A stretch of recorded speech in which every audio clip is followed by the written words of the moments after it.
Testing 1, 2. Good morning. Good morning, Diva. Or should I say, Walelapo? Hey, how is everyone doing this morning? Oh, I saw you the most beautiful smiles. I almost said welcome to Old Mutual. Well, literally, this is Old Mutual.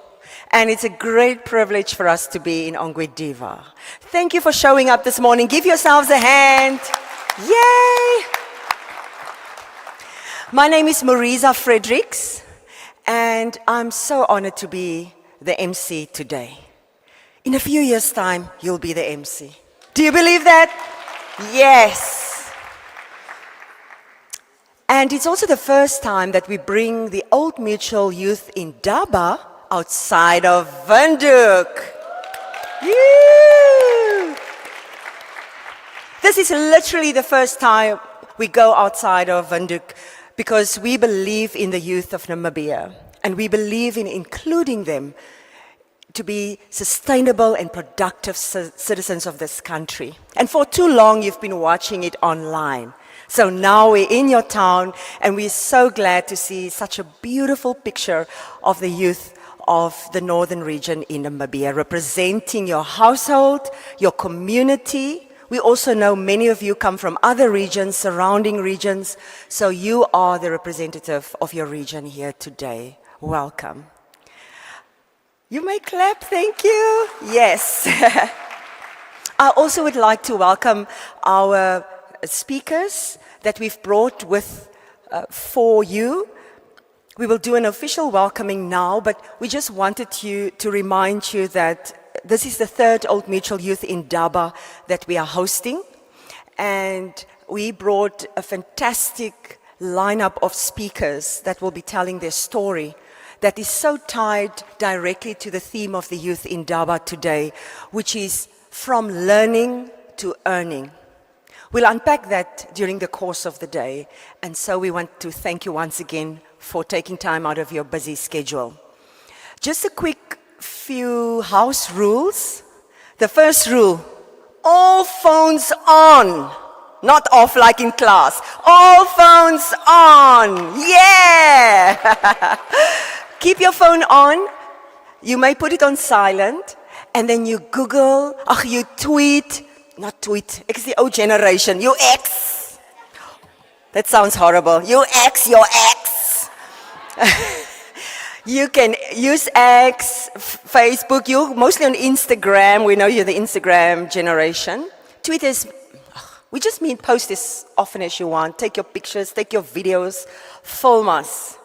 I saw some people taking beautiful videography outside, so just continue doing that. Share your experience and hashtag us in. So it's hashtag OMF. It stands for Old Mutual Foundation, right? Hashtag OMF Youth Indaba. That's what you do. If you forget that one, Old Mutual. It's as simple as that. Hashtag Old Mutual. Allow me now to welcome to the stage Prof. Jacob Shihama. Most of you would know him. He is the director of Oshakati as well as the Hifikepunye Pohamba campuses. Both campuses, and he will deliver the official welcoming remarks. Let's welcome Prof.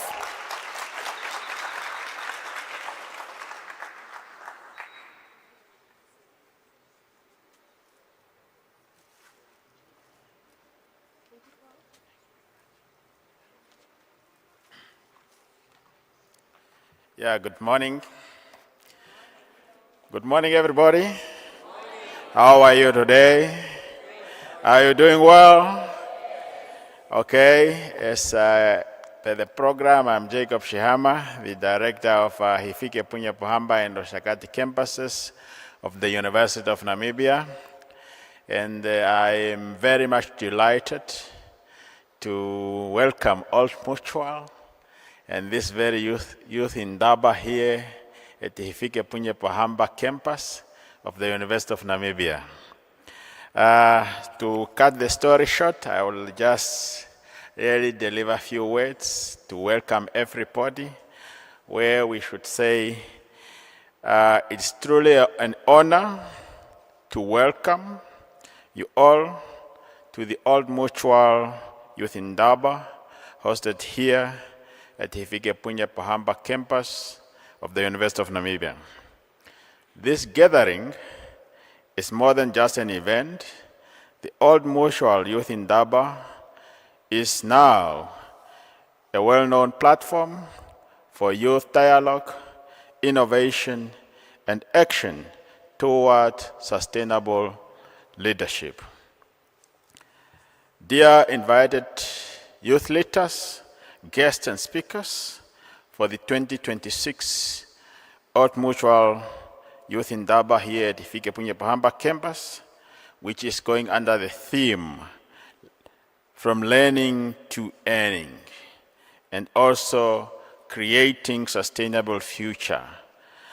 This speaks directly to the journey that every young person or Namibian must navigate. It reminds us that education is not an end in itself, but a powerful tool to unlock opportunities, potentials, innovation, and drive entrepreneurship. Also establish network to build livelihoods that are both meaningful and sustainable in the future. Esteemed young leaders, young people, esteemed organizers and sponsors of today's event for the very youthful future leaders, we come together to explore how we can bridge the gap between classroom and careers, between ideas and enterprises, between ambitions and achievements. We recognize that the future belongs to those who are prepared and can adapt, innovative, and can lead with purpose in the 21st century. This Old Mutual Youth Indaba is a call to all of you, youthful leaders, to action and growth, as you are well known, the Z generation. For youth to seize opportunity, for institutions to support pathways to employment, and for all of us to commit to building futures that are inclusive, resilient, and sustainable. On behalf of the University of Namibia, and for sure on behalf of Hifikepunye Pahamba campus, I would like to welcome the Old Mutual Executive who are here. Let me welcome you with a round of applause from your own youth leaders.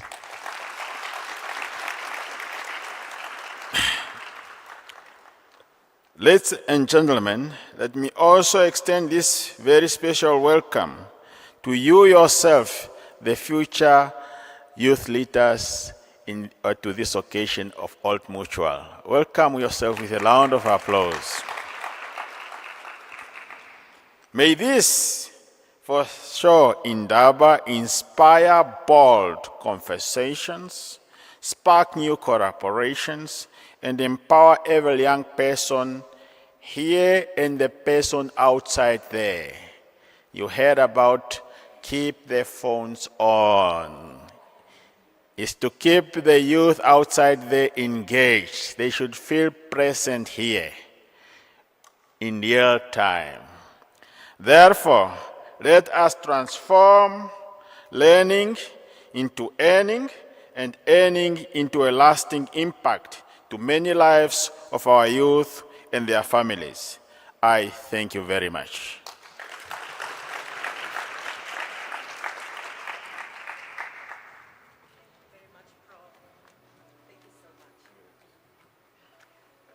Let's give Prof another warm applause. I feel so welcome in Ongwediva. In your goodie bag, you've got a notebook and a pen, if you don't want to use your phone for the notes. And Prof made a few comments, and I'm just going to extract a few key words, not sentences. Pathway. You will hear that a lot at the Youth Indaba today. Pathways, innovation, actions, prepare, adapt, the journey to navigate. And then he said that education is a means to the end. And that made my heart so happy. Because the selection of speakers we have here today in Onkodiva at the 3rd Old Mutual Foundation Youth Indaba is all connected through those key words of a pathway and a journey and looking beyond just education. Ladies and gentlemen, and especially those of you online, I just want to remind you that we are also broadcasting this event online. So you can also tell your family and friends if they ask, where's this? What's happening? When they see your post, tell them go make a turn on Old Mutual's Facebook page or our YouTube page. We are broadcasting this live to allow others from other regions also to be part of this event.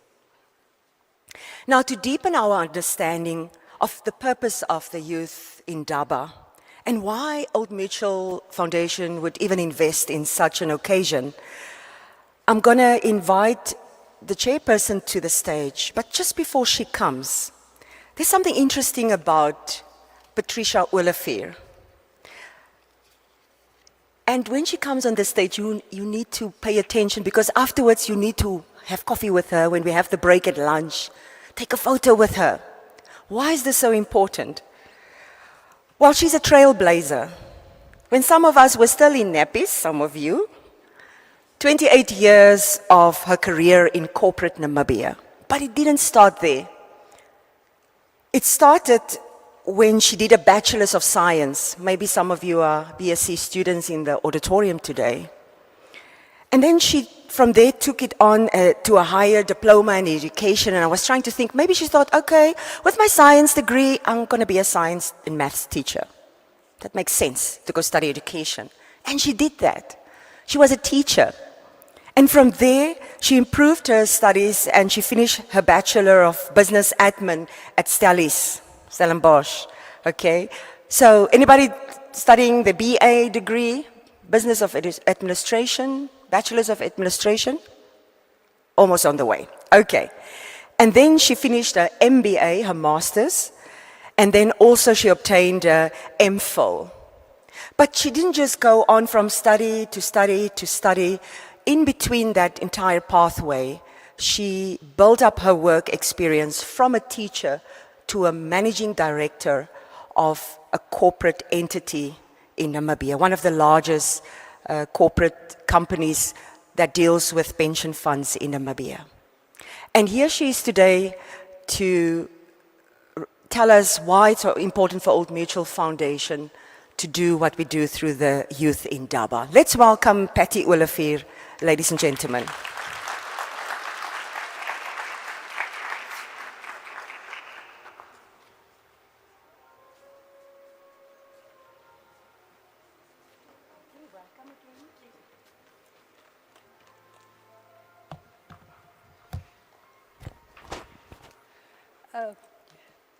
The hall is full. Good morning to all of you, and I acknowledge Professor Shihama. Thank you so much for having us here in Onkodiva. We really appreciate it. But let's start the proceedings. Distinguished guests, partners, colleagues, friends of Old Mutual, and most importantly, the young people gathered here today at the northern campus of UNAM in Onkodiva, as well as those of you guys who are following us online, on Facebook and YouTube channels. It is truly a privilege to stand before you at the Old Mutual Foundation Youth Indaba version 3, because it's the 3rd year that we are doing it, and we are very proud on what we're doing for the young people in Namibia. This platform exists because we recognize one fundamental truth. Namibia's future depends on how well we translate learning to earning for our young people. The Old Mutual Foundation was established to ensure that our contribution to society goes beyond financial services. It exists to create long-term sustainable impact, particularly in areas where young people face structural barriers to to opportunity. Our work is grounded in evidence, partnership, and a deep understanding of the socio-economic realities facing our country. To understand why a youth Indaba like this matters, we must be honest about those realities. As highlighted in the research presented at last year's Youth Indaba by economist Salamo Hay, based on his journey on January 2025 analysis of Namibia's economy, education system, and labor market, young people make up more than 3/4 of Namibia's unemployed population. This tells us something important. Unemployment in Namibia is not just an economic issue, it is fundamentally impacting about 3/4 of the youth of Namibia. The same research shows that while government investment in education has steadily increased over time, with education consistently accounting for a significant share of public expenditure, we continue to see a disconnect between education outcomes and labor market absorption.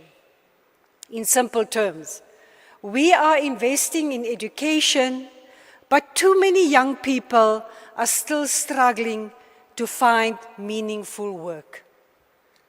According to Salamo Hay's 2025 research, unemployment remains particularly high among those secondary level education, with only marginal improvement in employment outcomes at tertiary level. This reinforces critical insight. Qualifications alone are no longer enough. Skills, relevance, adaptability, and exposure to real economic value chains matter more than ever. The imbalance means that for many young people, opportunity is constrained long before they enter the labor market. At the same time, the structure of Namibia's economy is changing. As outlined in Salamo Hay's January 25 economic analysis, while traditional sectors continue to dominate GDP contribution, emerging value chains such as oil and gas, logistics, digital services, creative industries, and green economy roles are expected to drive future job growth. Yet many of these roles require technical, digital, entrepreneurial, and problem-solving skills that are still not sufficiently embedded in mainstream education pathways. This is precisely where the Old Mutual Foundation's focus becomes critical. Our work is guided by clear pillars. The first one, education and skills development, with an emphasis on relevance and employability. Financial education and inclusion, because economic participation requires financial capability. Community upliftment, ensuring development is inclusive and locally grounded. The Youth Indaba is one of the ways we bring these pillars in practice. Today is not about presenting perfect solutions. It is about engaging honestly with evidence, including insights from local research, such as Salamo Hay's work, learning from lived experience, and equipping you with perspectives that can help you navigate a complex economic environment. As you participate in today's discussion, I encourage you to listen out for a few key takeaways. First, the future of work will reward adaptability. As highlighted in the research, many of the fastest growing jobs over the next decade are still evolving. Your ability to learn continuously will matter more than any single qualification. Second, entrepreneurship is not a fallback option. The data increasingly shows that self-employment and small enterprise development will be essential to absorbing young people into our economy. This requires a shift in mindset, from waiting for opportunities to actively creating opportunities yourselves. Third, alignment matters. Education systems, industry needs, and policy interventions must work together. Where that alignment improves, employment outcomes improve. Where it fails, young people are left behind. Finally, your participation matters. Development cannot be done for youth without youth. Your voices, your questions, and your ideas are essential to shaping solutions that are realistic, inclusive, and sustainable. To our speakers and our partners, thank you for contributing your expertise. To the young people here today, thank you for showing up with curiosity and courage. My hope is that you leave the Indaba not only inspired, but better informed, with practical insights, new connections, and a cleaner sense of how your learning can translate into earning. I wish you a meaningful, engaging, and empowering day. Thank you, and God bless.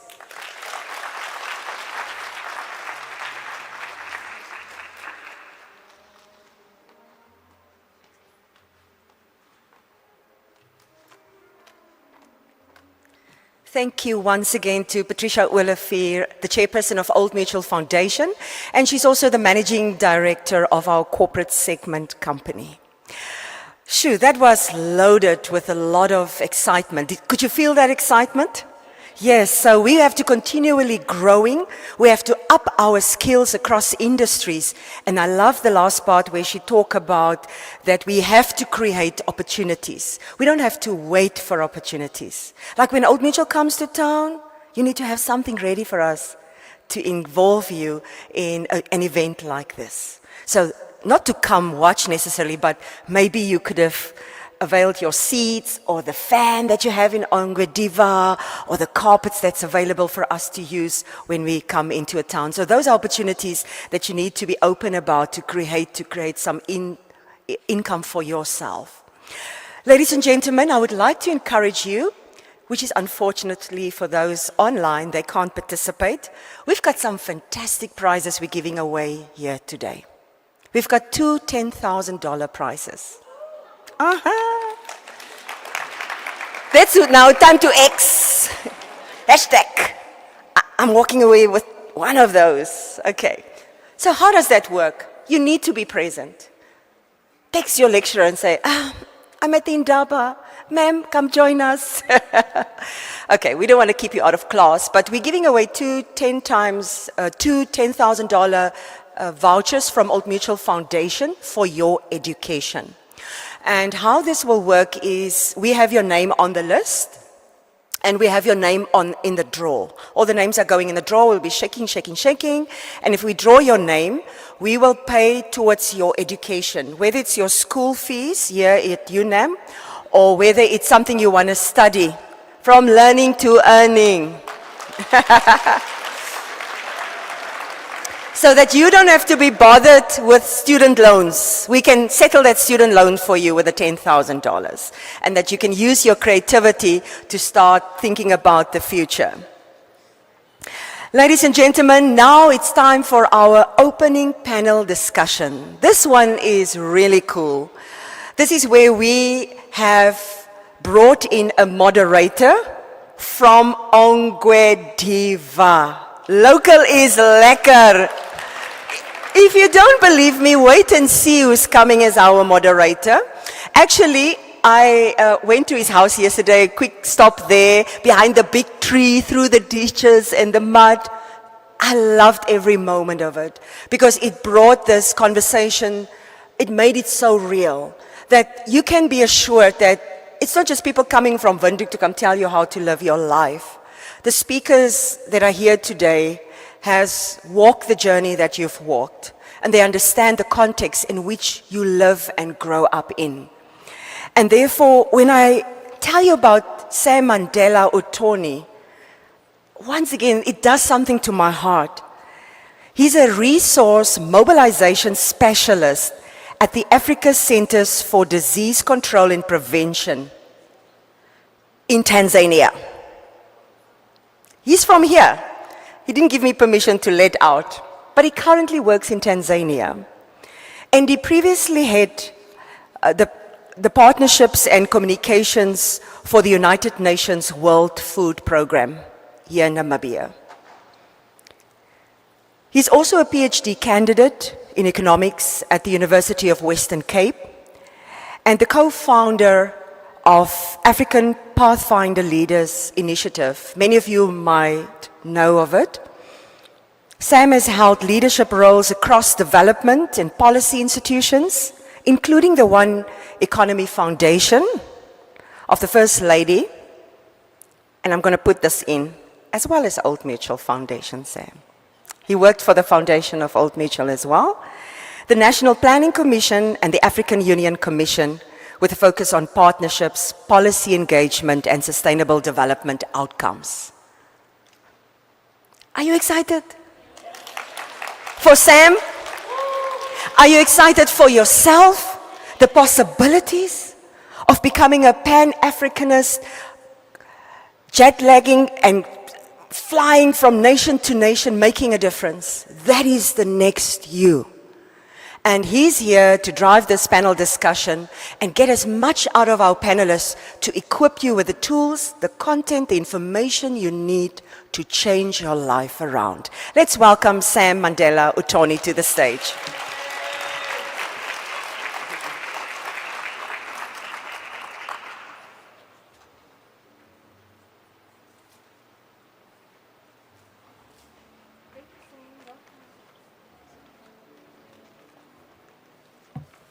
Okay, good morning, everybody.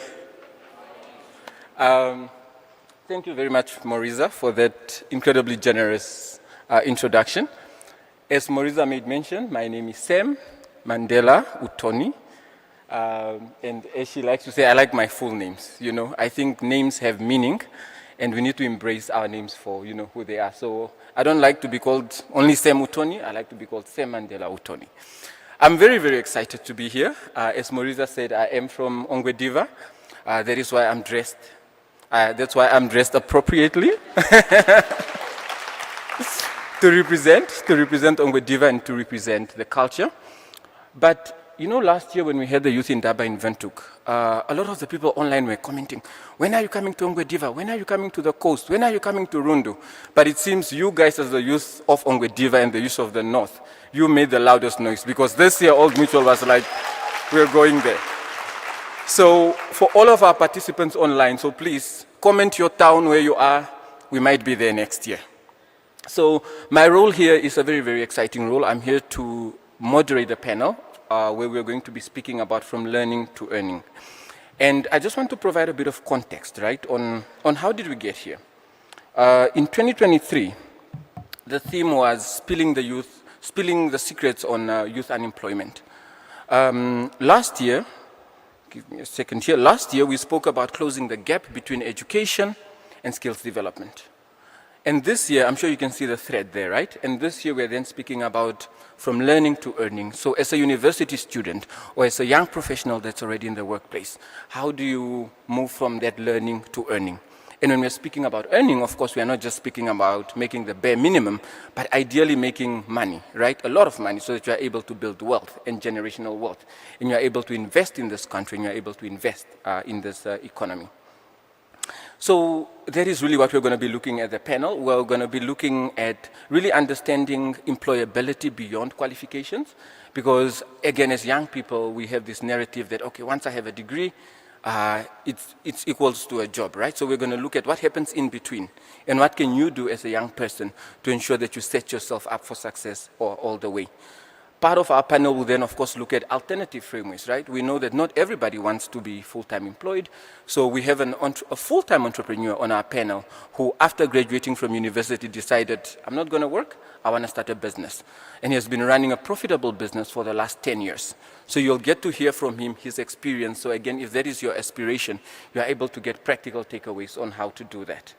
And then, of course, lastly, we'll then look at financial sustainability and income resilience. We will have 2 Q&A sessions, one in the middle of the panel discussion when we're midway through it, and one towards the end. So please prepare your questions. If they are for a specific speaker, you can say so. If they are for any, or rather all panelists, you can also say so. My only rule with the questions is that they need to be short, they need to be sharp, and they need to be straight to the point. Okay? The 3 S's. So for the Q&A, short, sharp, straight to the point. And for those that are streaming online, please type your questions in the comment section, and then our folks here will make sure that your questions reach me, and I can then also ask our panelists. Are we excited? Brilliant. Okay, let me introduce our brilliant panelists that are going to be joining me today. So our first panelist is really one of the top executives, not just in Old Mutual, but really in Namibia. So again, the youth of Ongwediva, the youth of the North, you're getting the best of the best here. So she's a top executive of marketing, public affairs, and sustainability at Old Mutual currently. She has over 20 years of experience in this field, so feel free to throw all the questions that you'd like at her. So she has worked across industries, across institutions, so no question can ever be too hard for her. But really in this 20 years, she has really focused her career on driving brand growth, strengthening stakeholder engagement, and most importantly, advancing sustainable business models. So again, if there is your interest, brand growth, business models, stakeholder engagement, this speaker will be for you. Beyond that, she has also really led high-impact initiatives aligned with commercial performance, but also with social and environmental sustainability. And again, that is what we're seeing, is that businesses and institutions not only need to make money, but need to focus on the social and environmental impact that they're having. And our next speaker has been at the forefront of that in Namibia. In terms of qualifications, she holds an MBA, which is a Master's of Business Administration. And of course, she thought that wasn't enough, so she went out and got another master's degree in strategy and innovation. Ladies and gentlemen, let us put our hands together and welcome our first speaker, Mignon.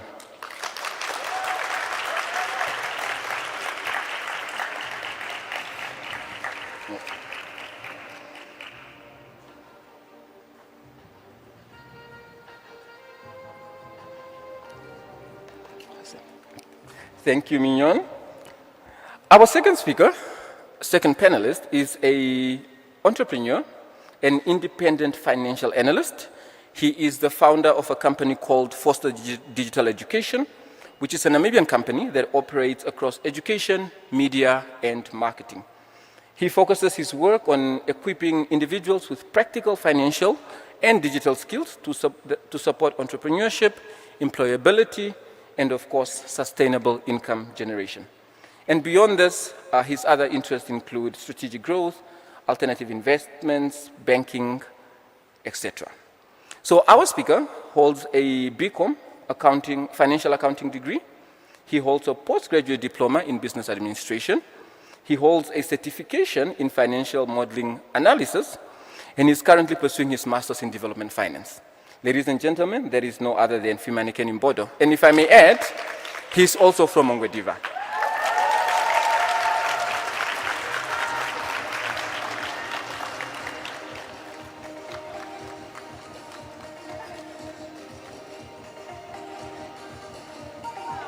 Okay.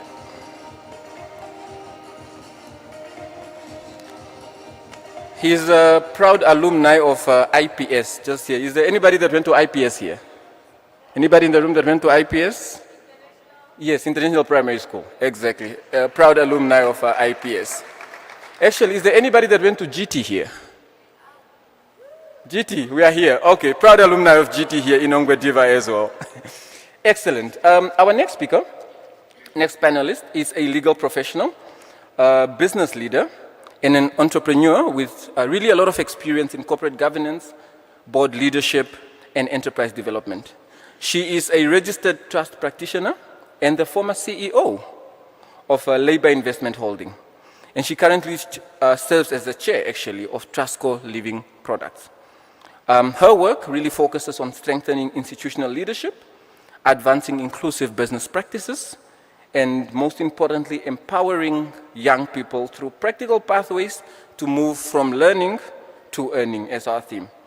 Our speaker also holds an impressive lineup of qualifications. She holds an honors degree in business administration, a bachelor's degree in law, and she's currently pursuing her master's in law. Ladies and gentlemen, let us welcome Esther Kalwenya.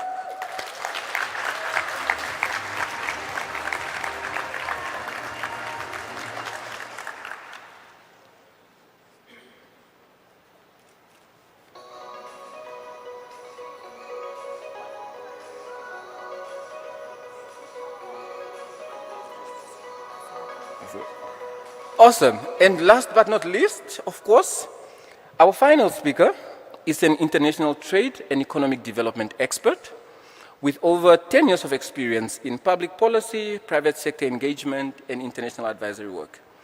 She was the former CEO, another CEO on our panel, ladies and gentlemen. She was the former CEO of the Namibia Trade Forum, leading initiatives that strengthen public-private dialogue and supporting local domestic growth.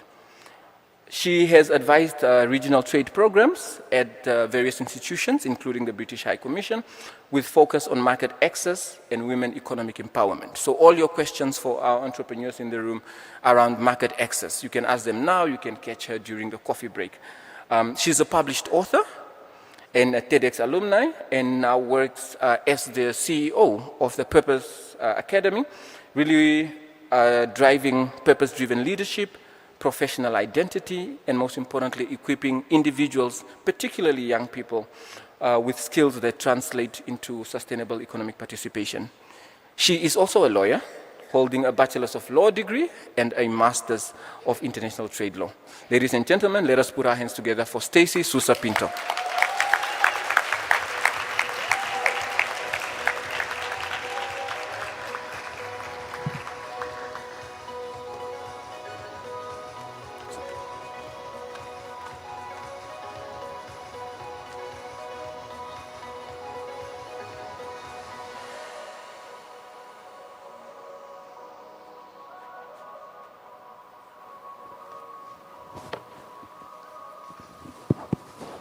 Okay, so these are our panelists, ladies and gentlemen. I'm excited. As a moderator, I have the great privilege of asking a few of my questions first.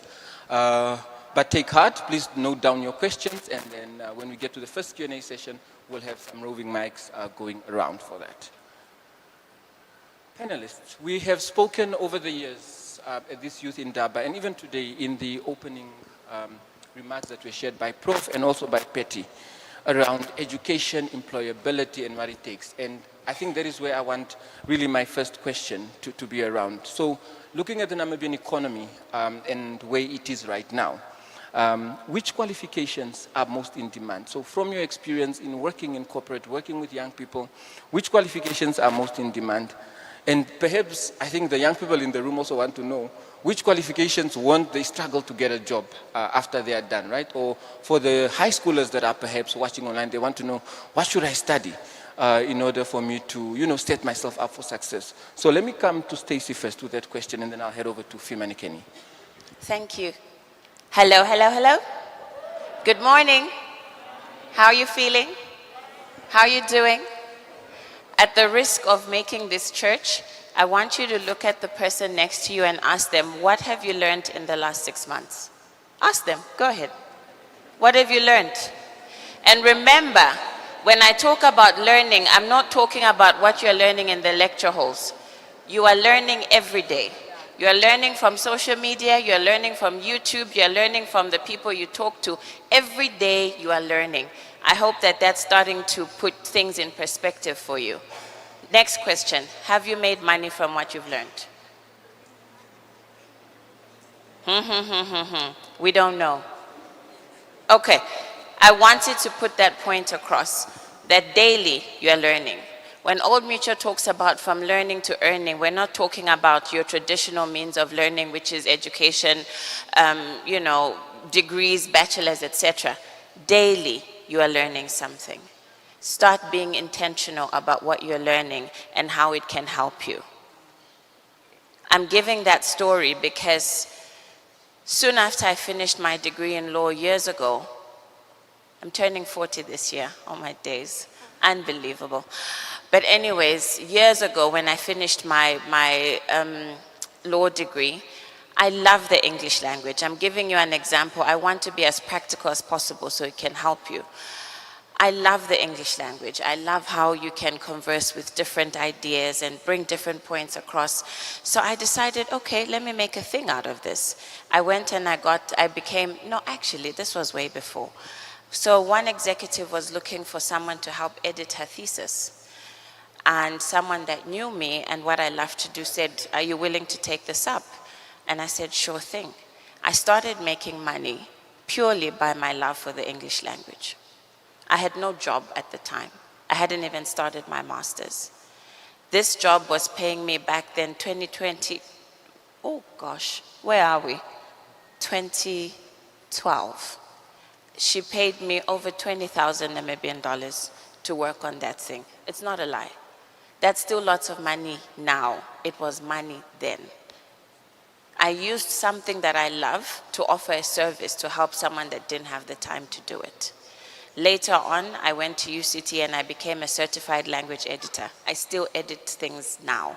I still make money from it now. I have all of these low qualifications, whatever, but this is quick money that I can inject and use my gifts in. So please, don't neglect the things that you love doing. Figure out how to offer it as a service because there's someone looking for what you can do. Yes? Okay, in answer to your question. Or do you not want me to speak anymore? Go ahead. Okay. So I've been doing a bit of research and I want you to stretch your mind a little bit. There's an echo here. Can you hear me properly? Is it okay? Okay. So Sam's question was talking about what are those careers or degrees that will make you employable and that will give you opportunity in Namibia. Sam, I want to challenge that a little bit. Yes, we're in Namibia, but we live in a global village. I want you to stretch beyond what you see in Namibia because the market is now not limited to where you are geographically. You could be in Namibia and doing work for somebody in the US. Did you know that? Remote work is a big thing. So I'm going to answer that question purely in context of where you need to start thinking about even though you're in Namibia. There are current trends that we're seeing in the global world now, AI, that sort of thing. But the key careers that I'm seeing are remaining relevant regardless what the landscape looks like.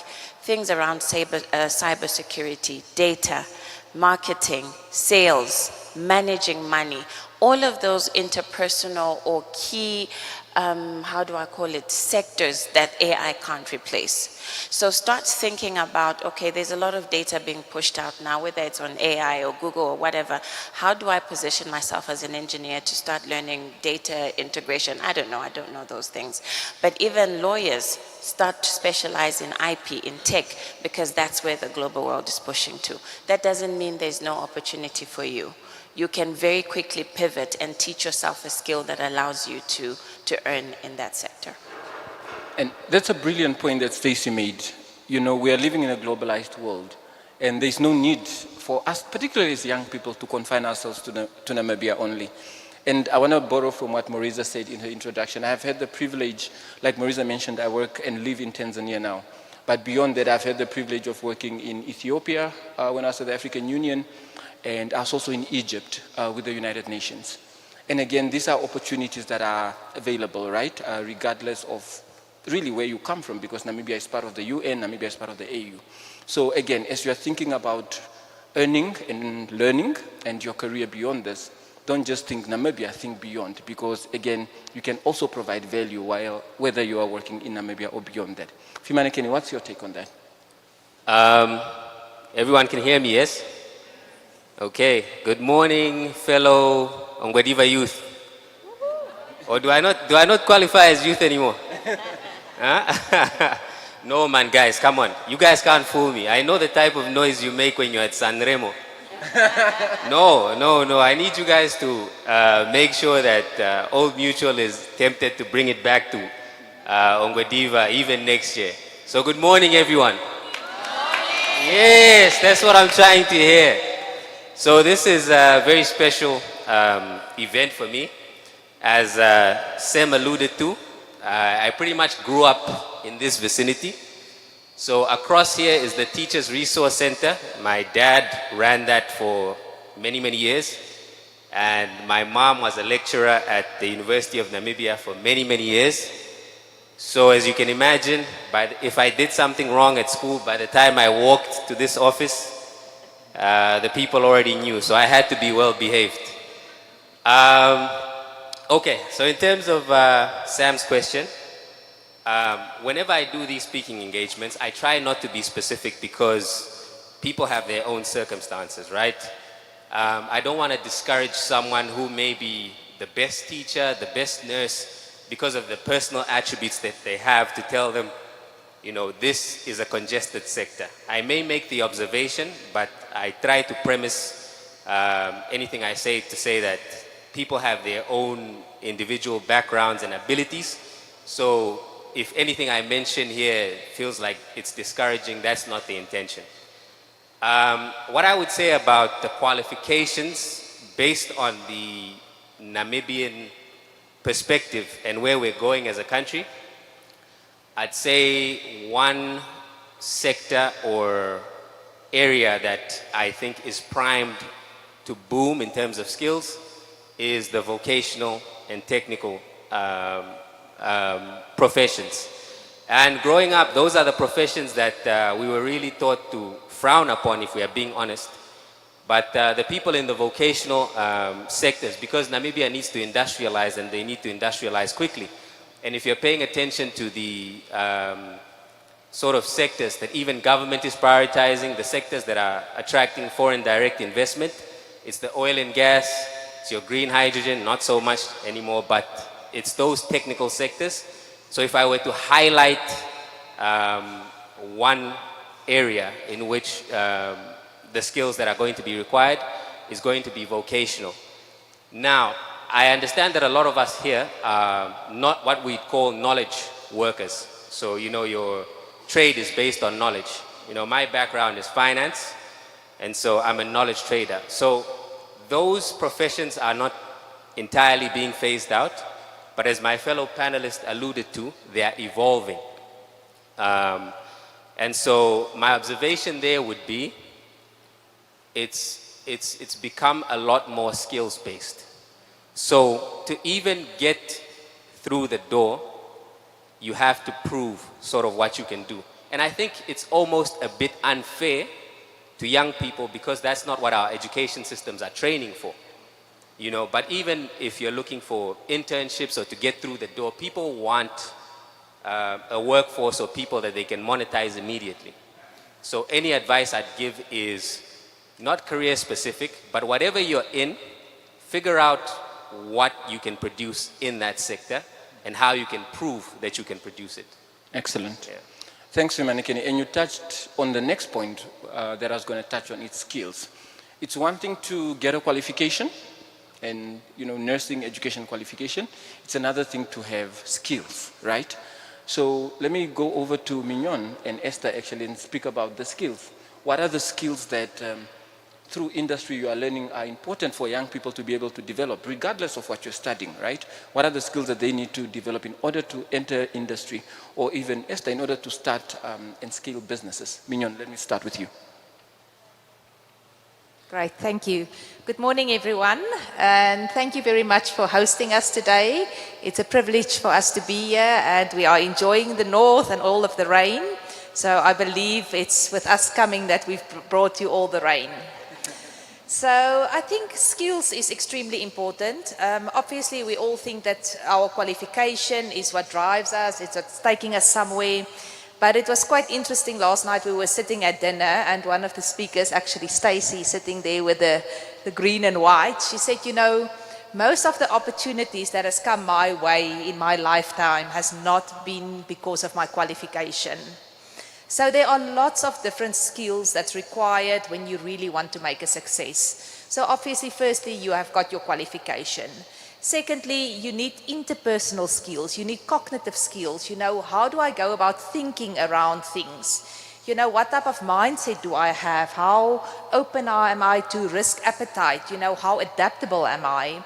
So there is lots of different skills around your behavior, your personal, your social, your intellectual, that we need to work on that really assist us. I always say within my job and in what I do, networking is key for me. I'm always extremely grateful for a job that I had with Deloitte, where I sat in an environment where I was exposed to a massive network of people. And today I'm grateful for that people. You know, Priscilla sitting here in front is one of the people that I met there, you know.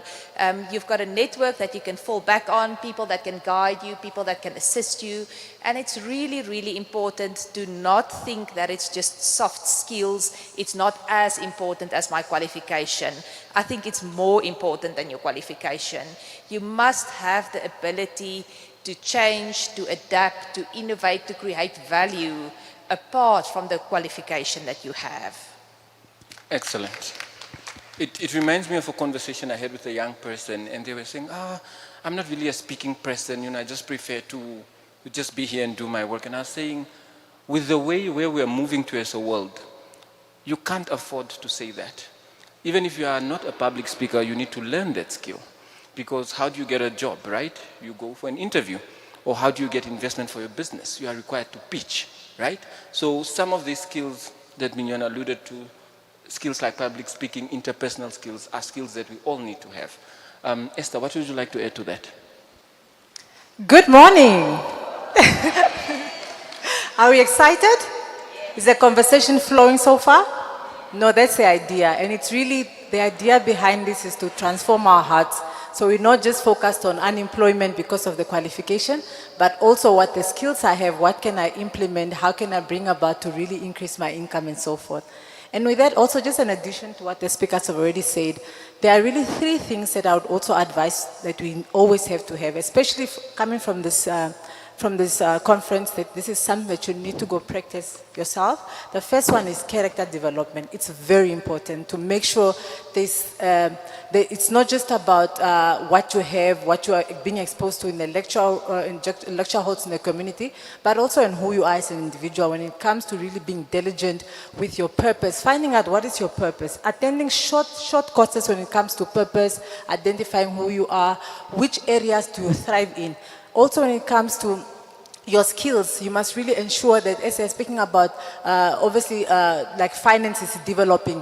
Now, you need to make sure you use your technology, like the phones that you have, to advance yourself. When it comes to AI, how are you advancing your skills when it comes to finance, when it comes to budgeting, not just doing traditional things. And also, when it comes to your mindset, constantly speaking positive over yourself, that's a skill. It's something that we lack. It's something, especially in Northern Namibia, we lack that because we already don't have that positivity, I think, in most of our households. But you can recreate that yourself. On social media, there's public speakers that are constantly speaking about us, speaking about how it is to change your mindset, how it is to really think positively. And also another takeaway, which is, I think this is the main focus about these 3 things that I just gave, is a book of Proverbs. It speaks thoroughly on how it is to develop your skills, on the importance of being diligent. And obviously, there were rewards that comes with all that. So it's important as you develop all this character development, your skills, just what are you good at, and also changing your mindset, you also grasp the wisdom from the book of Proverbs. It's really helpful for us. Thank you so much. Excellent. Amen, rather. Okay, so we're speaking about skills, we're speaking about monetization. So if there's a young person in the room that says, I have this skill, so how do I move from having this skill to a point where that skill can bring me money? What is that in between? What does it look like? What do I do? How can young people monetize their skills? I want to start with Mignon, and then Esther, you can come in on that because you have done that perfectly as well. Okay, thank you, Sim. So, monetizing what you can do. So, I've got someone in the room here, and I saw her a little while ago, and I don't see her now. So, Mauriza, please find Bonita for me. and then I'll speak, and then I'll speak to Bonita. So there is lots of opportunities. I know it's very hard. Sometimes we finish our qualification. It's not easy to just walk into a job without any experience. Everyone wants to see some form of experience. But how do you get experience if no one wants to give you the opportunity to get that experience? So I really want to encourage you to be able to, volunteer, do freelance, say, I'm willing to work on this project. I'm willing to do a part-time job. There's lots of internship opportunities that you will see that's being advertised. And Bonita is, I want to give you a true life example, and I want you guys to see her.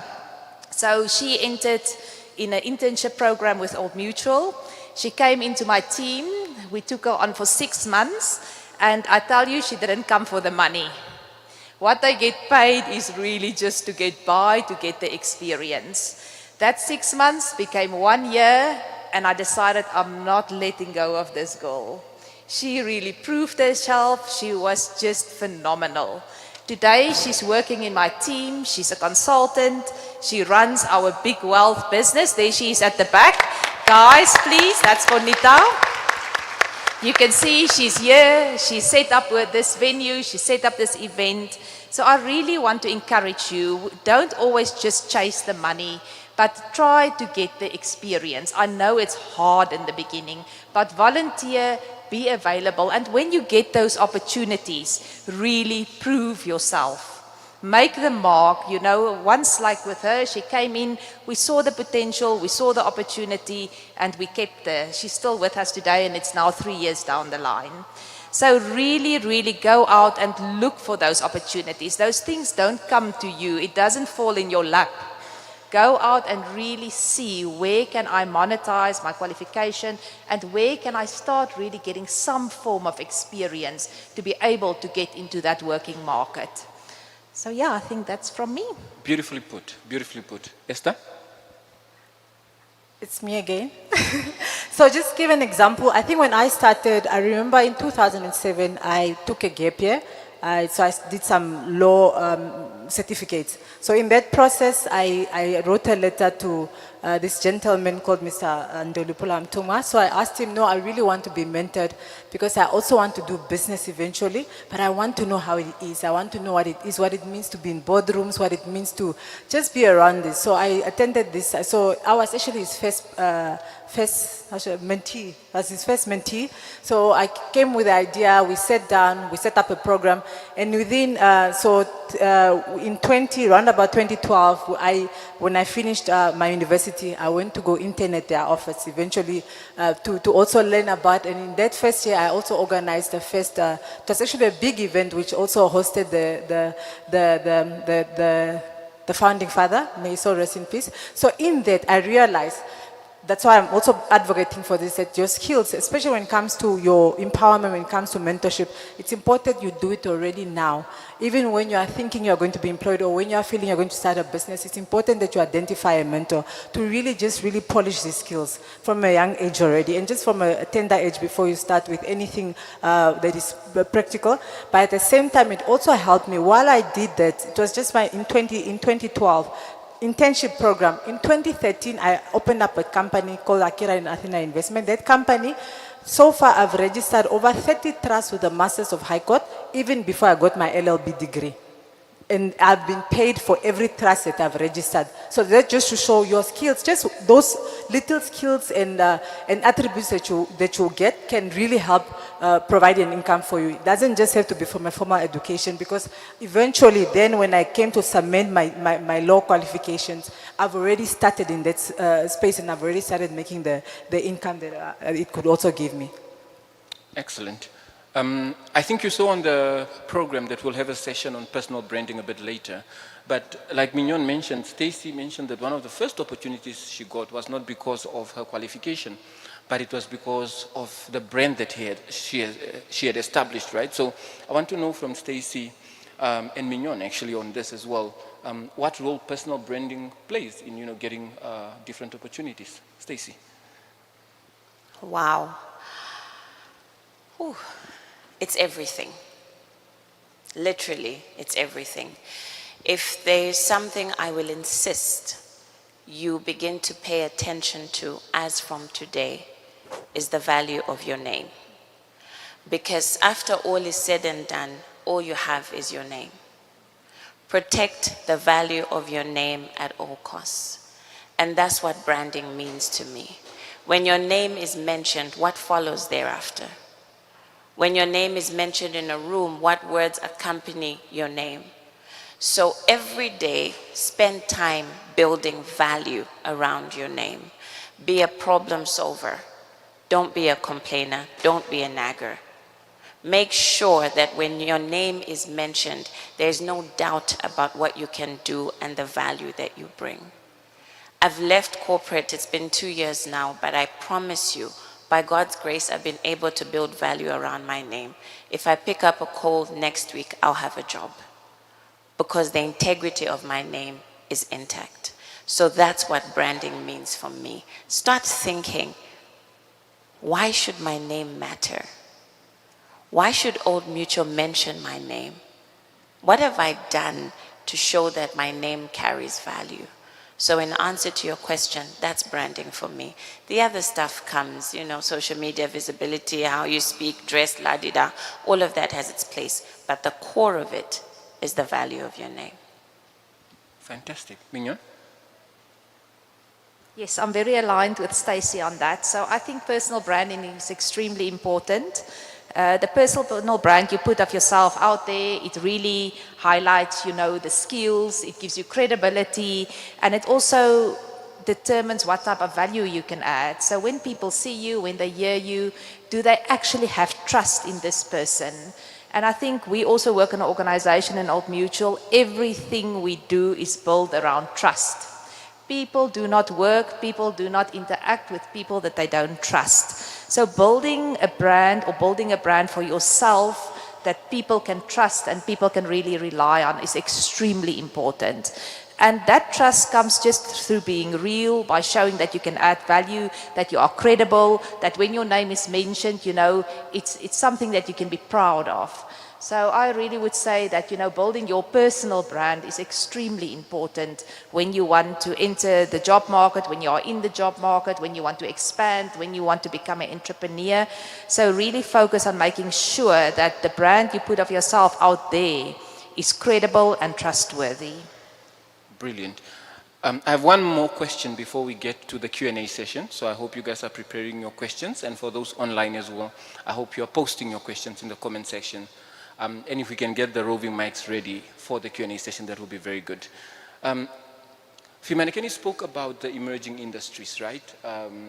The oil and gases, the technical skills that you need to develop, etc. And Fimanekeni, you have been a young person that has positioned yourself and managed to create a sustainable income for yourself for over 10 years from entrepreneurship.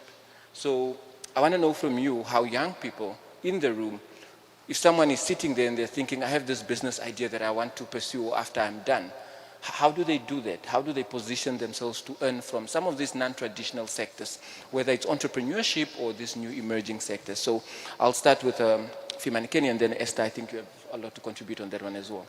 Okay, so I won't say it's been a smooth 10 years. So I don't think all the 10 years count. But obviously, as you progress, things get a bit easier and you learn on the job. So, from a personal perspective and based on my own experience, right? And this is going to come off as a bit, probably as a surprise. I wouldn't necessarily advise young people to immediately seek out entrepreneurship, because it's a very, very difficult sort of pathway. It's not easy. It's incredibly difficult, especially in Namibia. You know, so whenever I'm at these speaking engagements, I try to emphasize that, because what's not being spoken about is the mental toll that it's taking on young people to be told, hey, just go be an entrepreneur, without sort of recognizing the systematic challenges that exist, and they do exist. So it wouldn't be my first line of advice to a young person. But if you're stubborn like me, and your heart is bent on entrepreneurship and you feel a fire within yourself. So for me, I started my business when I was in university. Even though I did okay at school, I always felt the need to create, and entrepreneurship was my vehicle. That's what I was good at. That's why I studied finance, business, and the sort. So if you're hell-bent on that trajectory, and for me, I graduated and I dove right into it, right? So the advice I'd give is layered in the sense that, firstly, people pay for what you produce, not what you know. A lot of people sort of have this idea that if I know this, then somewhat opportunities should come to me. So what I did in my personal capacity, when we started at Foster, it was actually an online education platform for Namibian secondary schools. And what inspired that was, after I left International, I went to Oshigambo and then immediately to the University of Cape Town. And it was a huge jump. There, everything was ICT, everything was on portals and things like that. And so I took a step back and I said, look, education needs to allow for resources to use online platforms and things like that in education. But that's not what the business ended up being, because we launched and we realized very quickly that Namibia is a very bureaucratic market to operate in. So when you go to the schools and you say, hey, here's this solution, you get the question, oh, what's the minister saying? How would I know what the minister is saying? I'm just a student who thought about a solution. So you have to be very adaptable. So what was the next best thing? The bulk of the people that started our business were from finance. So we thought, financial education outside of the classroom. So we started doing a lot of free work on our own platforms, just explaining things like, at the time it was the downgrade and what things, the credit rating downgrade and things like that, doing free videos. And then eventually one of our first big clients was Nictus at the time. So the entity that evolved to become Paratus. So they saw what we were doing in financial education, and they were going on a roadshow to raise some money. And so that was one of our first paid gigs. So in terms of monetization, you have to put yourself out there. I can tell you right now, all the panelists and speakers on this stage are feeling relative degrees of discomfort. No one really likes public speaking. But the people that do are the ones that are going to be called to the next event, and the next event, and the next event. So with entrepreneurship, especially if you don't have resources, if you don't have connections, if you're just an ordinary person like the rest of us, find ways to get yourself out there as quickly as possible, because that's where monetization comes from. People do business with people they know and like. So if you're in your little corner somewhere there, doing your thing there, and no one is seeing you, then there's no monetization that's going to happen for you, unfortunately. Okay. And it's uncomfortable for everyone, but the people that power through it, I think, are the ones that get to monetization relatively quicker. Thanks, Kenny. Esther, do you quickly want to tackle that before we go to the audience?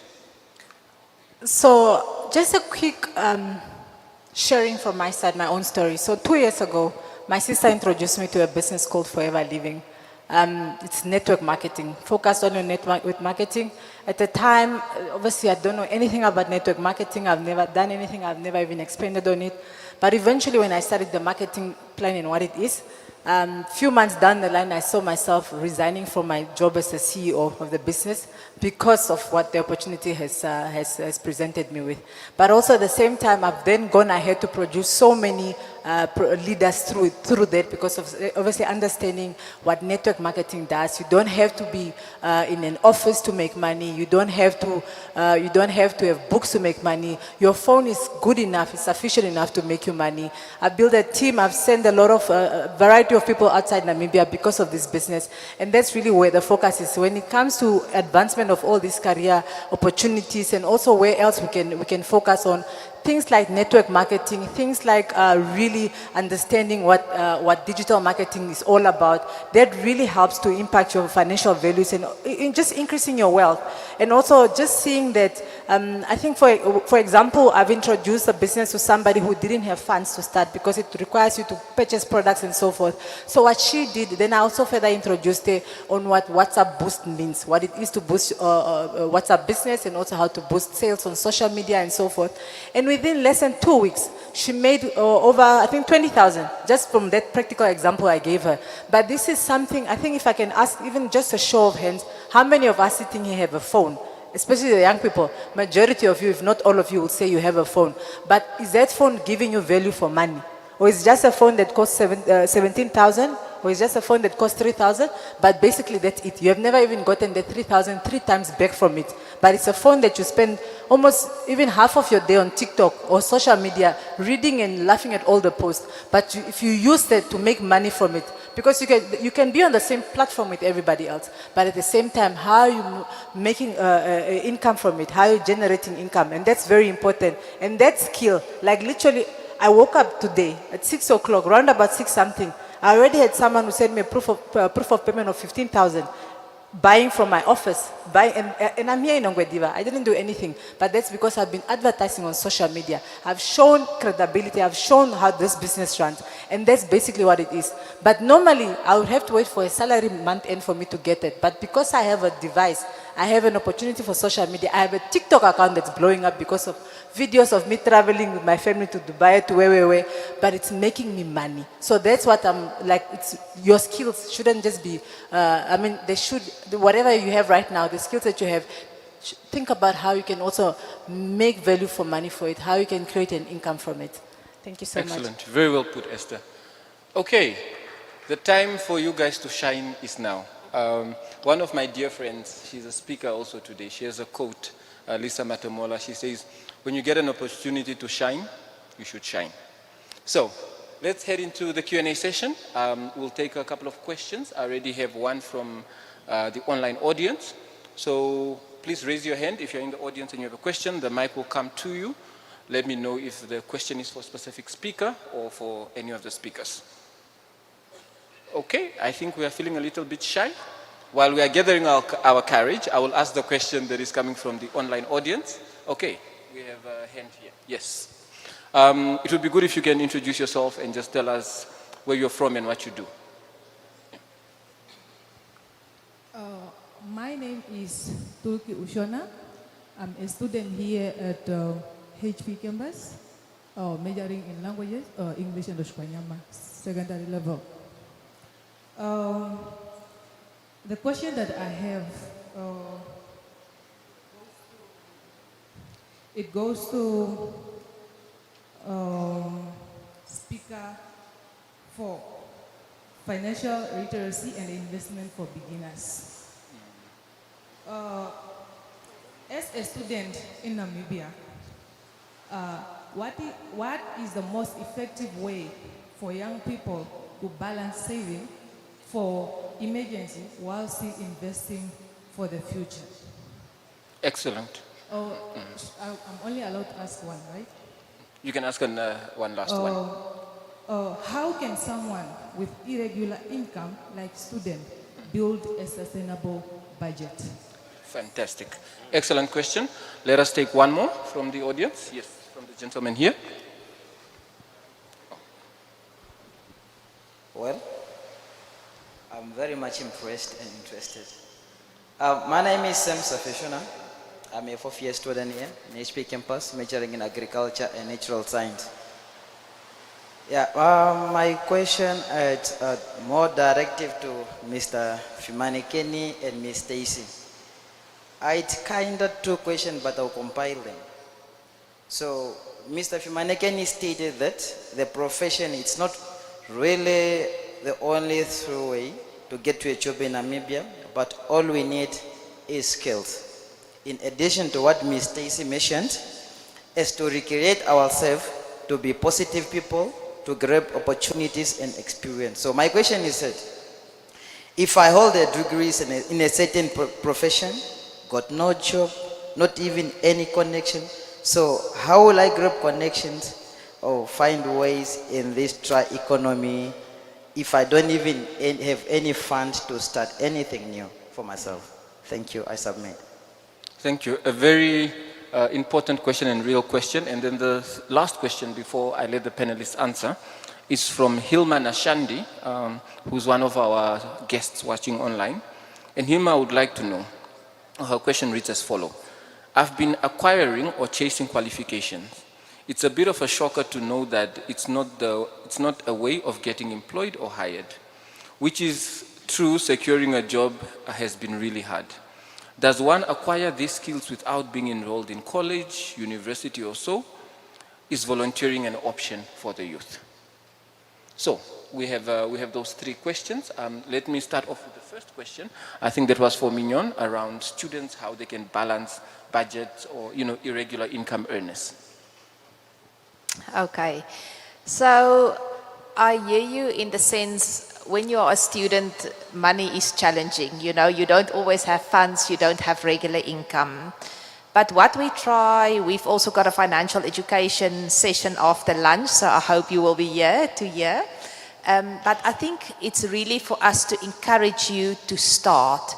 It doesn't matter if you start with $20 a month, $50 a month, but you somehow need to start. And I always encourage people to say, start with just saving for emergency funds, so that you've got 3 months or 6 months to cover you should you need those funds. And then we start. Often we think, we want to start investing, we want to start making money, and you think big amounts. I need to have 1,000, I have to have 2,000 per month to invest. Start small and start with what you are capable of starting with. So savings is crucial. I think the other thing around that is really to be disciplined. So we find that often we start to save, now we want to buy a new phone, you withdraw the funds. We have to be disciplined when we start to save. So start small, start with what you can do. Don't put unnecessary extreme, targets for yourself that is currently unachievable for you due to the circumstances that you are living in. But you have to be disciplined, you have to have a goal, and you need to understand why are you saving.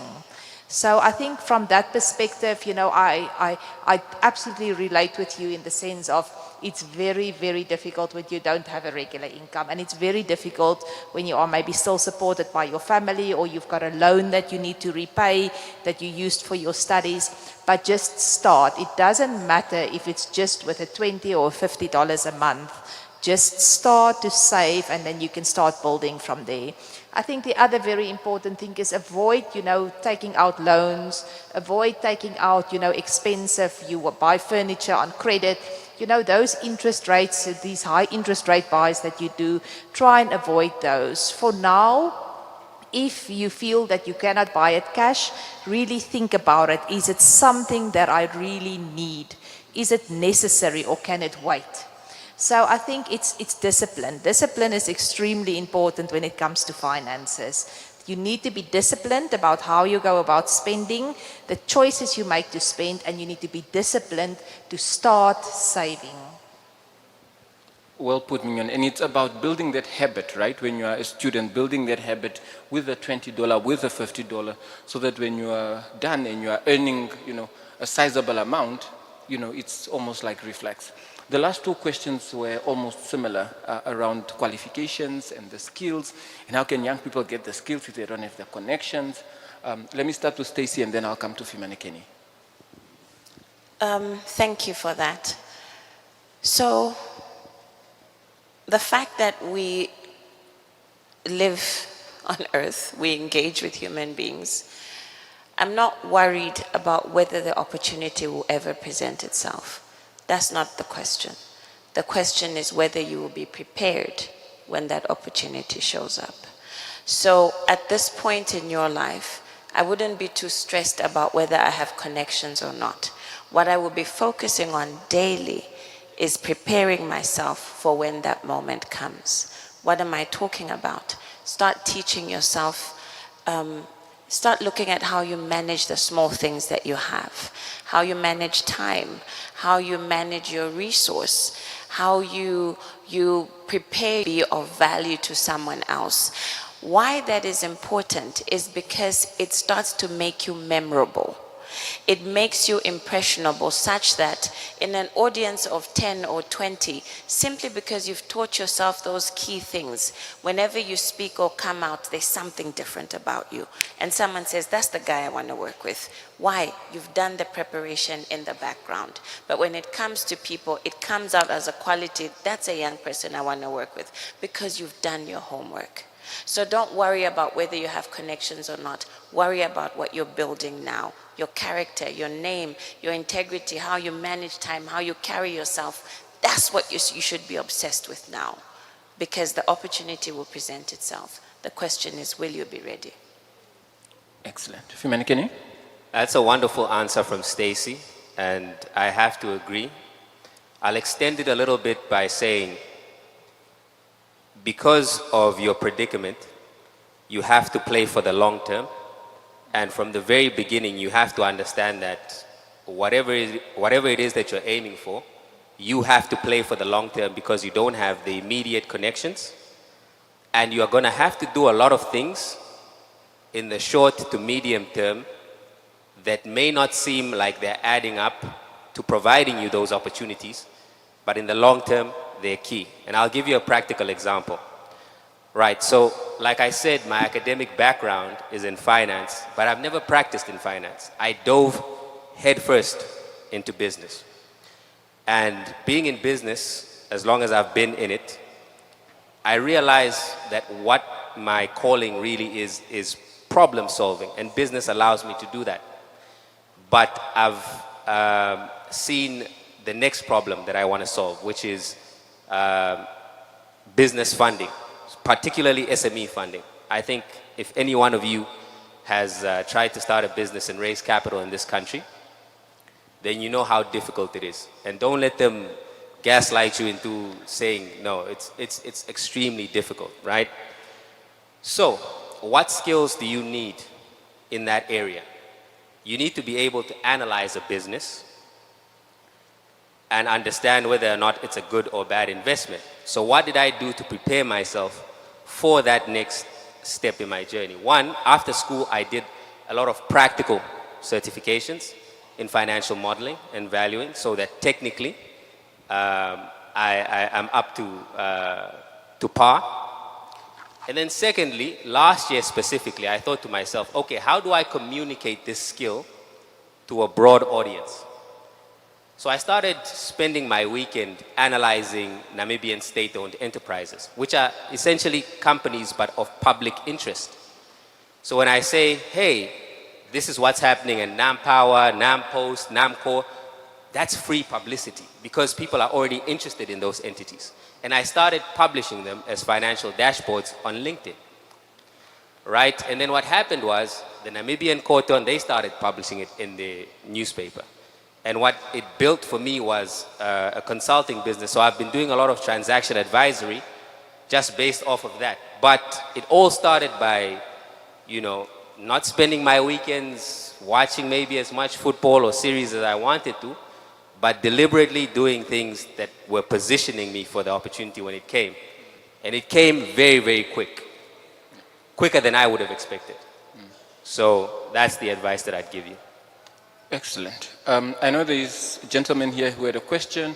I have a question from Selma online as well, but I'll hold that question so I can just get through to two more last questions before we go into the last Q&A. And please continue to prepare your questions as well for the last Q&A. The first lady to ask a question there asked an important question around finances, right? And we spoke about it a little bit. But I want to speak to Stacy and Esther because your work, particularly with young people, has to do with character development, empowering young people to develop the characters, the habits that they need, to lead purposeful and successful lives. So I want to know, what are the financial habits that young people that are in university, that are early graduates, that are early young professionals need to develop early on in order to build financial resilience? I'll start with Esther and I'll come to Stacey. Thank you so much. So when it comes to, I think finances, especially I'll focus more on diversification. It's so important, even just the question on budgeting. Seems like I'll be giving a lot of practical examples with my life situation. So when I was working, when I was employed, and also through university, if it's one thing I failed to do, it's just small little knowledge about finances, about managing my finances, how to separate my investments, how to separate my incomes from the sales I make from the business I'm running. And that's one thing last year I hit on very hard, and it affected my business running, because I found myself where I'm pulling from the same pot where I'm obviously doing business is also where my day-to-day is surviving on. I had no separation between this is income from my business which I need to reinvest, and these are my day-to-day expenses. So identifying that from the onset already, it's so important to know that as you are diversifying your incomes, know that budgeting is so important, and also applying those skills on your day-to-day. Just when the examples we got about the $50 investments and so forth and savings, make sure that you budget even that $50. Is this money for my day-to-day taxi, or is this money for the business, the tax shop I just sold now? And if it's for the tax shop, am I going to use this money to go buy more stock for the tax shop? Will I use this money for my taxi to school or wherever, or just to jive with friends? So it's very important to already catch on those financial skills already in the beginning, and not just for business purposes, but also for your personal life. It's very important. This is my budget for when it comes to dress code. This is what my budget when it comes to my hair. But if you run everything from one pot, one of your areas will suffer in life, because then your focus is everywhere else. But diversifications also, when it comes to finances, as you realize that as I'm separating my income, that's also when I'm able to increase my finances. Like right now, for example, with my Forever Living business, because of that identification, because of that financial literature that I decided to impart in my life, I'm able to separate. I know when I have to reinvest in my business. Like when I gave an example that I flew over 10 people out of Namibia. People have also never even left Namibia.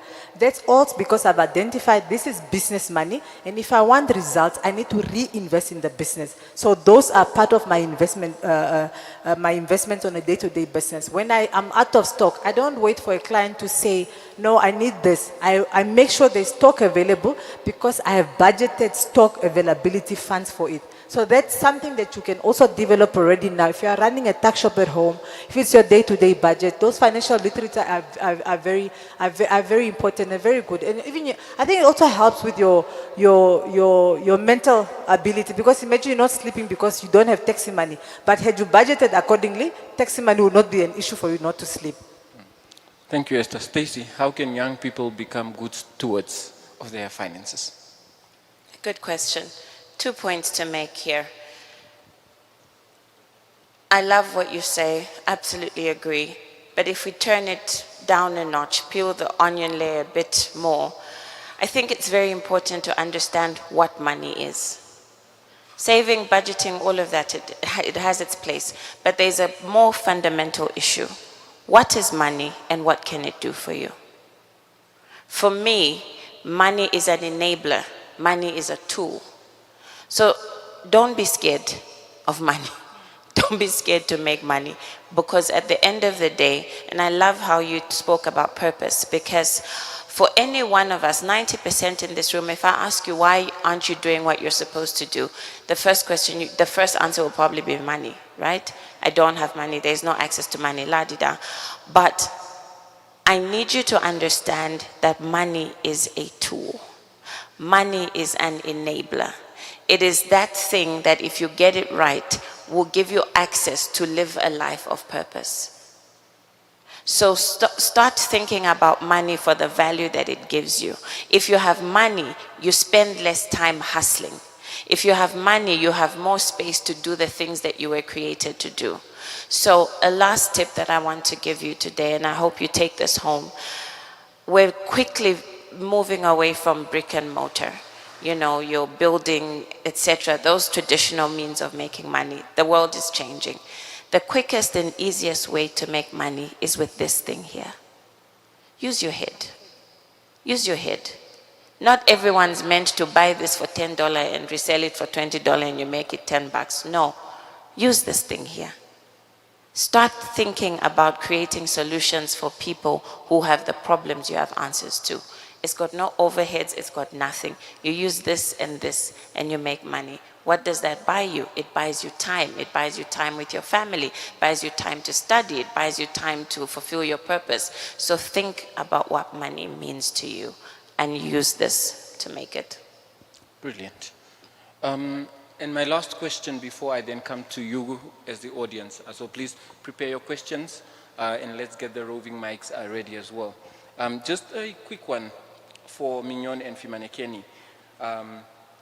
So we've spoken about money, but now we want to know, okay, as a young person, how can I convert the money that I have or the income that I have? How can I ensure that that works for me in the long term? What does long-term security look like? What does investment look like? If I'm starting to save, like we said, a $10 that I have, maybe I just started my new job and I only have a $5 or $50 or $500, how do I make that money work for me in the long term? Mignon, and then I will round it off with Fimanekeni. Okay, that's a very difficult question.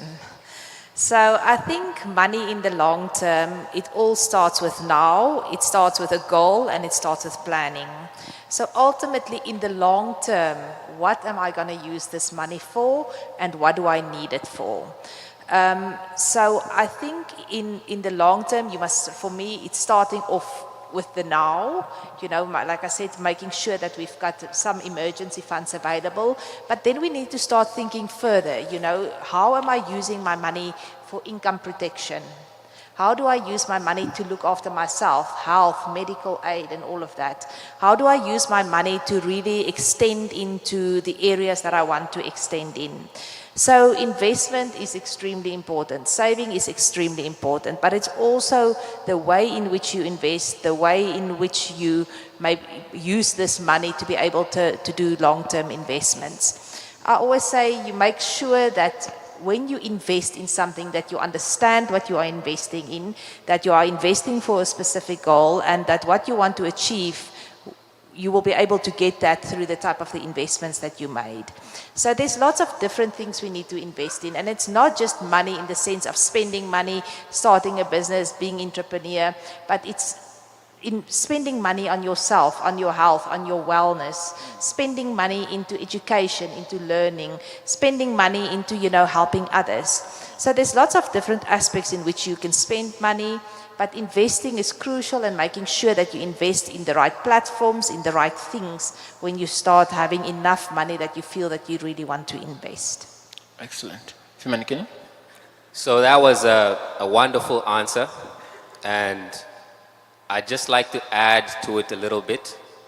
Because I've been in the financial education space for quite some time, and we've done a lot of exciting things in terms of, so I don't know if you guys remember, for example, when MTC listed, we did an educational campaign on that was quite big. So my observation is when young people are thinking of investments, they want those big bang activities, you know. So that's why we have a lot of successful quote unquote forex traders that are telling people you can turn 500 to 5,000 in a matter of days. So my observation there would be, one, first think security. So like my panelist alluded to, you have to have a security buffer, a safety buffer. So that's the first thing you think about when you're earning a consistent income. If for some reason you're unable to work for 6 months, you should be able to cover all your expenses. So that's the beginning of thinking about it. Then secondly, what a lot of people don't emphasize enough, I believe, is you can't save what you don't earn. So you need to focus on investing in your earning capability. If you're earning 20,000 now, what skills do you need to develop to turn that to 40, 60, 80? For some, it could be going back to school and specializing. For some, it could be acquiring another skill set.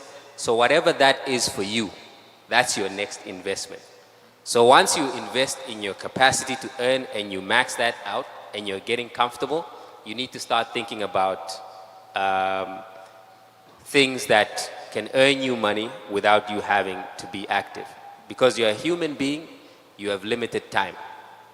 So now, once you have savings, you have a security buffer, you start thinking, okay, what can I invest in safely that makes me money without me having to extend a bit more of my time? So, yeah, that would be my advice. So Brilliant. that answer is different for different people. Some people are in stages of their lives where that's real estate. Some of them, it can be a Yango, it can be whatever. Whatever is a safe investment for you that doesn't require your active participation, then that's your next lever that you need to unlock financial security. And then once you know, all those things are turning, you start thinking about the fancy things like equity investments and things like that, and shares and things like that. And then you call your people at Old Mutual and you tell them, I have a portfolio now, please come talk to me. So yeah. You can also call Old Mutual if you want to invest just $100. We've got unit trust that take as little as $100 per month. So please remember that also. So everybody can start. Full Okay. financial inclusion. It's about starting where you are with what you have so that you are able to develop that muscle. Okay, can we have the roving mics for questions? I think this gentleman here had a question. Yes, let's start with him. Thank you very much. My name is Tommy, a Bachelor of Science in Electronics and Computer Engineering student at the University of Namibia. I have two questions. The first question is centered around earning beyond finances, and it reads, how does one stay motivated when they learn to earn but not monetarily, and how does it aid your brand growth? Second question is centered around moving from having a skill to making money. I think this will be directed to Stacy. Stacy, for individuals that house a kindness arsenal, or rather those individuals that are subjected to the absence of a market or an entrepreneurial niche, and they end up offering their services for free due to the aforementioned reasons, how do, or rather kindly advise these individuals on how they can maneuver these earning hindrances so that they tap something from the skills that they have? Okay, excellent. While we are, okay, let's go with you. Thank you. My name is Utse Ruben, mechanical engineering final year student. Let me thank Old Mutual for this wonderful skill harvesting platform. We don't learn these things in classrooms, so thank you very much. Well, I have one question. It's based on finance discipline.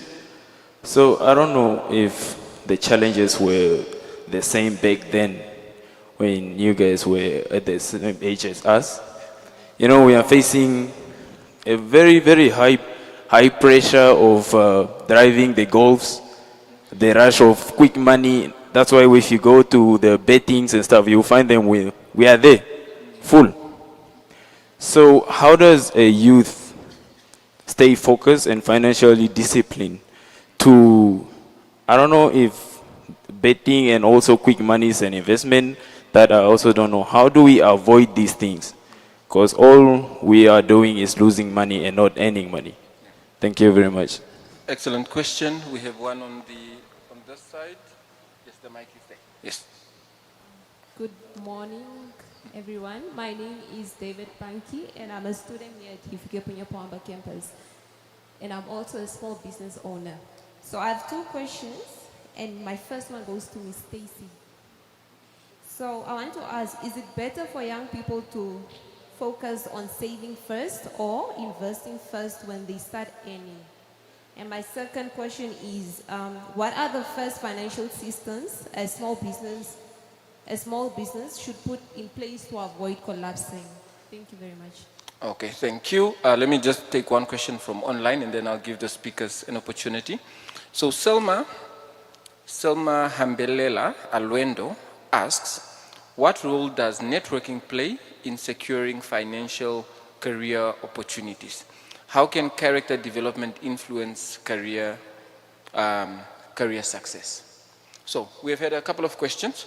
The first gentleman here, I think those were for Stacy. The second gentleman here around, betting and driving the latest Rupa. I think I'll let Fimane, can you take that? And then the lady on the other side around, when a young person gets a job, should they save? Should they invest first? Mignon, I think you would be perfect for that question. And then the last question, the online one from Selma, I think Esther, you'd be perfect for that, around what role does networking play, in ensuring financial success. So let's start from the other side. I'll start with Mignon, and then we'll move down the panel. Okay, great. So to your question, I think you need to find a balance. To first say, I'm first saving up, I'm not investing into my business, or to say I'm investing all my funds into the business.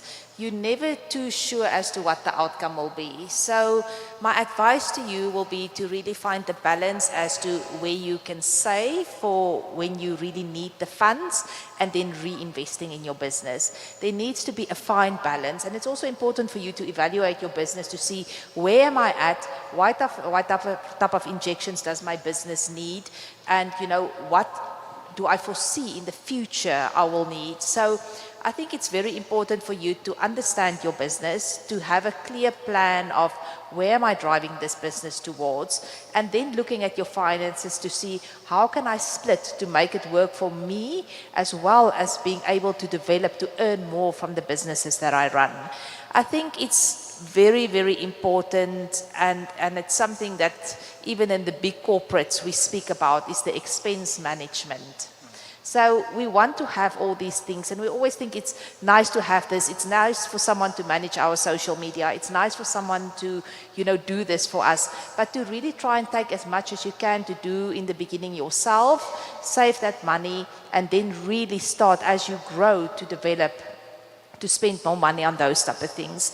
So for me, it's really a balancing act. It also depends on where you are in your life cycle of your business, where you are, how much time you have to spend, but finding that balance as to what is the right amount to reinvest into my business, what opportunities does that create, and what other earning potential does it give to me, as to, I also have to have something on the side that if something should go wrong, I am protected.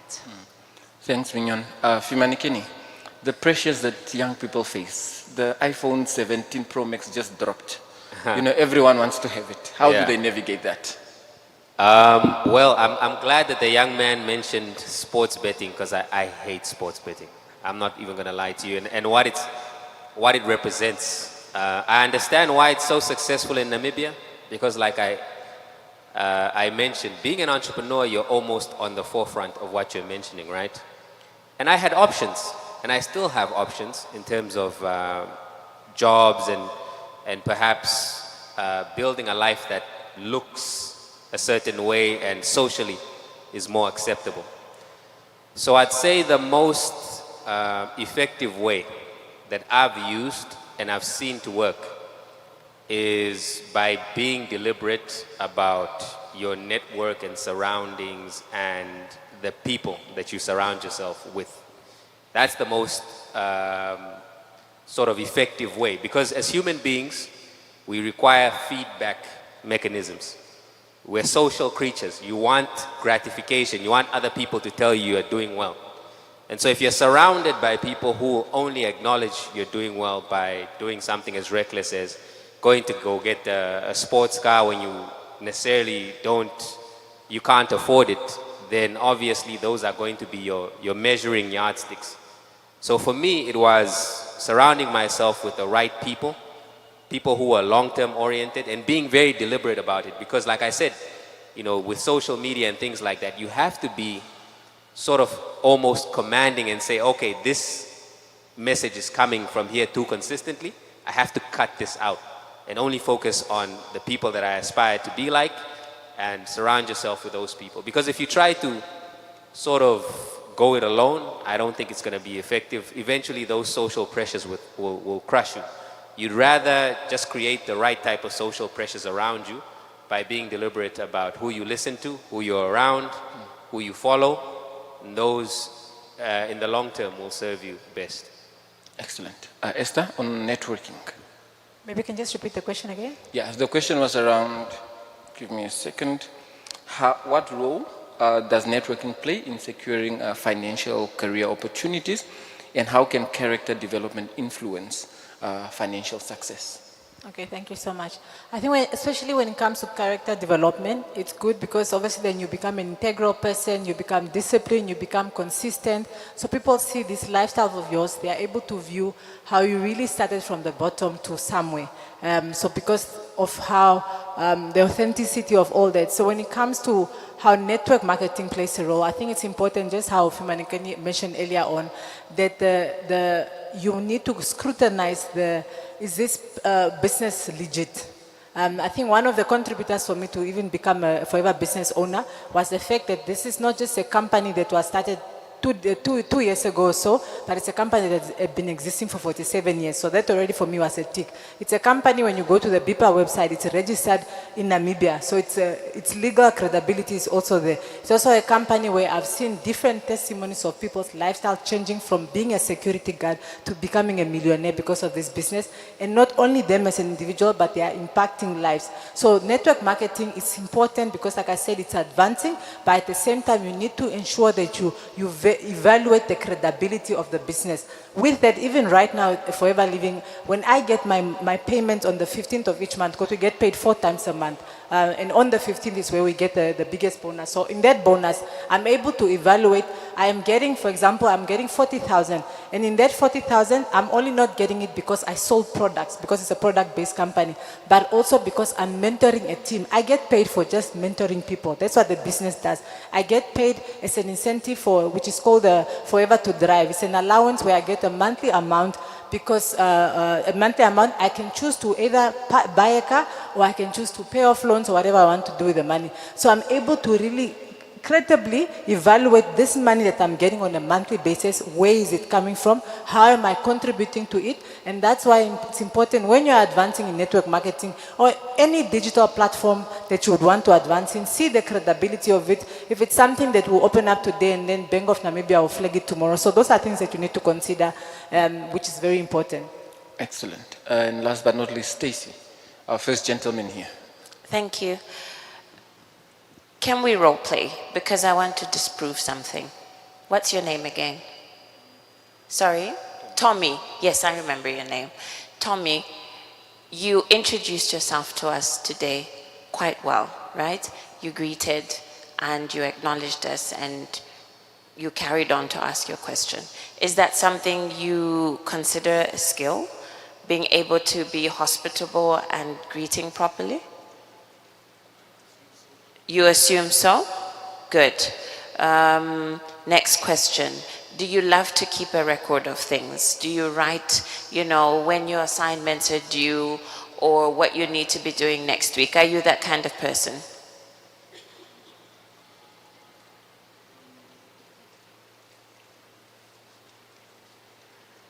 No? Yes? Maybe?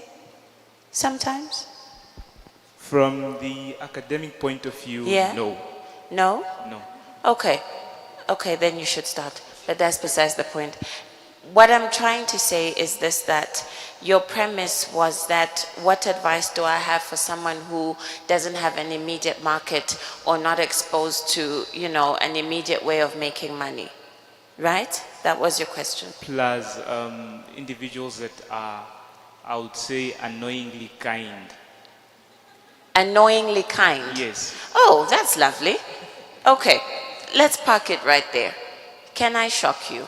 Just with what you've told me about what you can do, greeting people properly, even that being annoyingly kind.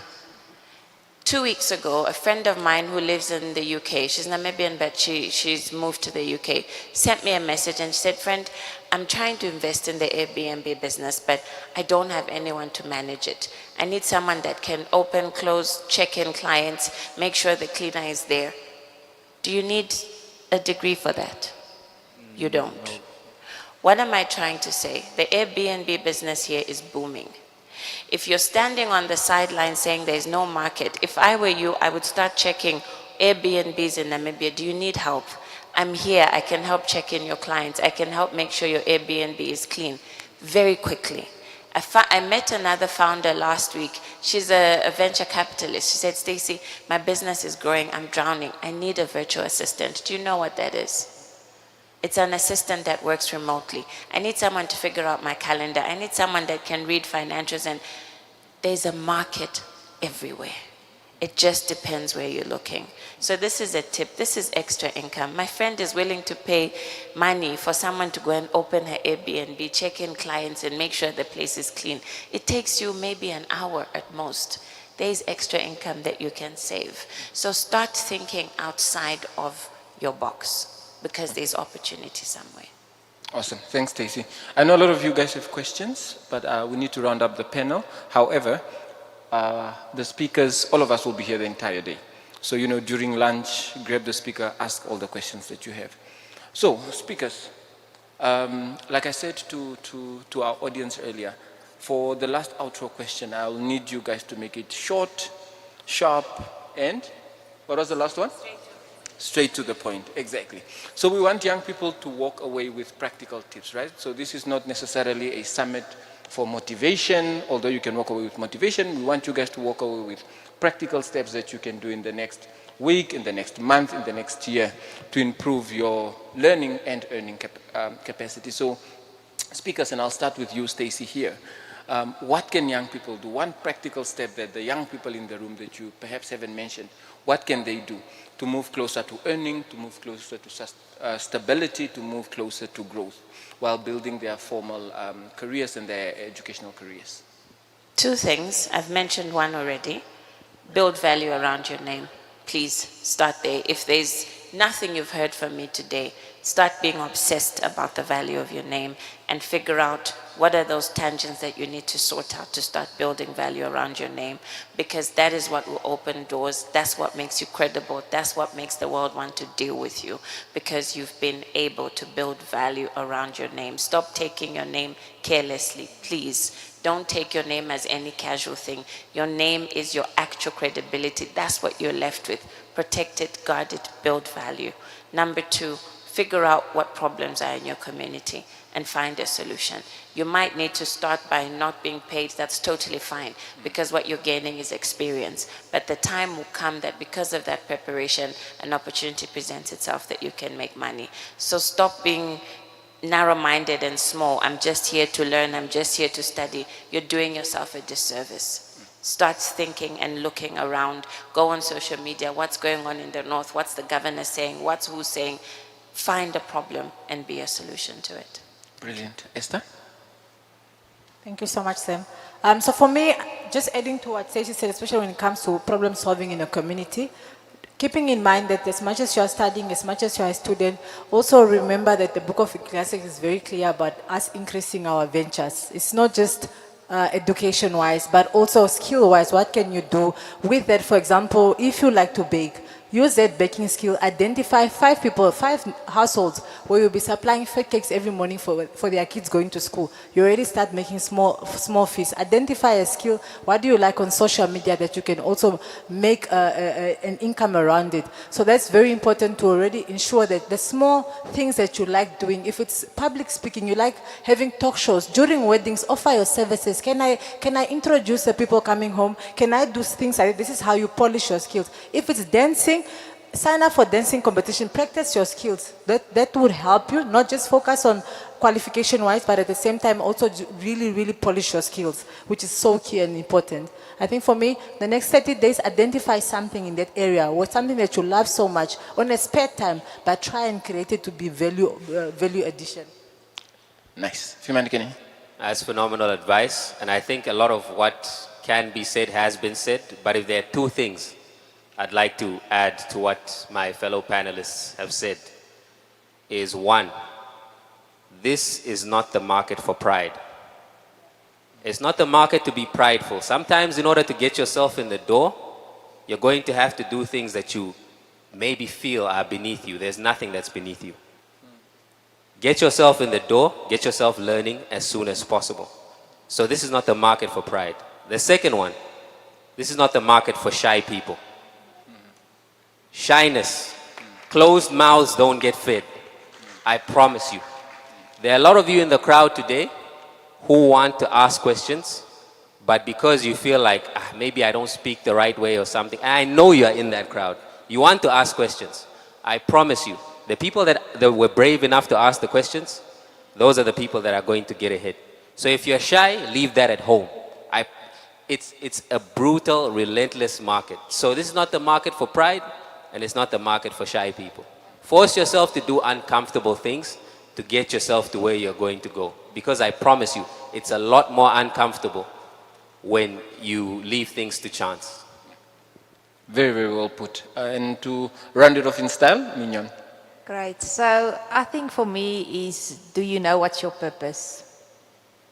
You know, I think I often find people coming in my office saying, but I want the promotion, I want this, I want that. But what is your goals and what are you doing towards it? So I think it's, are you clear? What's my short-term goal? In 6 months from today, what must I have achieved? What must I have done differently? My medium-term goal, in 1 year, 2 years from now, where do I see myself? And then my long-term goal. Those things might change somewhere along the way, but we need to have goals and we need to have plans. And we need to understand, how am I getting myself from point A to point B? So, you know, I was speaking to someone in the week and they said to me, but the universe will look, I said, there's no such thing as the universe will look after you. Let me tell you, if you don't have a plan and you don't have a goal, you're not getting anywhere. So for me, really, is you need to know what's your plan, where am I going, and you need to have clear ways of how am I going to get there, and what do I as an individual need to do to be able to achieve those. And then looking, what support do I need and how am I going to get that support. But for you, if the goal is not clear, you are moving into no man's land. So for me, that's basically what I will conclude on. Excellent. Let's give him a round of applause, because those were absolute gems. And I hope this panel was enriching for you guys, as it was even for me moderating it. I won't even try to summarize what has been said, because like Fimanikeni said, all that has to be said has been said. I hope you guys were taking notes, and I hope that during the tea breaks and the lunches, etc., the networking session later, you'll build up the confidence that you need to walk up to any of these panelists or any of the other speakers and engage with them. And the question earlier about, where do I start if I don't have connections, if I don't know anyone? The people in this room are your connections. The speakers, your fellow students there are your connections. So this is the place to start, to build that network, to build that connection. And with that, I hope we have set a great precedence for what the rest of the day looks like. So from me and all my panelists, thank you very much.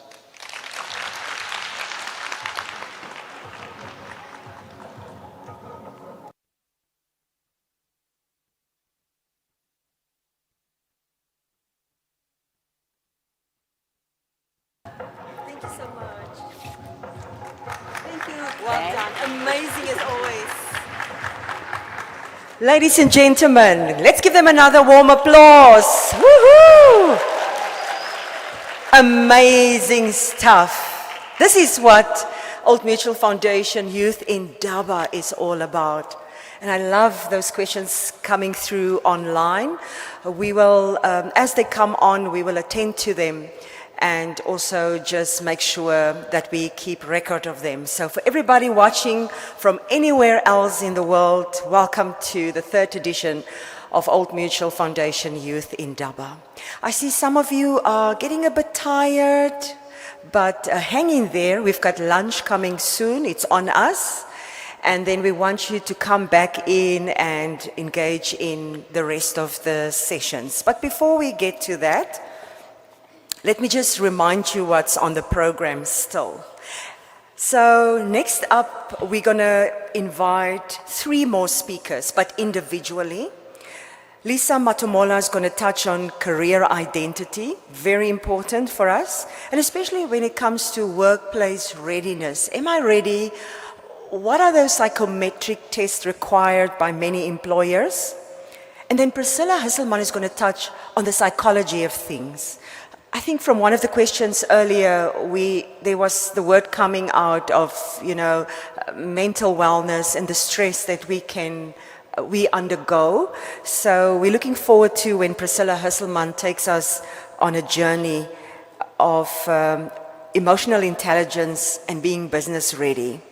And then we've got Kakuna Dunda. She has turned from a graduate to an agri-entrepreneur, and she's going to share her real-life experiences of using the soil, the available soil around her, and planting seeds and selling her crops.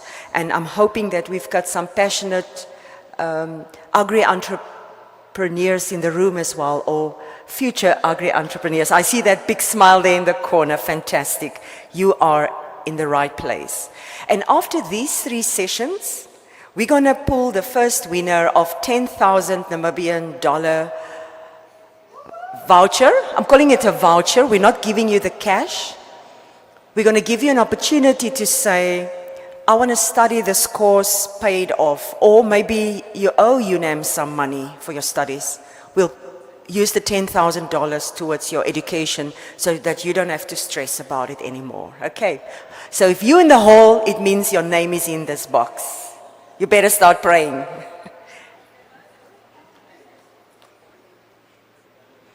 Ladies and gentlemen, I would like to introduce to you Lisa Matomola, an award-winning HR consultant. Have you ever heard of the book People First?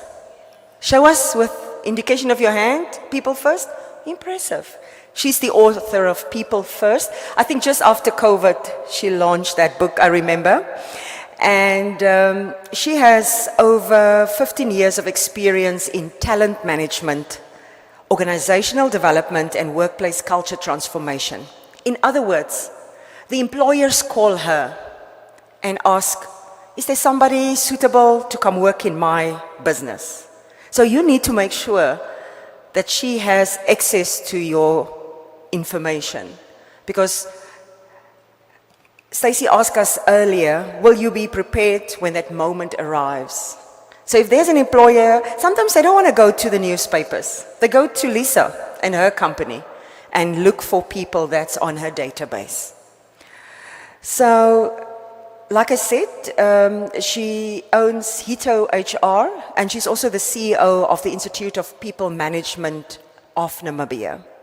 Lisa is the author of People First and a regular media contributor on workplace trends with a strong focus on employability, leadership development, and bridging the gap between people, performance, and purpose. If you just look at the title of a book, People First, that tells you a lot about her character and who she is. Let's welcome Lisa to the stage.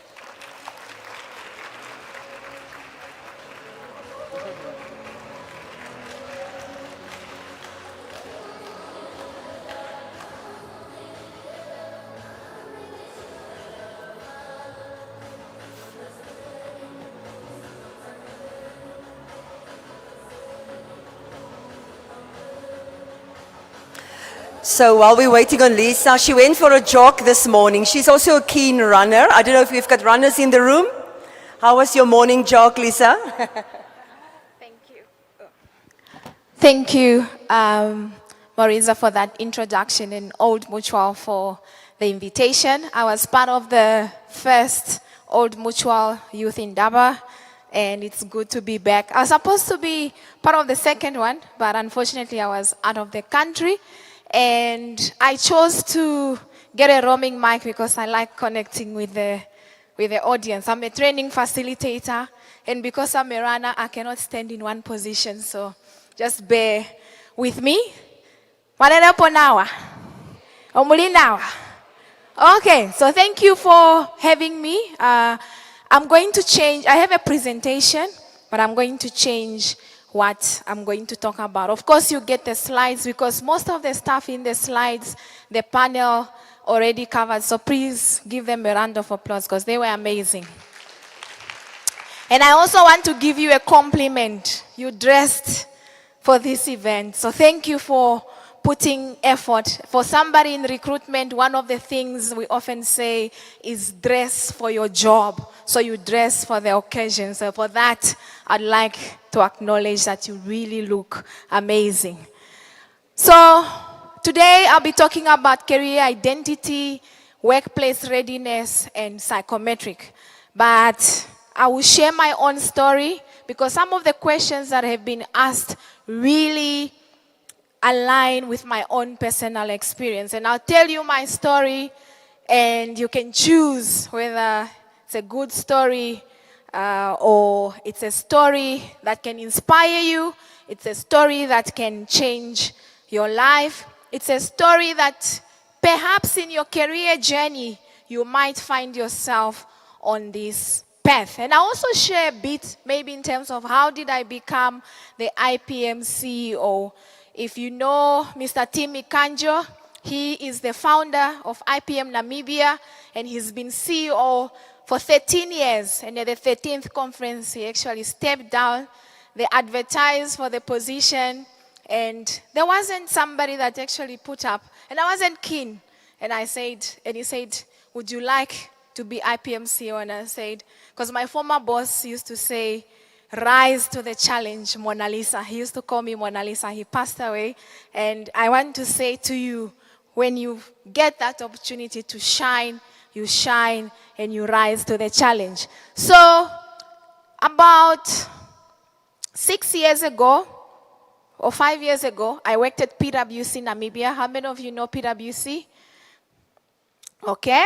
PwC is one of the 4 audit firms, the big 4. If you know, it's an audit firm, but I studied psychology, so we had a consulting department, and Priscilla is from Deloitte, so we were competition in our previous lives, but now we are friends. So COVID came, and this is where I said, in your career journey, when you start your career, you're going to be hit by different phases of your life. And when COVID came, things were not good. Some of you, your parents might have lost their jobs, your siblings, your neighbors, you have seen how companies closed down. If you went to the mall, some of the shops closed down. One of the saddest stories we have currently is Shoe City in Namibia closed down across the country. So imagine how many job losses that are. I didn't do much research in terms of what do they do to the employees, but most of the time I know that they might kind of realign or take some people because they are part of the PEPCO group. Maybe some people got jobs, but not everybody will get that opportunity. So COVID hit, and PwC is a company that makes money. Our job was to actually say, you pay your salary. You wake up in the morning and you pay your salary. And during that time, the company our department wasn't making enough revenue, if I put it like that. It wasn't making enough revenue. So the company makes decisions. And this is where, also as an employee, when you get a job, and I repeat, when you get a job, please make sure you work. You do your job. You wake up to be paid and to deliver, yeah? You wake up to go to work and to deliver. It's not a job where you're going to serve the internet for free. We want you to be like Bonita. Where is Bonita? Bonita, we want as many Bonitas from these people that are attending, whether it's online or in person. So COVID hit, and the department or the company restructured, and they called us and they said, your department is not making enough money, and unfortunately we cannot afford to keep you. So some people actually got retrenched. One of my colleagues was on study leave. She was attending block classes. She had to join a meeting and to just be told, your job is done. And that doesn't wait. I was kind of fortunate enough. I was called, I had an option, I had to move to another department. I was offered to move to the business school, so they have a business school. But I thought to go to the business school, and also when you go through retrenchment, when your colleagues are retrenched, in psychology we have what we call survivor Down syndrome. And during my studies we got that, and I was like, there is that guilt that comes when people's jobs are lost. You feel that it was my responsibility as a survivor, how maybe I influence management to keep my job. And these are people that I've been working with for the past 5 years and 9 months. They are my workplace friends. And also in Namibian corporates, people always say, don't have friends at work. I want to tell you, your friends, your colleagues, they are your network. They are the people that are going to make decisions, and I'll talk about that later. So they called me and they asked me if I wanted to move to the business school, and I thought, I have a hashtag that I also use. My career is my business, and I thought, what will I be doing in the business school? I'm not an administrator. It's not. I studied industrial psychology. I've been a consultant. I'm an HR practitioner. My purpose is to make a difference to Namibian organizations, to individuals, and that is where career identity becomes important. So you need to know your why. Why did you choose your career? I'm a career coach. I work with clients, and often our careers are formed because our parents wanted us to study something. My father wanted me to be a pharmacist. And I remember in grade 11 when the teachers asked, what do you want to be? I would say, I want to be a pharmacist. I didn't even know what a pharmacist does. But because my father thought it would be nice to have a daughter who is a pharmacist, and he saw the salary in the newspaper. I remember we were at the village one holiday, and he said, it would be nice to have a daughter who is a pharmacist. And I wanted to impress my father. Actually, my first year at the University of Namibia, I studied a Bachelor of Science. I'm from the science grade 11, grade 12 background. But I realized this is not for me. And if something is not for you, some people, they study hard and they pass. For me, I was struggling. I actually even registered for a pre-med because I was like, I'm going to be a doctor because pharmacy, you must be in the medical field. But I realized this is not for me. And I changed and I enrolled for psychology. And even when I was choosing my careers, we had a book from Ministry of Labor back then where I was always stuck on the psychology page. But I couldn't tell my father that this is what I want to do. So when it comes to your career, it's very important to know what it is that you want to study. Ms. Tesis mentioned that you are going to solve problems. Your career exists so you can solve problems. And maybe I can move to the one slide that I have in terms of why do we choose our careers. Some of you, maybe you want to drive a Vroompa. There's nothing wrong with that. Sometimes you choose your career because you want to earn a lot of money. Some of you choose your careers because you want to make a difference. I remember I was in a hospital and I asked one doctor who was assisting me, and I said, do you enjoy being a doctor? Why did you choose to be a doctor? And she said, I wanted to help people in my community. So there is a why in terms of why you chose your career. So being students, you must ask yourself, why did I study what I studied?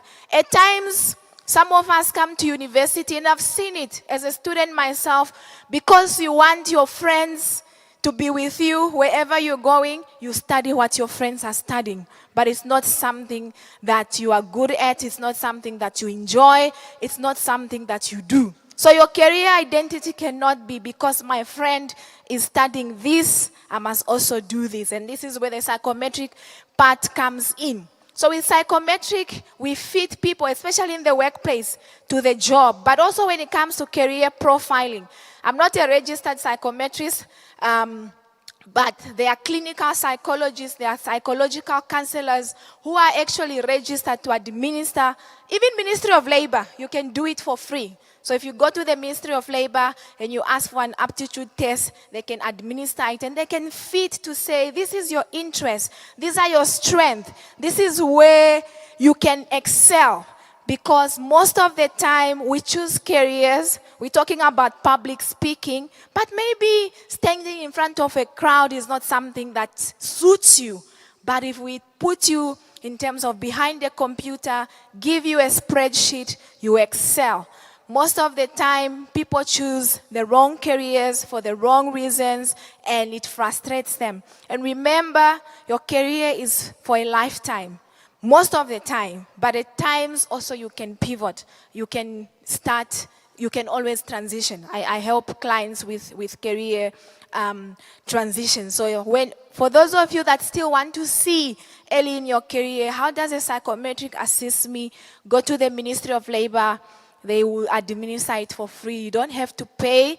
But it's also, it will tell you in terms of what are you good at. We have a career that is called occupational therapists. Their jobs is also to make sure that they focus on that. As a generation that has access to information, I would recommend that you do that test. Even if you're already studying, it's also okay. Sometimes you don't have to change your course or whatever, but it helps you to understand, to say, if I'm an engineer, I might struggle because of this and this, but my field is actually this. And when people are aligned, even from a professional perspective, when you put or place people in the right jobs, they excel. Otherwise, that's why we have performance issues in workplace. So your future boss is going to be saying, you are this, you are that, but it's because you are placed in the wrong box. So and also, one day when you find a job, you are going to be asked to complete a psychometric assessment. Priscilla will be talking about emotional intelligence, and she will talk about in terms of how in the workplace, emotional intelligence, especially for leadership skills, positions, becomes very important. So when you are here, we are not just looking in terms of your student. We are actually looking in terms of where you are going when it comes to that. So the theme of the Old Mutual Foundation Youth Indaba is learning, from learning to earning. When I left PwC, I didn't have a job. I didn't have option B. It was during COVID, December 2020. That's when I made a decision. And I went to my boss and I said, I appreciate the time I've spent in this company. I love this company. It has built me. And I will talk good about this company wherever I go.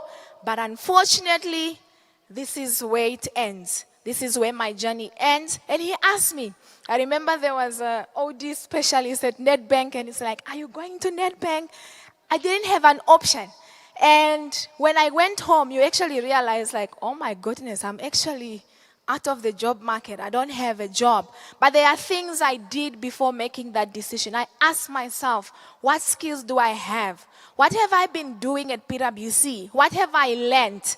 I actually wrote down a list of all the HR managers and HR executives that I've worked with. Not that I had relationships with them, but they were clients, and I said, I'm going to reach out to them, and I'll send them my CV. I sent some of them my CV.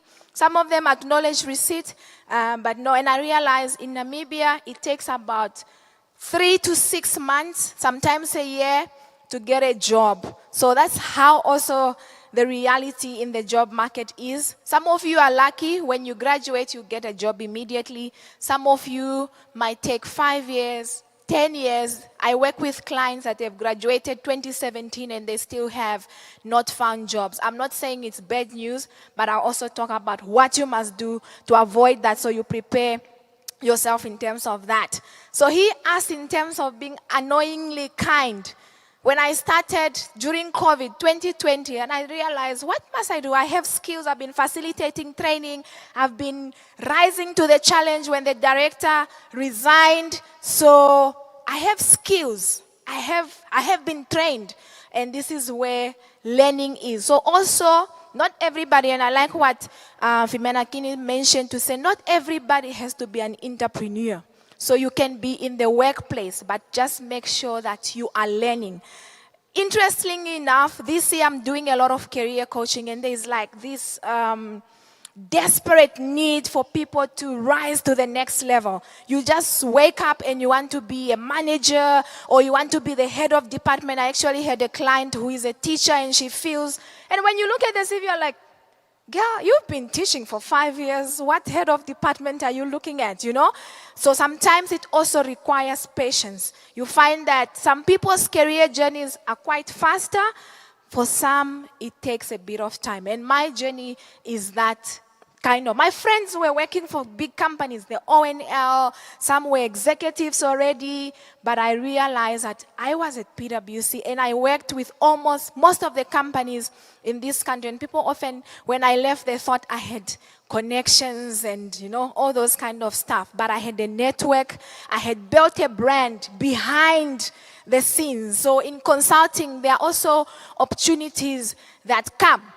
So I left my job during COVID, and I realized, actually it's COVID. There's no work that come. And I decided I'm going to start a company that just offers training so that while I'm still looking for a job, the idea was while I'm still looking for a job. And you know what I started doing? From learning to earning. Most companies, they need speakers in Namibia, especially this beginning of the year, somebody to come and inspire the team. They call us motivational speakers, but we're not motivational speakers. Just somebody to uplift, engage the team. And the first company that called me was MVA Fund, and they said, Lisa, we want you to come and talk to our team about leading without a title. And I was like, leading without a title? I went to buy Robin Sharma's book. I read it in 3 days, prepared a presentation. More than 120 employees joined. It was online, it was for free. They didn't pay me. And I delivered that presentation. But during that presentation, somebody, an executive actually was attending that session. The executive went to another company. When they went to another company, they remembered my presentation and they called me. So most of the stuff that I did during COVID was for free, because there was also national lockdown. We had won a tender, but we couldn't travel because gathering was prohibited, yeah? If you remember.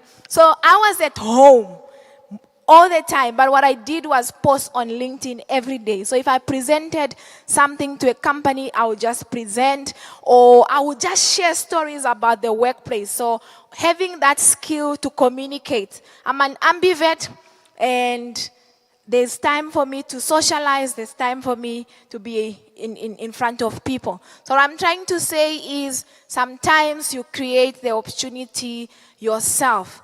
For you to find a job, I coach job seekers, I work on recruitment projects.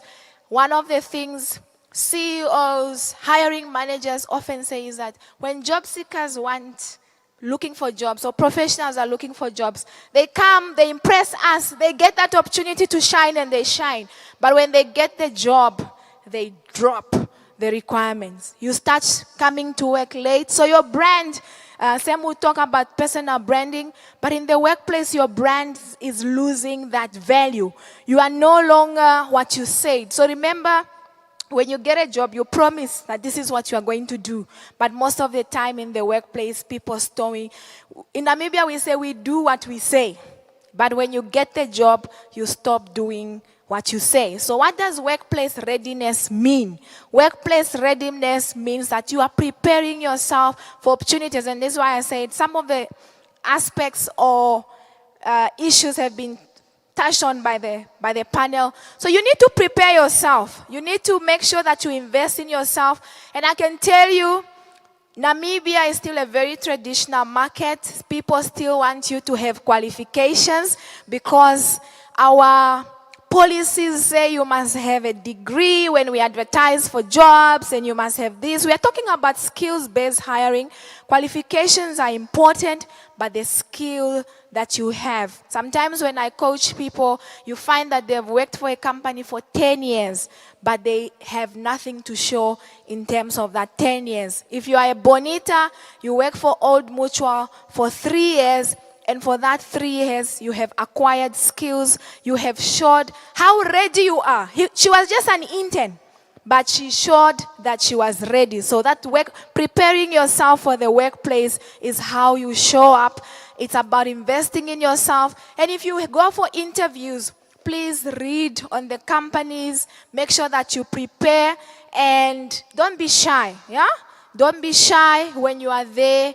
You are there to talk. You are there to make sure that you sell yourself. So the purpose of interviews is to sell yourself. Speak in class. As students, when you come to school, make sure that if you have a question, you raise your hand and you show up. Because those are the skills that are preparing you for the workplace readiness. People often ask, when I wake up, where are we going to get the skills?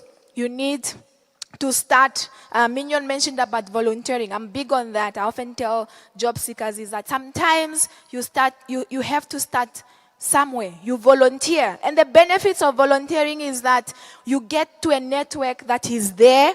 When you go for an interview, even if you don't get a job, somebody has noticed you. So I've worked on projects where people come for the interview, they don't get the job, but one of the panel members remembers the one person and say, Lisa, send me that person's CV, and they get a job somewhere else. So this is why when you get that opportunity to shine, you shine. When you get that opportunity to make an impression, and first impressions are formed quickly, within 30 seconds. So we don't want in the workplace employees that are always complaining, employees that are negative, employees that don't add value. We are hired to come and be innovative. We need innovators in Namibia. We need people that can create. We need people that can come up with new ideas. But also, if the workplace is not working for you, I can tell you from where I'm standing that it is possible to go from a big corporate to become your own boss and create jobs for others, because in our company, we actually have 3 employees. We've had 7 interns that have come through our doors, and one actually went to work for PwC. So one of the success stories that I have is that I always tell them, sometimes you might not have to work for Shit or HR for the rest of your life, but we're also creating skills for Namibia. But one of the things I'm big on is when I hire people, I always ask them, why did you choose industrial psychology? And there was a young girl I hired, and she said, you know what, Lisa, I was at the Old Mutual Foundation event at the cocktail or mocktail, it's a mocktail, and I saw how, the people were being treated, they were being screamed at, and I realized I don't want such in the workplace. And for already that aligns in terms of what our purpose is to create conducive workplaces that put people first. Because we spend majority of our times in the workplace, and we want people that come to work and they are happy, because from the time you start your career, you are going to spend 9,000 to 10,000 hours at work. And we have seen the likes of the Stacy. There's also a purpose. You're an executive, you leave a chief executive officer title to just be, in terms of helping others, purpose-led leadership or development. So sometimes the titles, people are realizing that work has to be meaningful. And when it comes to career coaching, I also teach in terms of meaningful work. So your work must not just help you to get income, it must give you fulfillment. A new book I'm writing is coming up, and it's titled Impact. And impact is going to remind us in terms of our careers, in terms of our values, in terms of what we are going to contribute to Namibia, to Africa, to the world, because Namibia needs you, Africa needs you, and the world needs you, and you have what it takes to actually become that employee of the month. You have what it comes to become that entrepreneur. The opportunities are there, but they don't come to people who fold their hands. They don't come to people who make excuses. They don't come to people who are waiting for opportunities to come. They come for people, they say, the future belongs to those who prepare for it. So I went if you work for PwC or any audit firm, Priscilla will tell you our salaries were 25%, in fact 50% below what our colleagues or other counterparts at the same level were earning. So we're paid 25% of the market. But when you are there, you are exposed. They invest in your training and development. So when you find a job, don't always go for the money. Money is nice, yeah?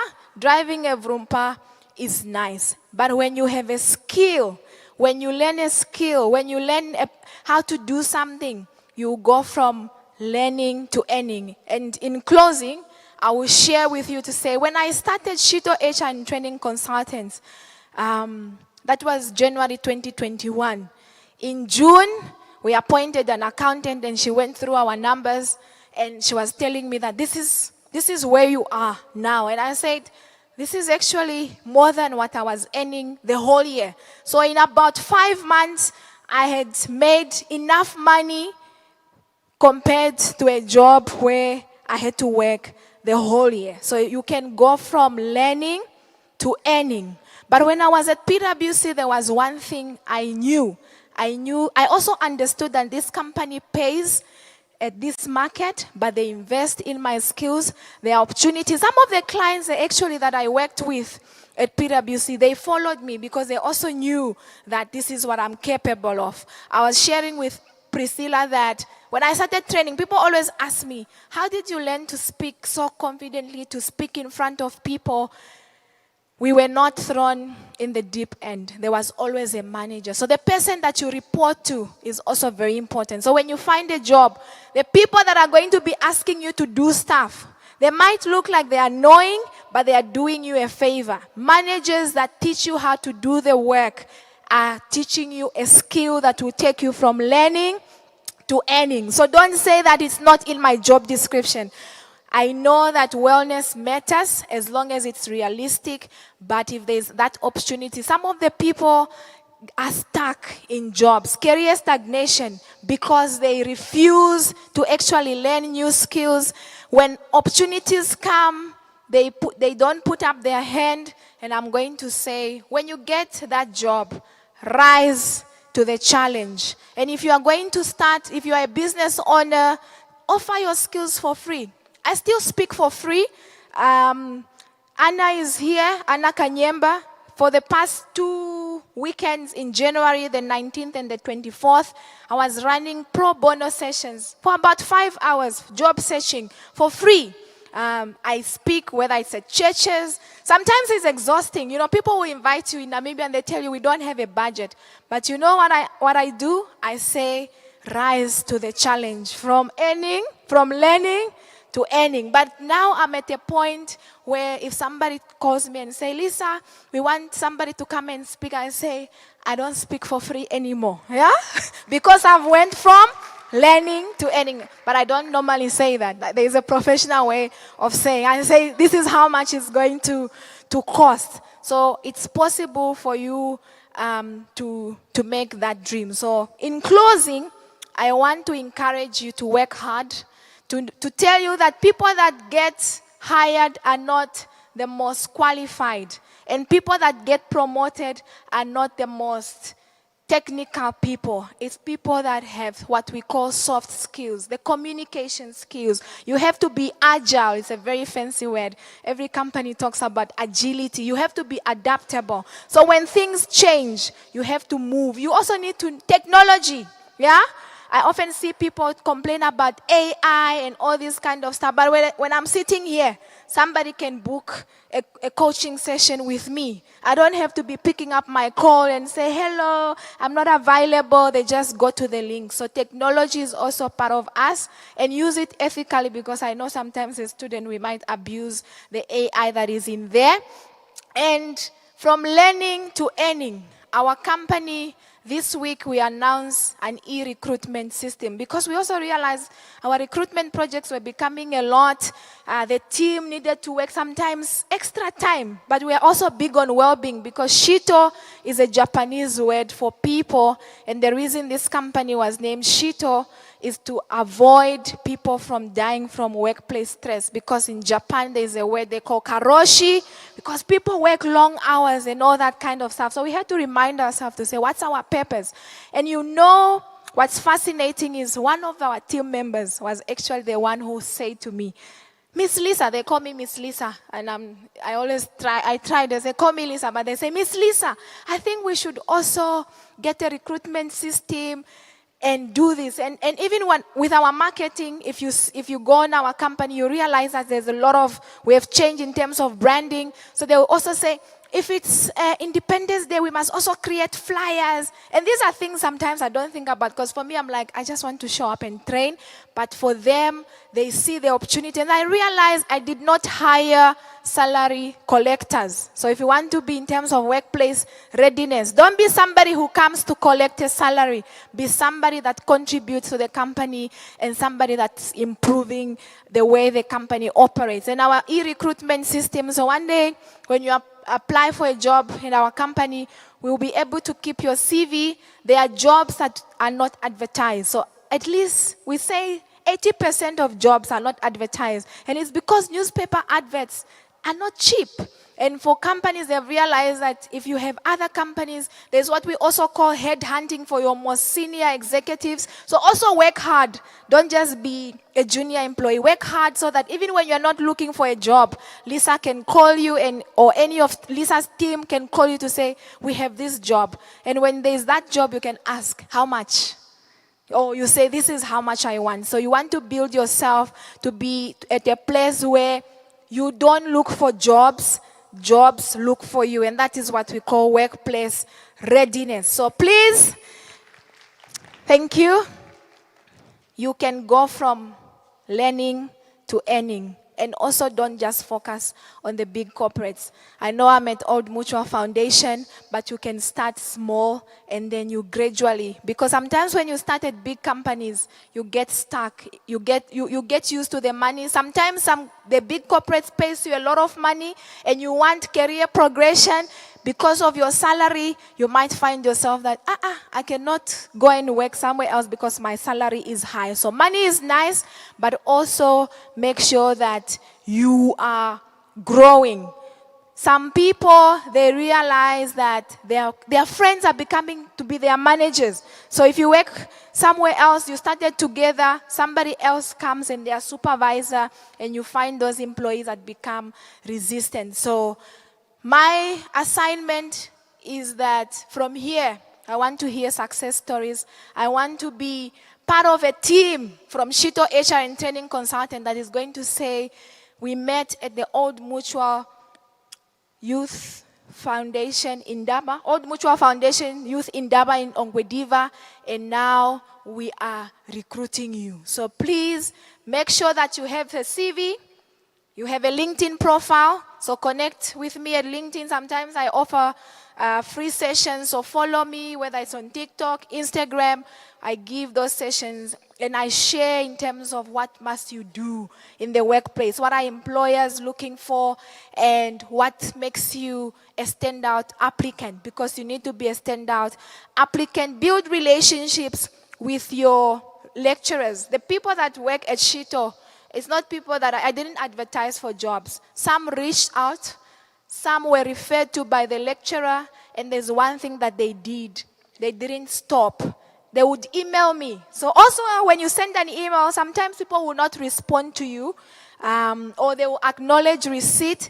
But when the time comes, one of them, the time came, somebody resigned, and I actually realized there was somebody who emailed me and she wanted this opportunity, and 80% of jobs are not advertised. Sometimes you have to look for the jobs, but just make sure, what value do I bring? What am I going to add? So in conclusion, I want you to repeat after me. My career is my business.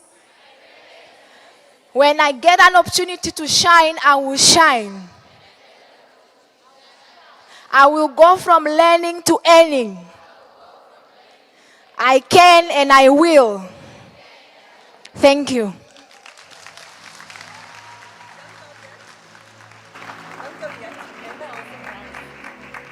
I just love Lisa so much. Let's give her another applause. Yay. She's on fire and she's authentic. I don't know, Lisa, are we waiting on a second book or what? She's just spilling it all and she calls it as it is, and I love that about her. But she's also very generous. Lisa is giving away something interesting. So let's first check if there are any questions in the room for her. Please be bold. Thank you so much. Can we get the mics? We're going to do a Q&A quickly, and there's a surprise. Lisa's giving away something big. Get those questions going. There's a gentleman in red. He needs a microphone. Anybody else? Yes, a lady right there at the front. And there at the back, 3. Maybe one more question. Please, one more.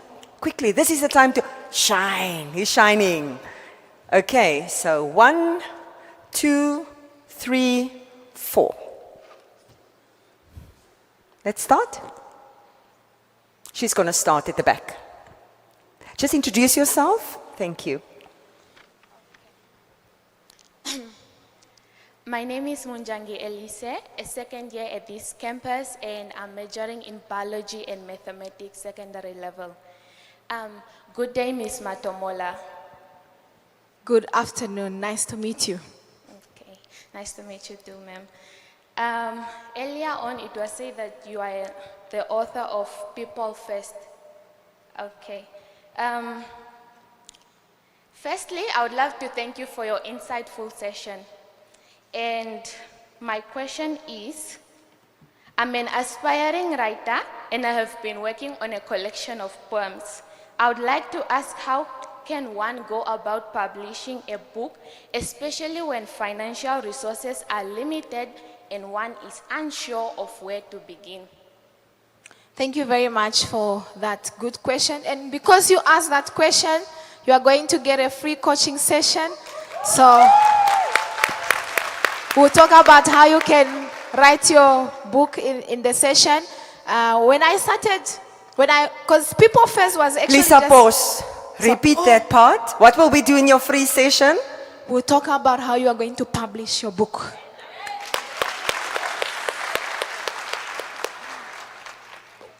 So People First was just tips in the newspapers, in the Namibian newspapers. And then it became, we realized the tips were becoming popular and we put them together to be a book. And of course in Namibia sometimes publishers are not there and it takes a lot of money to publish. But I think I was fortunate enough because the company, and a lot of companies, corporates would not sponsor a publication because they should always also be aligned. So the company had to kind of sponsor, you know. But I know there are also self-published authors where you don't need to go through a publishing company. As long as you can get somebody to design the book cover for you and all that kind of stuff, you can get that. But I know people that can assist you. But what I can encourage you is continue writing. So when somebody actually just planted the idea with me to say, you can publish a book. I used to write a book, but it was more on running and HR lessons. And then People First was just a twist from that and just to make it more corporate. But write from your experiences, write from your lessons. Impact is actually based in terms of some of the career coaching conversations I've had, some of the things I see when it comes to job searching. So it's also a very practical book based on real stories from the Namibian market. So we will talk about your book, and congratulations on, don't stop writing.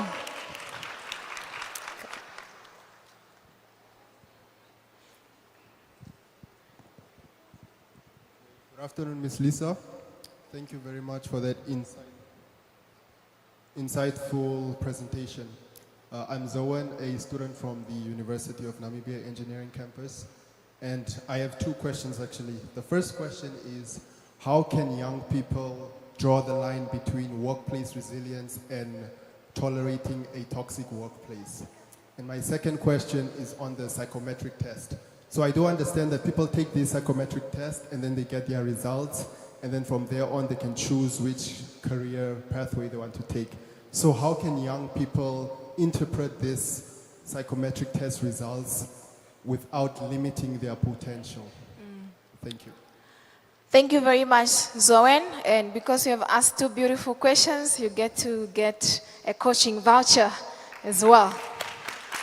So I will start with the first question, workplace resilience in terms of toxic workplaces. So one of the things that actually made me to be famous was my talk around corporate bullying in the workplace. So I was one of the few brave Namibians. I always tell people when they talk about Namibia, land of the brave, my name is on the list.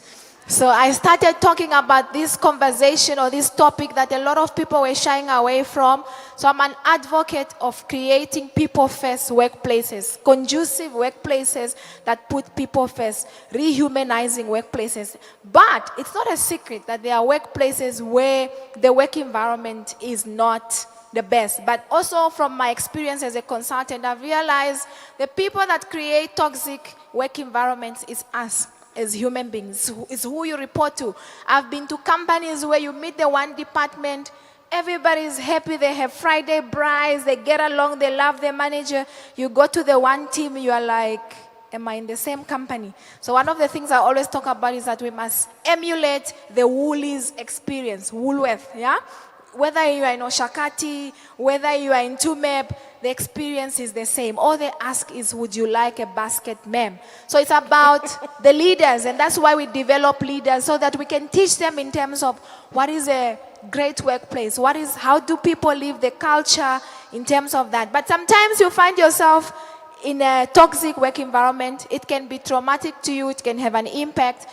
If you can, please leave. I've also seen, but I'm not saying leave without security. We're talking about social protection with Sam Mandela Utoni. We're talking about there must be safety net, because also life is expensive. So you can't just leave your job. But I've also seen people leave their jobs because the environment is toxic. A toxic environment has more impact in terms of your psychological wellness and well-being. So when you apply for jobs, just you also pick it up either from the interviews and all this. So it's also about aligning your values to that of the company. The second question around psychometric assessment, when you complete a psychometric assessment, the psychologist or the psychological counselor, they will take you through. They don't impose. So in psychology, we don't advise. We just tell you, these are the options, these are the risks, these are the advantages, pros and cons. Even when people come to me for career coaching, somebody asks me, Lisa, if you were in my shoes, what would you do? And I said, your career is your business. Give me option A, option B, and why it works. So always choose to ask questions. You know, even in investment, you choose to ask questions. If I invest in this unit trust, Old Mutual, what are the risks? If I invest in this, what are the benefits? So the psychometric assessment is just an encouragement for you to say, go and do it. Not all of us do it. I only did a psychometric assessment after I completed my studies, but luckily mine could match in terms of where I am, because one of the jobs that I propose is I can be a social worker, I can be a teacher, a field in psychology, so there is still a match. So you can ask for questions and they will align and they will not impose you. At the end of the day, if your parents feel you must become a doctor, it's just that doctor, when you go, you'll be a miserable doctor and you'll be screaming at your patients and you will lose. You'll not be the best doctor. You'll be the doctor that we talk about on TikTok. Okay, number 3. There she is. Where's the mic now, guys? Here she is at the front. Just lift up your hand, ma'am. And thank you for the good questions. And when I was a student, I couldn't do what you guys are doing, so amazing stuff. All right, good afternoon, ma'am. I am Kesha Yambo. I am a final year nursing student. All right, so my question regarding career identity, how does one maintain a positive mindset regarding their career choice, especially when things change and become a bit overwhelming? I mean, I know that I want to stay, I want the career, I want the job at the end of the day, but then I may have an idea of something else that I want to do that may feel more comfortable, but I want to stay? Like, what would motivate me to stay? Or rather, how do you just, yes, what motivates one in that, when you're in that space? Thank you very much. I didn't get your name. Kesha. Kesha. Oh, Kesha, because you ask a question, you get a free coaching voucher. And one day when you want to transition from nursing to option B, we'll talk about your career. So one of the things I help clients with is also career transition. And I often say, and I'm going to say this, just because you studied something doesn't mean you must end up there. There are engineers that have moved to HR. There are finance managers that have moved to marketing. So your career is, I call it job hugging. We don't have to hug jobs all the time. We had Patricia studied science. She's now, and yesterday when we were talking to her, she's doing already neuroscience and all that kind of stuff. So if you also finding yourself in careers where you are not sure what you want, please talk to her. You can transition from a career. And I always tell people, if you studied and you graduated something, if we have graduates here and you cannot find a job, my sister is online, she studied something, and the job market hasn't really been going well. And I asked her, what did you really want? And she said, I actually love the course that I studied, but I'm not getting it. And she has decided she's going back to school and she's going to study a course. And I said, okay, I wanted her to do data science because, Stacy said data science, and because of HR, we know also the skills for the future, but probably it's not for her. But she has found something. And the fact that she actually took charge, I didn't have to force her. She has realized that I've been a graduate for almost 2 years, going to 3 years now. The job market is not happening. So let me prepare myself again. So you can go from that. And I can tell you, I've coached a client who was a nurse,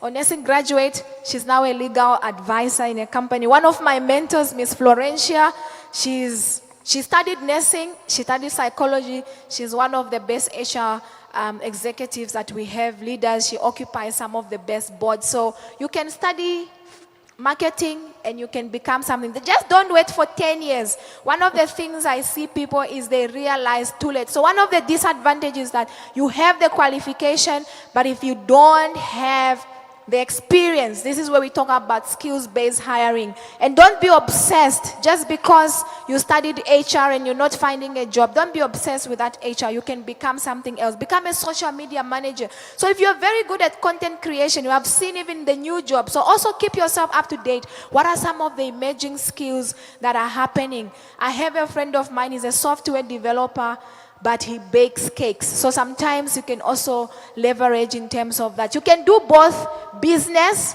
and being employed at the same time. So sometimes you don't have to end up in business, but your career also requires you to take a risk. You need to take calculated risks. Thank you, I'll Lisa. stop there. Yeah. Sorry, we're running a bit over time. Just be careful there. Yeah. This gentleman had his hand up as number 4. Are you bailing out? Are you saying no more question from you? Excuse me? He's aligned. He's aligned, so we found somebody else there at the back. Thank you. But I'll give you a coaching voucher. Can we just keep it brief so that we can okay. not run over time? Thank you, Lisa. Okay. Thank you, Melissa, for this opportunity. My name is Paulinus Pastiwan, and I'm a fourth year student here at HPA. I'm also a soldier from the Ministry of Defense and representing the Ministry of Defense here. Wow, congratulations. Nice. Okay, you were more emphasized on opportunities. And my question, I only have 3 questions. The first question is, how can I create an opportunity to myself?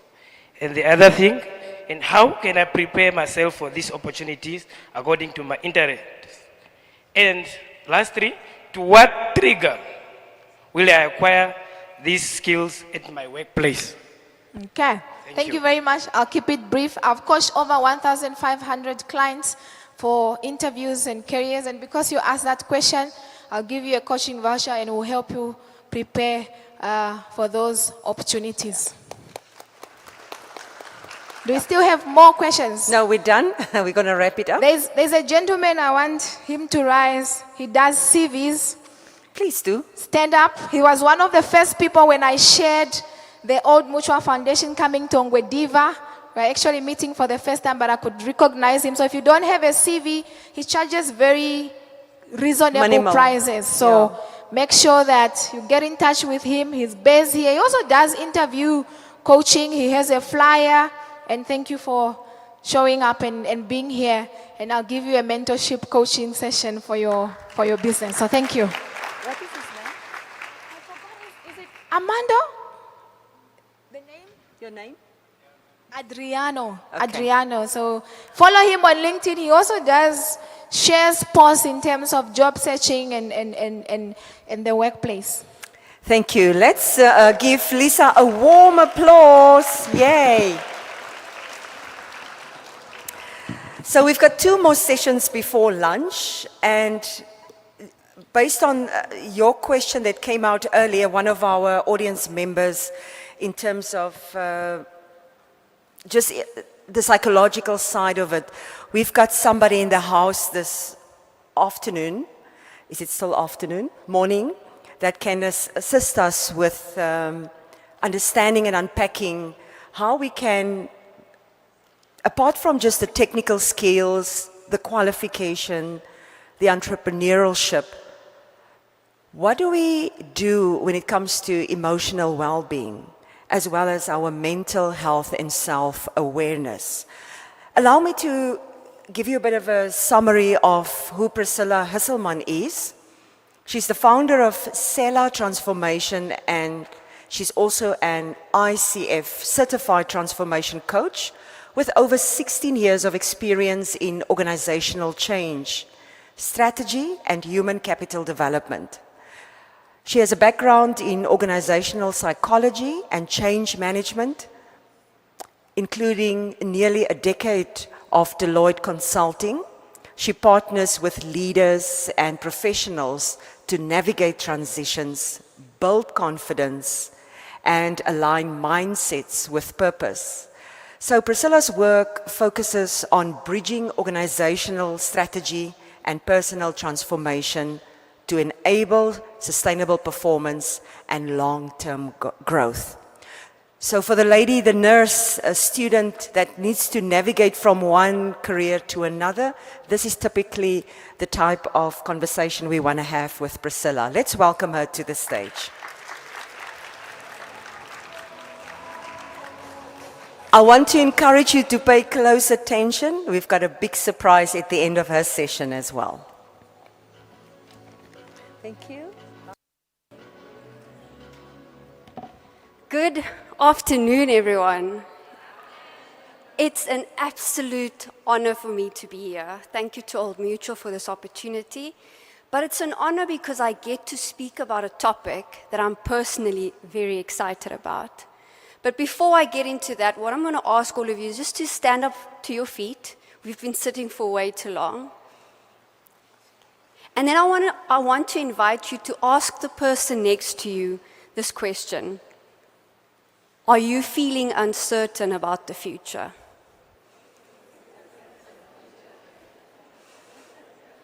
And then wait for an answer. And now you can have your seat. I know that I'm feeling uncertain about the future. And that is not a weakness. That is awareness. That is noticing something about yourself, about the environment that you're experiencing, that's very real. You see, the future does not belong to the people that have it all figured out. Does not belong to the people that have the best qualifications. The future actually belongs to the people that are more adaptable. That's what the future is about. Today's conversation is not a wellness talk. I'm not going to give you scripts and tips for Instagram-ready self-care ideas. Today is really a performance conversation. It's a resilience conversation. It's about a sustainable career. And you are at the center stage because this is important to you. So what can you expect today from me? I'm going to walk you through what is mental health. I'm sure a lot of us have versions of it. I'm going to walk you through what is emotional intelligence and how it can potentially support you in your current career as a student or in your future ambitions. But then I'm also going to share 3 practical experiments that I did on myself during my career and how they've built something inside of me. And then lastly, I'm hoping to give you something practical, a framework that you can walk away with today. Because, hey, you want this to be usable, right? You want this conversation to be something that you can take away. So let's talk about my experience. Who's Priscilla? So yes, I've got over 16 years of experience in corporate. I found myself leading teams. As Mignon has alluded to, and Lisa, I was with Deloitte for over 8 years, where I led multidisciplinary consulting teams in different geographical locations. So I had a lot of experience with my amazing qualifications because I was one of those individuals that felt like when I finished studying, I have to start working. And my dad was one of the people that created that narrative. You have to be responsible. You have to take immediate action.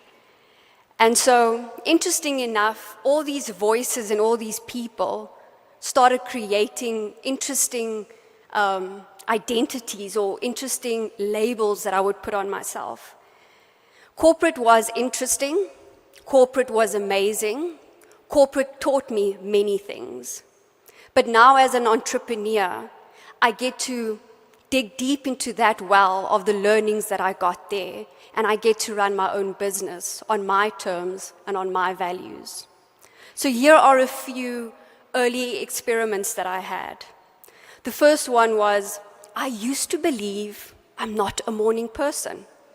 Who can raise your hand on that? I'm just not a morning person. And you sort of want to start your day very late, right? And that becomes a label, and that becomes your identity. And interesting enough, that becomes a habit, which becomes your performance.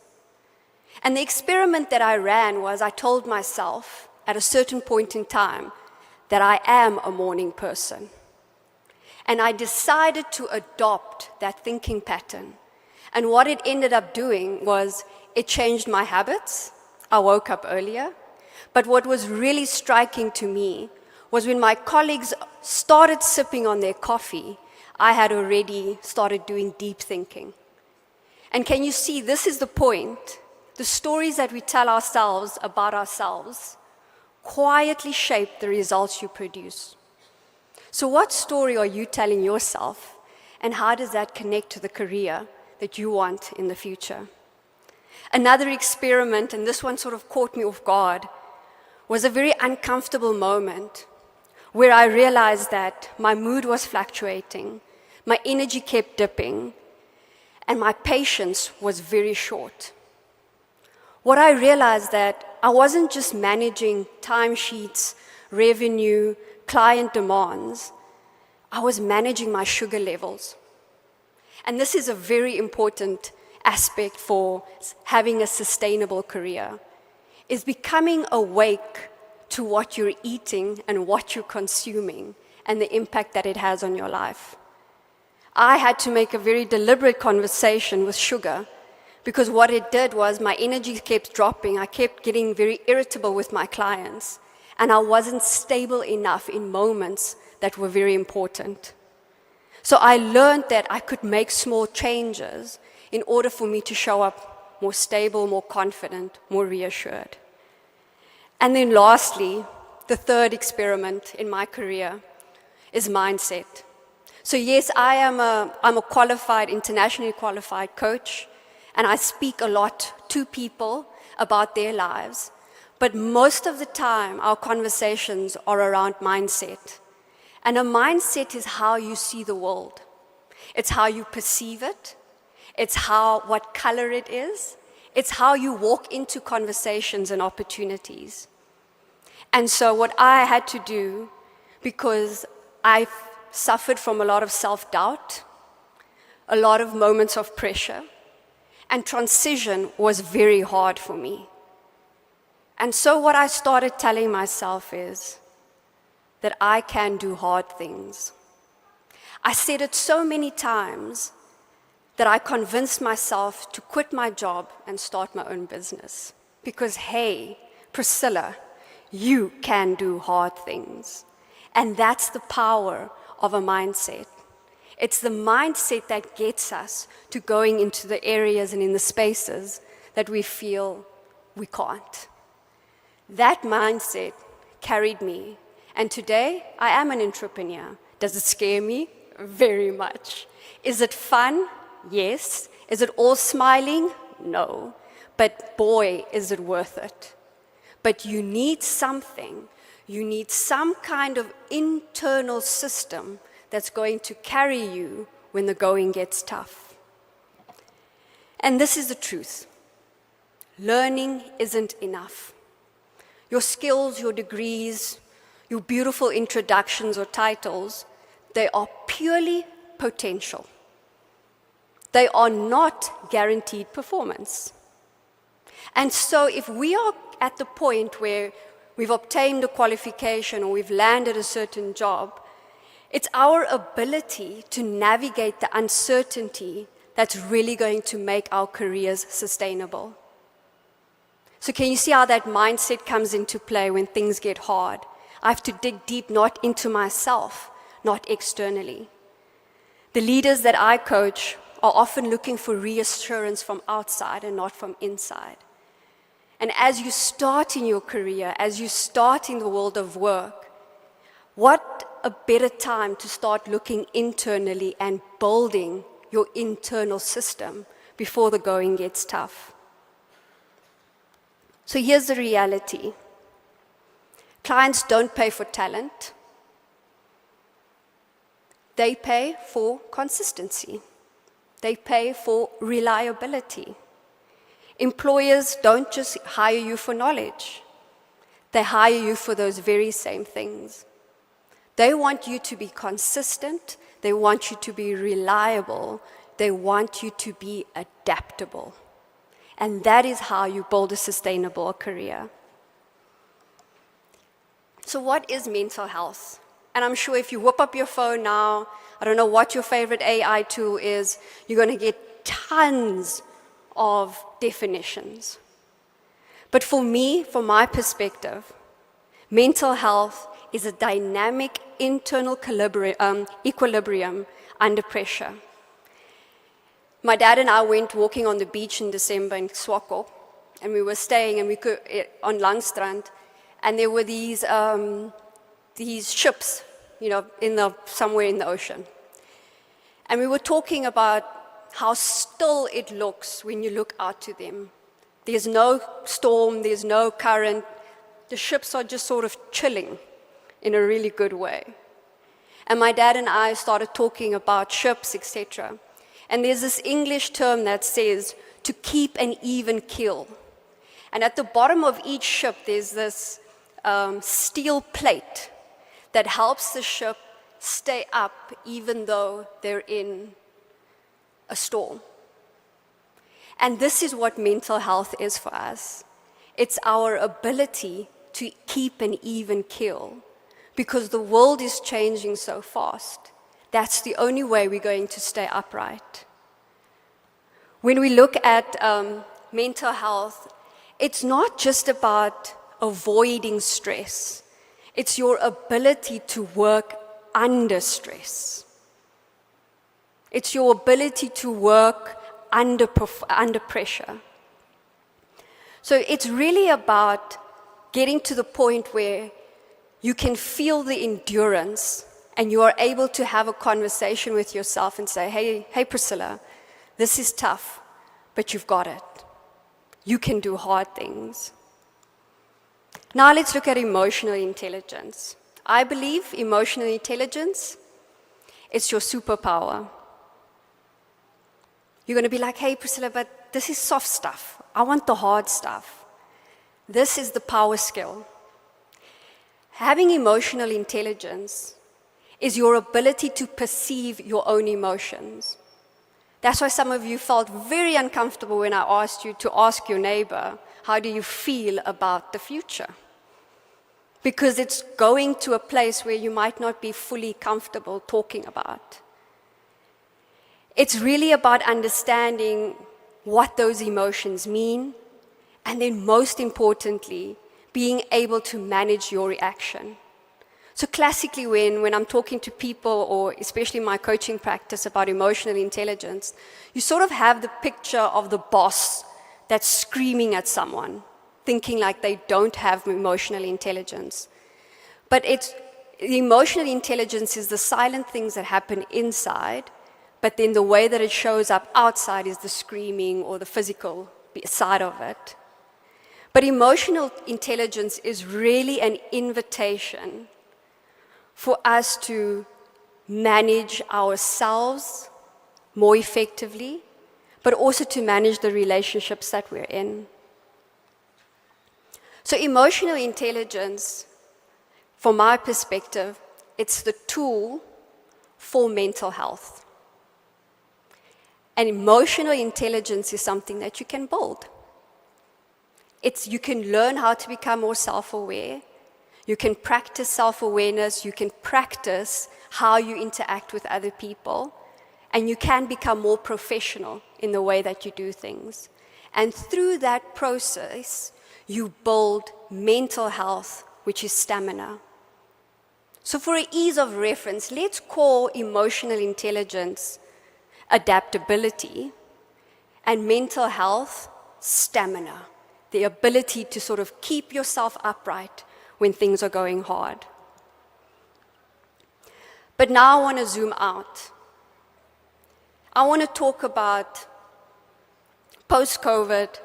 I want to talk about what's happening in the world today.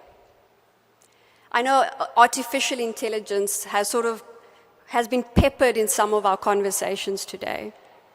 But the reality is that the world is unpredictable. We are unsure about how our jobs will look, and I'm speaking plural. All of us have no idea what our jobs will look like. We have no idea what our industries will look like, and we have no idea what the market is going to respond to it. But at the same time, what we've also learned, and yesterday there was an article in the Namibian about workplace well-being, and how they were talking about how strategic workplace well-being is. And so what we've seen in COVID is that there was an increased awareness of mental wellness and mental well-being. Like everyone is talking about it, everyone knows that it's important. But what I want to land with you today is that you cannot outsource your internal capacity, your internal resistance to your employer, to the government, or to anyone else. You need to build your emotional intelligence. Yes, organizations have become more supportive, but the world of work has become more unstable. And so emotional intelligence is this tool that we can use to help us navigate the difficult times that we go through. So the workplace has been humanized, and we know the trends are supporting it. But what I really want to land with you today is that your personal agency, your ability to take control of your own emotions, your own destiny, your own purpose, that is a non-negotiable. We need to get over this victim mentality, where we want to throw the towel in when things get tough. You need to fight for your destiny. And adaptability is how you're going to do that. Your employer, your future employer, is not going to be able to build that internal system for you. And those of you that are venturing into entrepreneurship, and we've heard about how tough it is, it's actually your internal system, that capacity, that carries you through in the success of your business. It's not your intellect, it's not your skill, It's your ability to adapt and to say, hey, pick yourself up. Joy comes in the morning, and you do it again. And unfortunately, young leaders of tomorrow, you cannot ask anyone else to do that for you. AI will disrupt your role. AI will disrupt your business idea. The question is, can you regulate that fear? Can you reframe your identity? And will you be able to pivot when things collapse? I'm not here to tell you a morbid story or a negative story, but what I am trying to do is sketch the scenario that we have to start thinking about these things. And we don't live in a rosy painted world where stress and pressure does not exist. And here is the truth. Your internal system is the only asset you will fully own. Because it's the only one that's portable. It's the only one that's going to carry you through tough times. It's the only one that's going to help you make the big decisions. So personal agency, you need it. And what is personal agency? It's really about that internal locus of control. So people that have an internal locus of control, they will say things like, I know that this is the situation, this is tough right now, but I will do my best to get out of it. An individual whose locus of control is outside of themselves will say, the university hasn't given us enough opportunities. The government is not doing enough around youth unemployment. My mom and my dad did X, Y, and Z. So what the future really demands of us is to build this personal agency, this internal locus of control, because we don't really know what your future looks like. Nobody knows. But the only thing that we do have control over is how we decide to respond to it. So strength is built before it's needed. Resilience is not born in crisis. And why do I say this? It's because the resilience and the learnings that I did earlier in my career are now supporting me as an entrepreneur. And some of you are like, yeah, Priscilla, but you've at least had over 16 years of experience, so you figured it out, and now you can come and talk here. The beautiful thing is today is a master class for you. We've had an incredible panel in front here that have literally gone before you. The question is, how are you taking these learnings? How are you ruminating over them and making your own? Because it's the small, thoughtful, consistent choices that are really going to carry you through. It's the small disciplines that are going to help you become effective. Because you see, ladies and gentlemen, you don't walk into an MD or a CEO job fully baked. Your job half done, always. But what you get to do today is to imagine yourself in the role or the business that you want to own and ask yourself this question: how will I look like when I'm there? What behaviors will I have? And how will people experience me? And start cultivating them today. You don't want to hear it, but it's the truth. It's the inner disciplines that's really going to get you over the line. So as a coach, I love frameworks because it's important for me that when I have conversations with clients, that it's not just a nice fluffy conversation, because then it's just a thought that's floating around. We need to be drawn to action. And here's a very simple model that I want to share with you today. A simple model that says pause, reflect, and then earn. And you're asking me, Priscilla, but what is this all about? My business name, Selah, actually means to pause and reflect. because I think a lot of humans are making decisions and reacting before they've actually given it enough thought. And so what this would mean for you in a practical way is to make sure that you take a moment to pause and reflect, acknowledge the thoughts, acknowledge the feelings that are running through your mind, acknowledge the anxiety about what am I going to do next year after graduation? And then take a moment to reflect and ask yourself, what story am I telling myself? And what is really in my control? And then let that start guiding you in terms of the meaning that you're making. Because some of us are in tight situations, some of us are pressured, but some of us are just thinking ourselves into it. It actually doesn't exist. And so when we take these moments of reflection, we put things into perspective. And then once you have that in place, that's when you can start earning.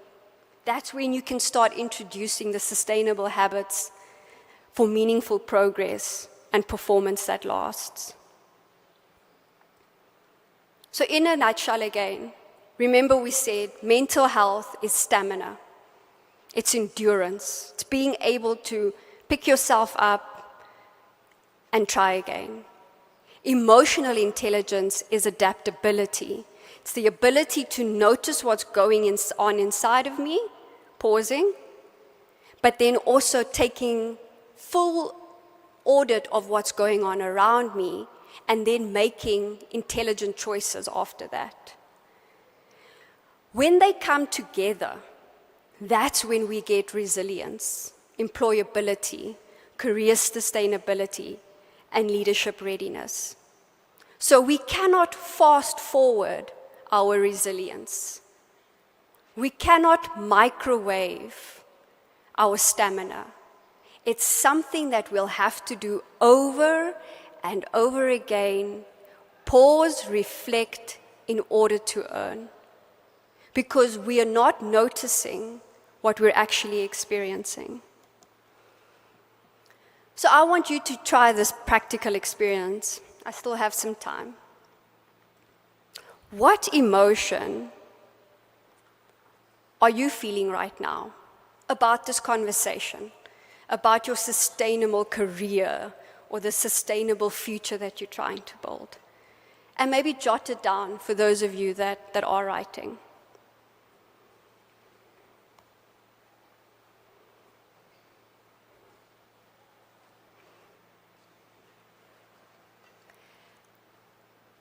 And now ask yourself the reflection question. What story am I making this mean? So this is what I'm feeling. What is the story? What is the internal dialogue that I'm saying about myself and where I'm at?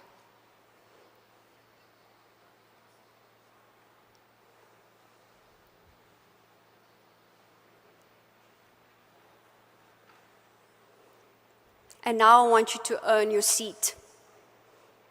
Make one intentional choice today that's going to support or strengthen your resilience. Is it a habit? Is it a simple mantra like, I can do hard things? Is it paying attention to your physiological body and how you treat your physical body? Or what is it for you that is a truth that is going to carry you through navigating the space of a sustainable future? So let's revisit my experiments again. I needed an identity shift. And because I told myself the real truth that I am a morning person, I became a successful employee. But I also became a successful mother and wife and a community leader as well. And it's when we start making the choice of who we are that we start walking into that truth. So challenge your thinking.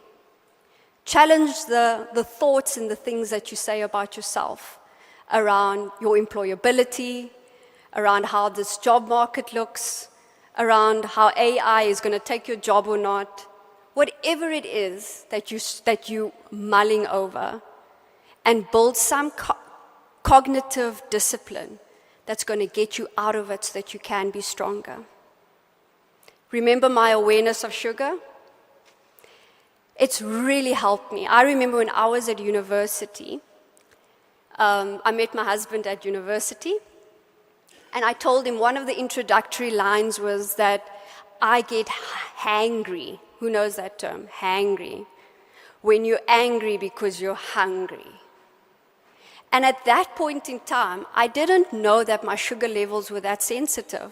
And so everyone would just always be like, oh, Priscilla hasn't eaten. She's getting angry. No. Imagine I had the awareness earlier in my life. What a more balanced and nice person I would have been. And then with the mindset choice, and I've been speaking quite a bit about that, it really builds psychological strength. Because, ladies and gentlemen, starting your own business and not earning a full salary is a hard thing to do. It's also hard when you knock on a door and it doesn't open. It's also hard when you think that this is the golden key that's going to unlock everything. And you get an email early in the year to say, dear Priscilla, thank you for this amazing proposal and the thought that you've put into it. We're not sure at this point in time, but we'll get back to you.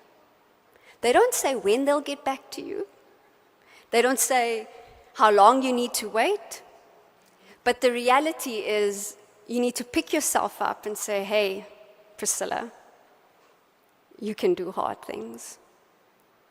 And so that psychological strength is the thing that's going to carry you through as well. I'm an integral coach, and what that means is I believe that there are 3 centers of intelligence. And when you want to make sustainable change in your life, you have to engage all 3 centers of intelligence. The first one is cognitive. And we're all very cognitive because you're studying and you're here and you're listening. It's literally just gray matter working here right now, right? But the other 2 areas, which doesn't show up enough in corporates, is emotional intelligence, listening to what your feelings are actually saying to you about yourself and your future. And then the last one is somatic, which is physical intelligence. So I won't lie, sitting there on that couch, to the world, it might look like I'm all put together, but my shoulders were literally scrunching up because, hey, public speaking is hard, even if you do it all the time. And what I noticed there while I was sitting was, the stress was sitting in my shoulders. And none of you knew it, but I was doing some breath work while I was sitting there, where I would take a breath in for 3 counts and release it for 6. And that's the resilience that we get to build within ourselves. But it requires the awareness that, hey, where is that stress sitting? Why are you stressing? Oh, it's because you're human and it happens. Take a breath. And that's the kind of conversations that you can have with yourself that builds your emotional intelligence and makes your mental health much stronger. So I've spoken a lot, and it's very important that you always walk away with something that's clear. And so I want to influence you today. These are the 4 things that I want you to take away today. Start now with small practices. Small habits that are going to carry you through and land you into the future that you want to be. Is it sugar? Is it going for a walk? I don't have my cell phone here, but is it actually detoxing from social media? Because it takes up way too much bandwidth. And the interesting thing about social media, it creates comparison in us, and comparison is the thief of joy. So if you're feeling low and disgruntled about your future, I want to invite you, just put your phone away for at least 2 hours in the day and see what happens in terms of your joy levels. The second one, build your internal system before you need it. So I know that you don't have 16 years of corporate experience, but you have today. And you've got the knowledge, and you've got the insight. Decide what you want to do to build that internal system that's going to carry you through. And then remember, mental strength is sustainable performance. You know, the leaders that crack, or the individuals that crack when the pressure gets high, they're the ones that don't get the next promotion. They're the ones that don't necessarily advance to the place where they've got the potential to. But we need that mental health, that mental stability to carry us through. And then lastly, you are responsible. You are capable. Do not outsource your personal agency. Do not outsource your mental health or your emotional intelligence. You have to do the hard work. You have to build it. And you cannot expect it from anyone else. The truth is, the future demands inner strength. And before you can earn externally, you must be internally strong. Because that is what's going to carry you through. If your identity is attached to your degree, your job title, change will destabilize you. But if your identity is anchored in internal strength, you will be able to pivot without losing yourself. So I really hope that this was something that got you thinking, something that got you thinking inwardly, so that you can earn outwardly. Thank you very much. So those of you that are seeing the QR code that's on the screen, this is my gift to you. I've opened up a few slots. It's a first come, first serve, where I will be coaching on building your internal system, your internal architecture for the future. So if that resonates with you, if that is something that you would like to build and to strengthen, scan the QR code. It'll take you to my booking app, and I hope to see you online. Thank you.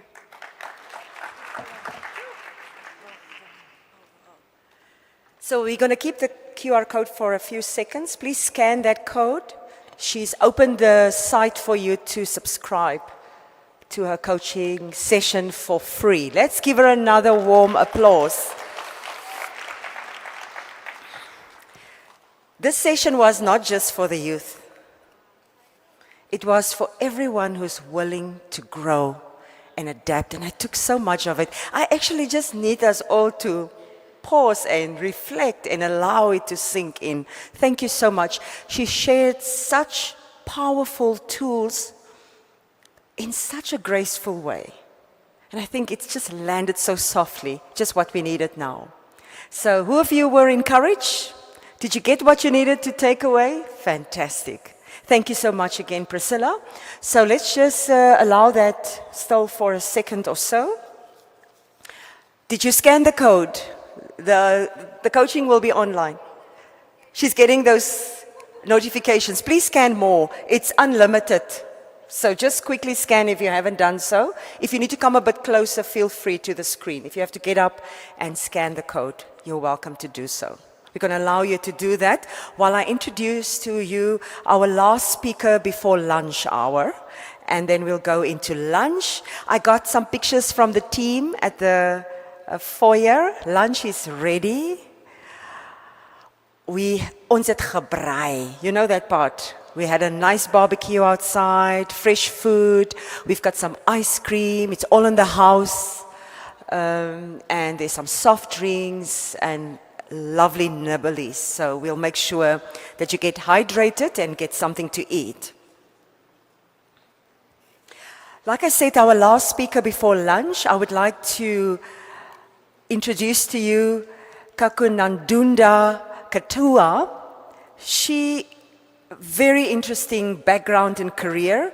She's an agri-entrepreneur, and she's figured out sustainable income pathways. And like I said earlier this morning, if you are interested in entrepreneurship, if you feel this is what you will be pursuing, she has basically in a very short period attained a lot of stature. She is a young agri-entrepreneur and a chairperson of the Namibian National Farmers Union. Maybe we should clap there, yes? She's also on the Youth Farmers Board.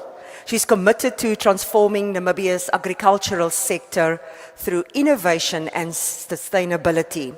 She's also the founder of Orevia Green Farm, producing horticultural crops using sustainable farming practices, and is also leading in agri-PV.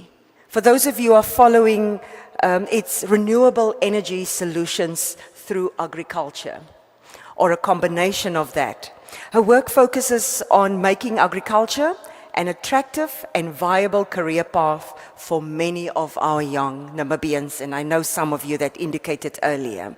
So she's linking skills, innovation, and agribusiness to sustainable livelihoods. I'm sure you're wondering, where is she? Who is she? Let's rise to the occasion. Let's welcome Kakunandunda.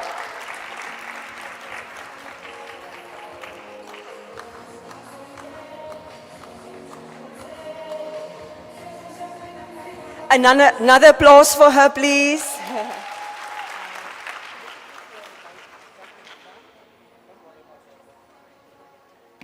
Enjoy.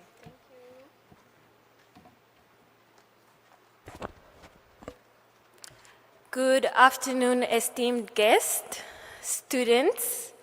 My name is Kakuna, the farmer. I would like to start off by asking, could you raise your hand if you ate something produced by a farmer today? I think all of you have, and that just shows that we are all somehow linked to agriculture. I'll start off by giving you guys a background. You guys are probably wondering, what is this pretty young lady doing in the field of agriculture? So I started my journey in 2020 during COVID. We were locked down at the farm, and I had no idea that Namibia was food insecure, because I always had my meals. I had my breakfast, lunch, and dinner on time. So I was very ignorant to that. And only during COVID, I realized that we were food insecure, because there were rumors that the borders would close, we wouldn't have food on the shelves. And that made me think, what could I do to capitalize on this opportunity? Which is how Orevia Green Farms was born. So in 2020, I went to my first horticulture workshop. And when I went there, the trainer was like, if you plant 10,000 cabbages, you'll have 250,000 in 3 months. I had zero experience, just that first training that I attended, and immediately I went to buy 10,000 cabbage seeds, and we have the land. So I planted my 10,000 cabbages, and unfortunately, I failed drastically, which is why we will now go to why education is important when it comes to agriculture, especially capacity building. No, I actually skipped, so we'll actually go to why I think youth or we are the ones to transform the agricultural sector. For many years, agriculture has been seen as a retirement job, or something that is linked to old people or dirt or uneducated people. And I believe that we, the youth, we bring the energy and the freshness to agriculture. We bring different perspectives to agriculture, and it is important that we as the youth incorporate the knowledge, the indigenous knowledge that our parents have with that we have. There is a growing demand for food in the world. The world population in 2050 is going to double by 1 billion. And that means the demand for food is going to be 50% more. So that is an opportunity for us to tap in. Agriculture is evolving into a technology-driven industry. Gone are the days where we are irrigating our crops with a bucket or a pipe. We have innovative ways now that have changed the sector and that only we, the youth, can bring to the table. Youth-led enterprises can strengthen food security and economic growth. When you empower a youth, or when a youth is empowered, they empower the next youth. And by standing here, I stand here as an empowered youth that has empowered so many youth. I see one in the audience. She was my intern in 2024. She had her internship at Orevia Green Farms. And I'm sure that I've empowered her, and she is going to take what she has learned from me to the next youth.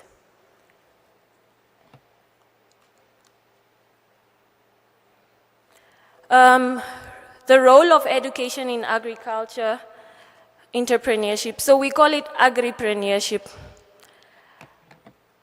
With agriculture, you cannot succeed without the skills and the knowledge. You're going to fail drastically, like I failed. There's a need for us to build the skills and the knowledge. So when we talk about the education, we're not only focusing on the formal education. Yes, the formal education is necessary. At the same time, we need the skills and the expertise, which is where trainings, workshops, and capacity building comes in. I myself was capacitated by NNFU. I attended YLEP, which is a Young Leadership Incubation Program, and it is only after that that my agricultural business was booming. For the first 3 years, I think I was just doing it, and maybe it was the passion that kept me going and the little money that I was making. So the first 2 years, I was just struggling. I had no skills, I had no knowledge, but after I was capacitated, everything changed for me. And I'll tell you in the next slide.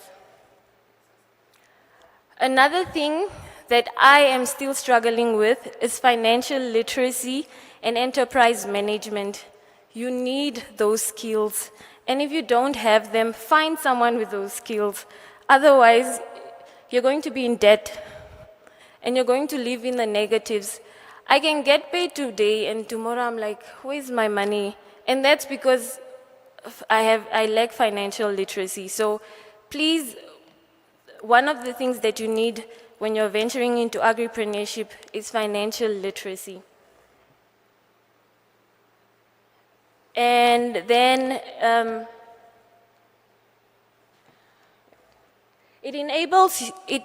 education enables us to have or to realize the gaps within the agricultural sector. Most of the times when we speak agriculture, we just think production level, but there's more to agriculture than just producing the produce. There's the value chain, there's logistics, and many more. So it gives you the opportunity to realize where you could fit in. We have engineers, they could create softwares. There's more to agriculture than producing. Technology as a catalyst for growth. I use digital platforms a lot. I have a social media page, Instagram and TikTok. It's called Orevia Green Farms, with over, together, probably 5 million streams. So I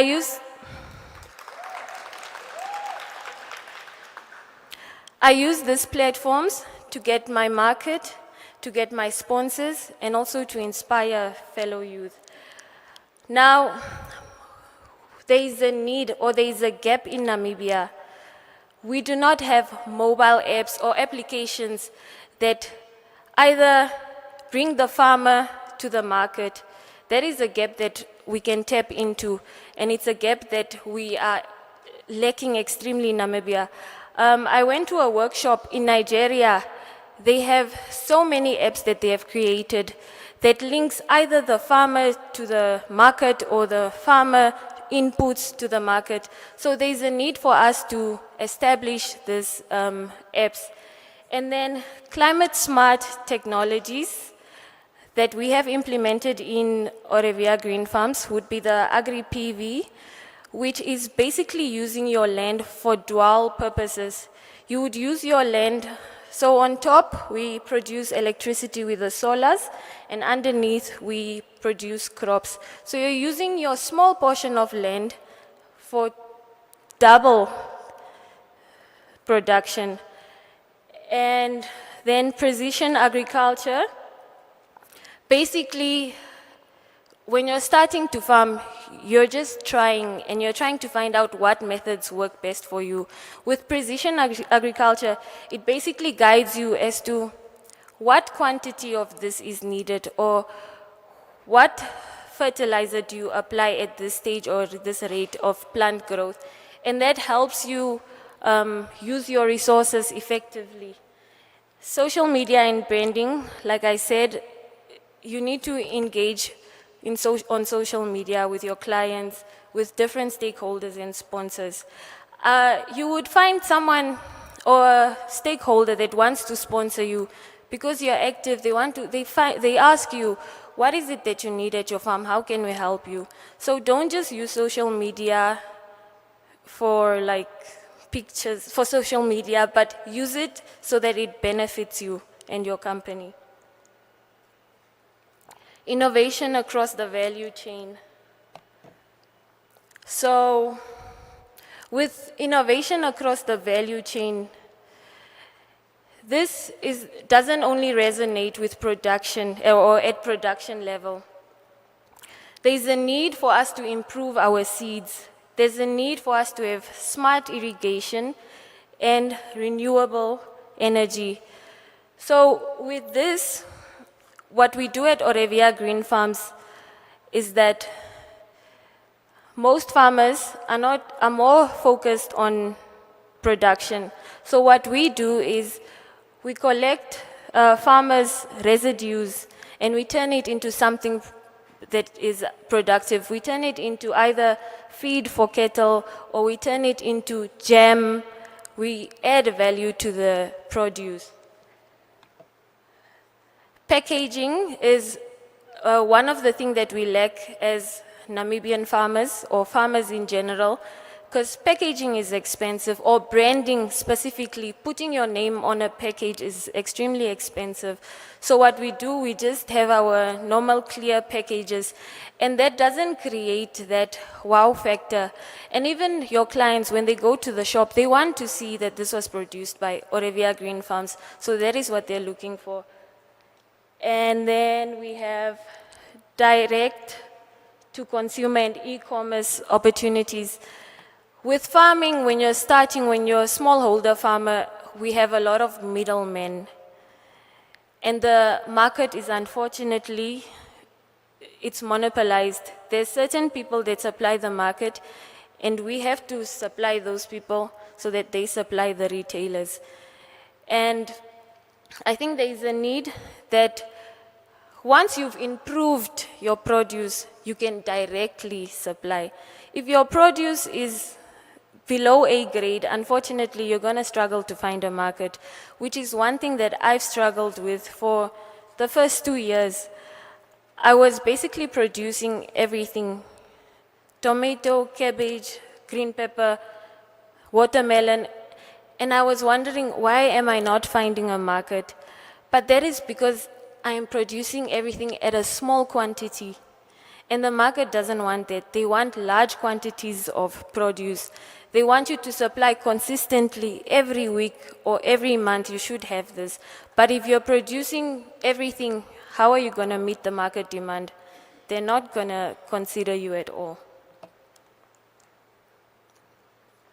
Turning ideas into income-generating ventures. So like I said, I started by identifying the gap, and I capitalized on it. We had food insecurity. To date, we're not producing when I started, we were 75% 75%, I think, importing 75%. And now I think it's 40%. So I identified that problem and I wanted to solve it, and that is what I did. So you need to identify a problem within your community or your village. You don't have to be the direct producer. You have someone that produces spinach, but she doesn't have a market and it goes old. How are you going to add value to it or store it so that it can last longer? You cook it, you refrigerate it, and find a market. So you don't necessarily have to only focus on production. You can make dried fruits, dried veggies, all of that.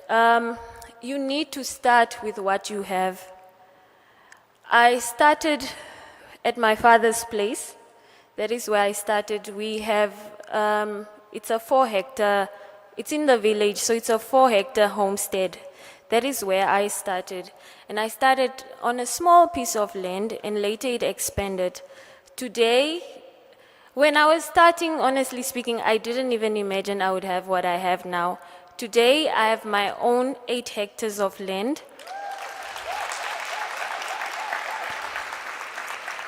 Of which we are producing on 3 hectares. At my place now, not my father's place, of which we're producing on 3 hectares. I have my own borehole, I have electricity, and so I started very small and gradually I was growing. I remember someone asked me, like, how do you pay yourself? And I was like, I don't.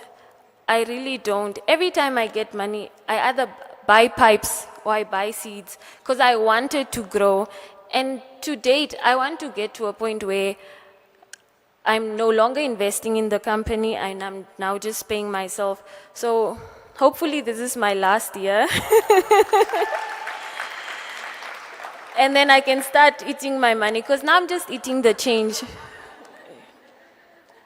You need to have a clear business model. What is it that you want to do? Who is your target market? Where are you going to take these things? And oftentimes, when you start producing, like myself, I was in a rush to supply the retailers, but you can start by selling locally. You make more than enough locally, and that is what kept me. I didn't have a market, a big market, the formal market, but I had my local communities. They kept supporting me and buying from me, and that is where you start. Then gradually you grow, you better yourself, and then you grow. Build partnerships and networks. That is very important. Form like groups. If there's 3 farmers that plant tomatoes, join them, become friends with them, and continuously learn from each other, learn from their mistakes. What did you do that made you fail? That is how I grew. I didn't just boom and suddenly I know what to do. I was constantly associating myself with the best farmers. So what had happened in 2023, I went to WILEP, the Young Leadership Incubation Program. And in 2023, I honestly thought I was the best farmer. Like, I was just the best, honestly speaking. And then we went to South Africa.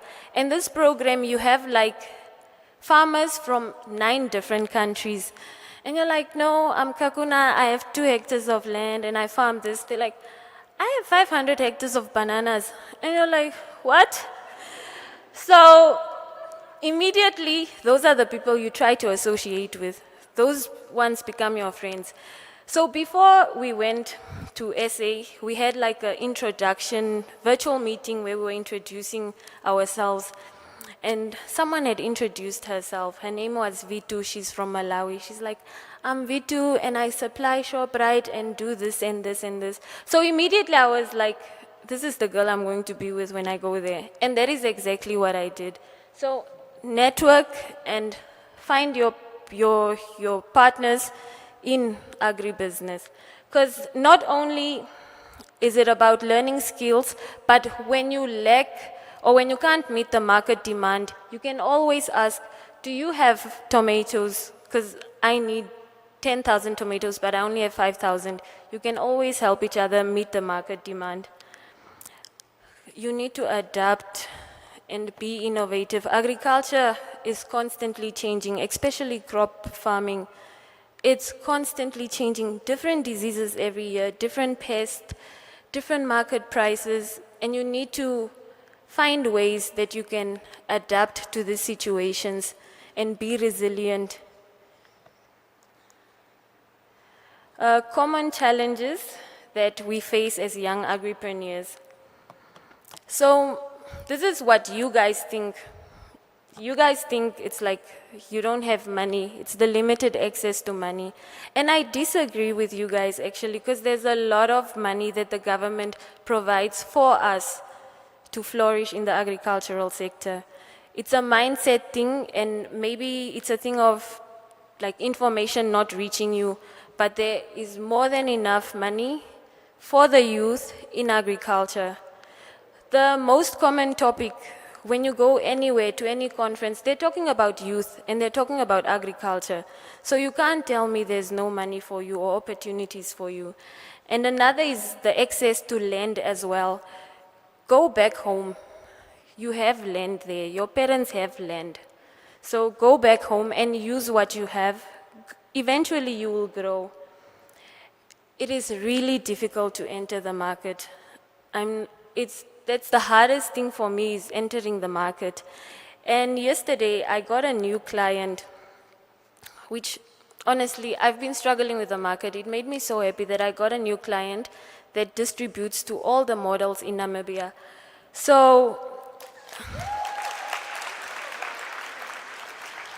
how do you think I got that client? It's quality, it's consistency, and it's quantity. There's no client that's going to take 10 tomatoes. They would rather take tons and tons, because they're distributing to all the models in Namibia, and you only have 10 tomatoes. Just sell locally in your street.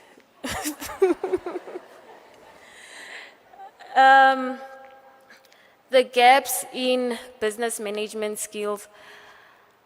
I think I'm still a work in progress, because everything is self-taught. I'm basically just learning as I go, and I'm making it a point to actually learn. If you cannot run the business, find someone that can do it for you, honestly speaking. And next year, Tutu, can you please stand? So next year she graduates and she will become my farm manager.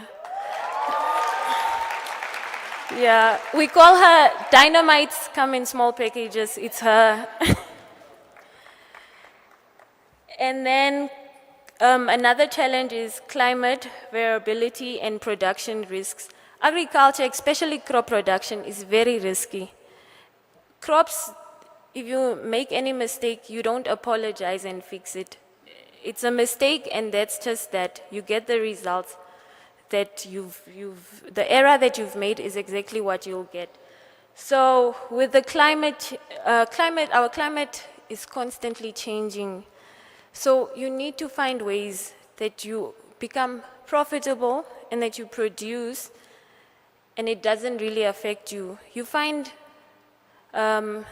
seeds that are either heat tolerant or disease tolerant or frost tolerant. So you need to move around these things.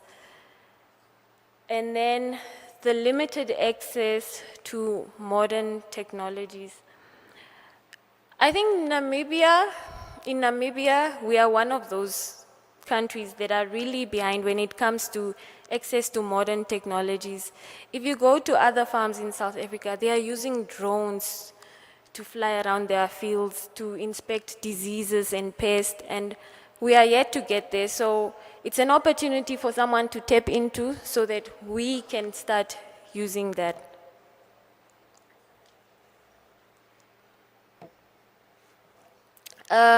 Practical solutions would be form cooperatives or youth agribusiness groups. You guys can join the NNFU, Namibia's National Farmers Unions Youth Desk. It's a union that falls under the NNFU, where young farmers or agripreneurs from all over Namibia basically gather and they share ideas and they share opinions and policies that either affect us as young farmers, and we take that up and actually find ways that we can change that narrative so that it advantages us. And it is through that cooperative that I've visited like 10 countries.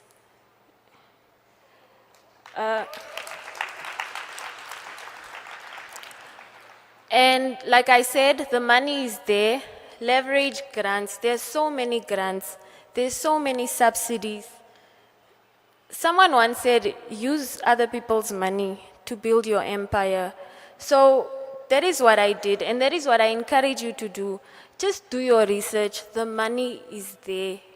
We even have the Youth Development Fund loan.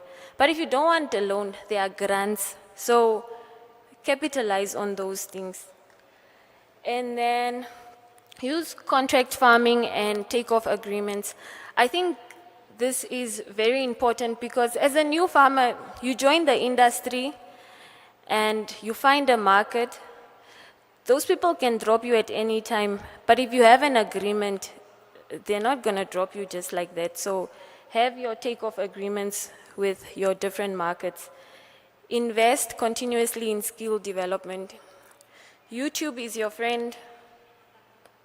Yeah, YouTube, when I started, I was constantly on YouTube. Why is my potato like this? Why is this? So YouTube is your friend, and attend as many workshops as you can. There's so many free workshops that you can attend and gain the necessary skills. And adopt climate smart and sustainable practices. Apart from now the expensive things like the drones and all of that, there are other ways that you can adopt climate smart methods and practices. Say you're producing on a flat soil, you could make ridges so that when the water is being irrigated, it doesn't drain immediately. You could mulch your crops. So there's so many ways and so many things that you could do your research and adapt. And use digital marketing channels.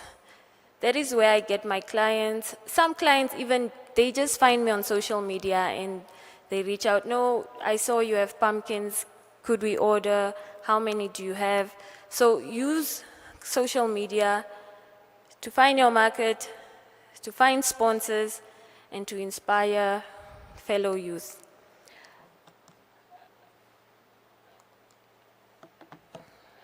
Building sustainable agricultural enterprises.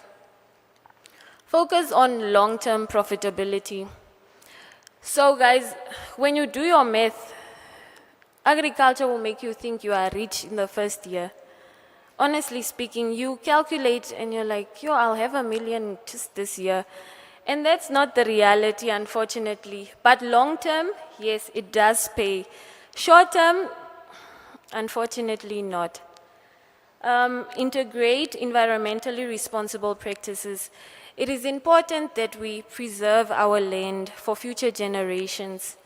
It is important that we produce, but let's not drain our land, because these enterprises that we are creating, it's not only for ourselves, it's for the future generations, it's for our kids and our kids' kids. So let us preserve our land. And we should diversify our income streams. We are currently producing butternuts and harvesting them. And unfortunately, we made a small error, and now the butternuts are cracking. What we've done with that, you can't supply a cracked butternut, but what we do is we cut it, and we peel it, we slice it, and we package it. That is the value addition that I'm talking about.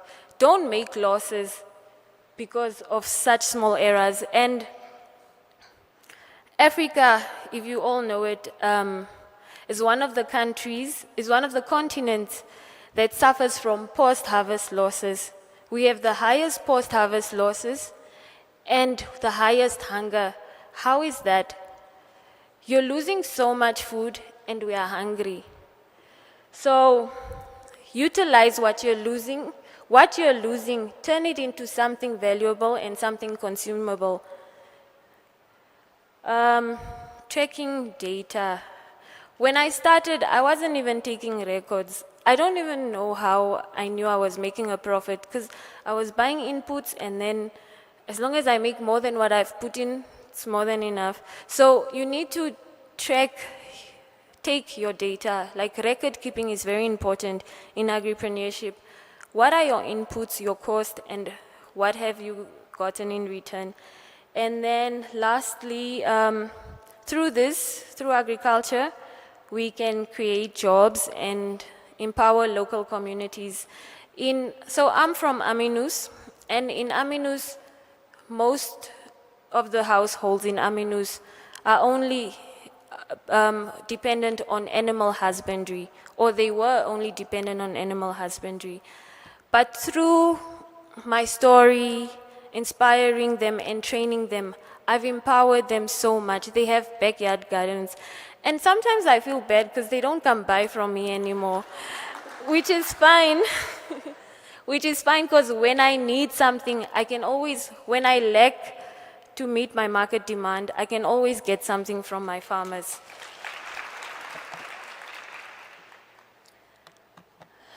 Lastly, to conclude,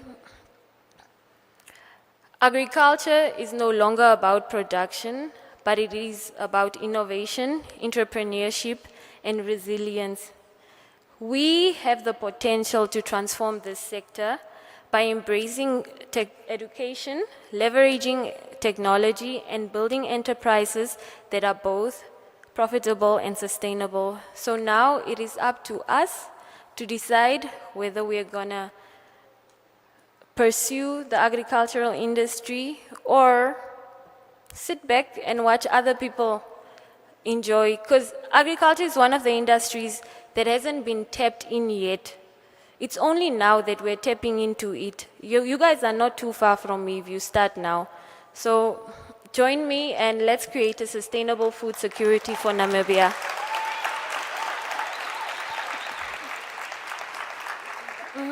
Thank you. I need to give her a hug. Ooh, Kakuna for Minister of Agriculture. Have you noticed how she said you, not you, she said us. The language immediately shifted when she came on stage. Who of you have access to land? Put up those hands, people from Ongwe Diva and beyond. Look at that, there are your future suppliers also. Yeah. Who's got access to land? Keep it up. Come on, your father's land, your grandfather's land, your mother's land, she's got 2 lands. I'm coming, 5. I'm coming, eh? Who were inspired to become, this is the new word for me, agripreneur. Who's inspired to become an agripreneur? Fantastic. Thank you for your boldness and for representing our youth on the board of the National Farmers Union. That's amazing. Dynamite from Aminus. Amazing.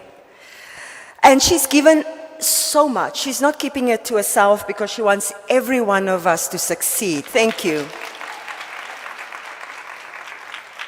I also got some inspiration there, what I can do with, as part of the value chain. So you must keep me accountable. Ladies and gentlemen, we've come to our lunch, but let's do the draw first. Can I ask my dear speaker, Femi, to come join me quickly, to hold the box? Come on stairs.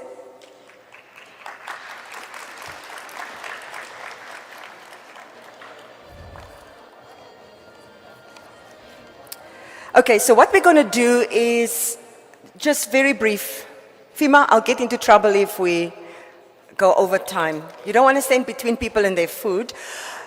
As we invited him previously to become a speaker, he got the shock of his life because he thought we were spying on him. Because he was working and developing a platform that is called From Learning to Earning. So the invitation came at the time when he and his developer was secretly behind the scenes working, and it's going to help each one of you in the room. So I'm giving you 1.5 minutes. No stress. I know better than to come between people and food. So the platform she's actually referring to is called Skilled. So skill in education. And the objective, in a nutshell, is you guys saw this young, lovely lady who has empowered herself, and she's become a skilled agripreneur. She doesn't have the time to teach everyone. So how do we incentivize professionals like the people that I shared the panel with to share their skills and actually help teach the next generation of entrepreneurs or professionals and give them job-ready skills? So it's a platform called Skilled. So I'm not going to take up too much time, but that's essentially what we're going to be doing. So for a young lady like that, for your time, we have a production team and we have a platform that will allow you to teach the next generation of farmers in exchange for a revenue sharing model.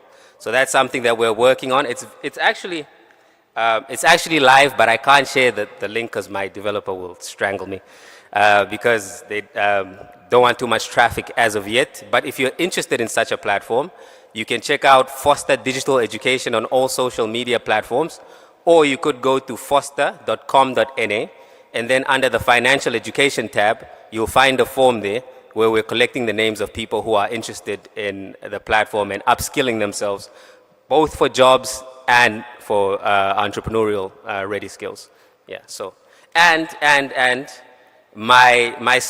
our slogan was already learn to earn, in case Old Mutual decides to say that I stole something from them. You guys are my witnesses, please. Thank you, don't go. Thank you, Fima. I actually already declared that, so don't worry. Can you get the box for us? Shake, shake, shake, and open. We're going to draw a person who's walking away with $10,000 of educational voucher from Old Mutual Foundation. Drum roll. Okay, let's see who that person is. Don't let the family call you for a loan, eh? Whoa. I'm hoping this person is here. Otherwise, we go to the next one. I hope I pronounce your name correctly. Jululenge. Jululenge? Where? Hi, Bo. Not here. We're moving on. Next one. Sorry, Jululenge. This one is, there might be many of you. You must come, give me your number. Thomas. How many Thomases do we have in the room? Okay, the one whose number ends with a 952. Thomas, your cell phone number ends with 952. Is a lady called Thomas? Is your name Thomas? Your first name? Okay. I will have to call her.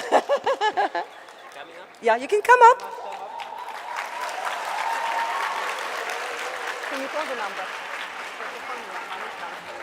Let's call the number just to verify.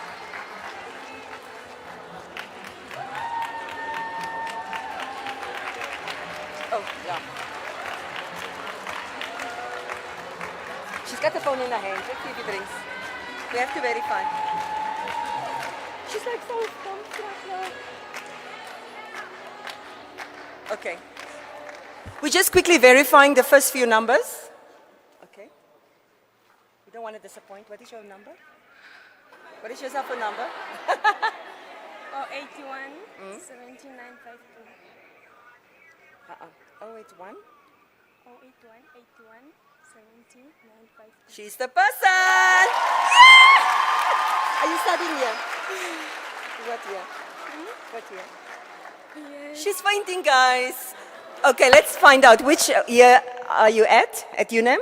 Oh, the first year. First year, Rinky. Oh! She's shaking. Oh, and what are you studying? What did you register for? Education. Education. Oh. Oh. Were you trusting the Lord for that money? Not? No. You didn't expect it? No. Okay, that's what she means. So we'll take her details and we will make the payment towards her study. Are you on a loan? Are you on a NASFAF? Yes, I Okay. did. Don't be. You No, I applied? did not apply. She didn't apply for NASFAF. Okay. Congratulations. She needs to sit there. Please open up. Just sit down a bit. She's regtig lammer. Is there another one? I was running out.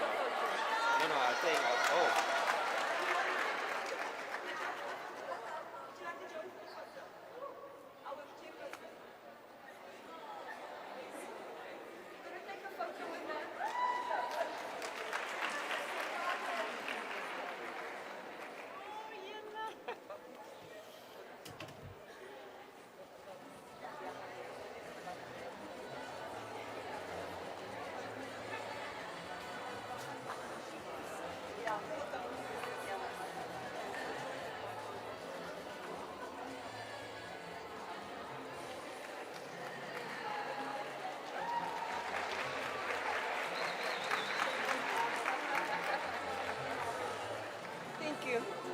Thank you, Fimane Kenny. We're We're just done. drawing one. We're going to draw another one after lunch. Don't go away. We've got 2 more sessions after lunch.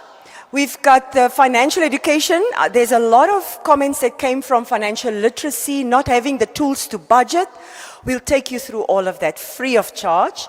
And then we have a personal branding session with our very own Sam Mandela Utoni. So don't go. He got it right, so we need that recipe. Okay. So this is how lunch will work. We've got a food station outside. You have to show your band to collect your food. So can we just ask that you respectfully move outside to collect your food? You can eat on the outside, discard your packages, and then we'll meet here. What's the time now? 2 o'clock. We'll meet here. We're giving you 20 minutes to eat. Is that fair? 20 minutes. Now I sound like a teacher. You'll be back in the lecture hall after 20 minutes. Thank you. For those of you online, we'll meet you at 2:20. Thank you.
When you muted the music online,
when are you ready? Can you start? Join.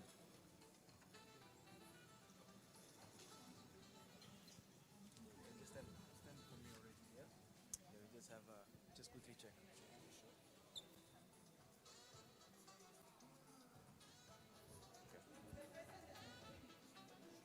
And then, sorry?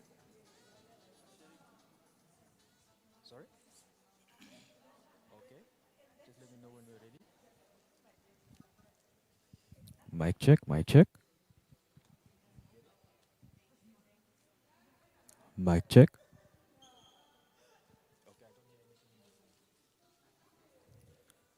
Mic check.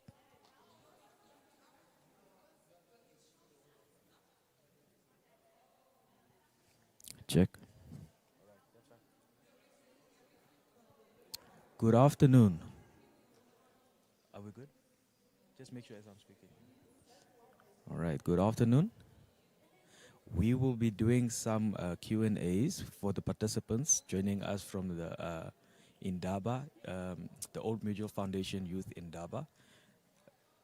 So today, I'm joined by Tommy Hafeni Shaningwa, a third-year Bachelor of Science in Electronics and Computer Engineering students at the University of Namibia. Thank you. So nice to meet you.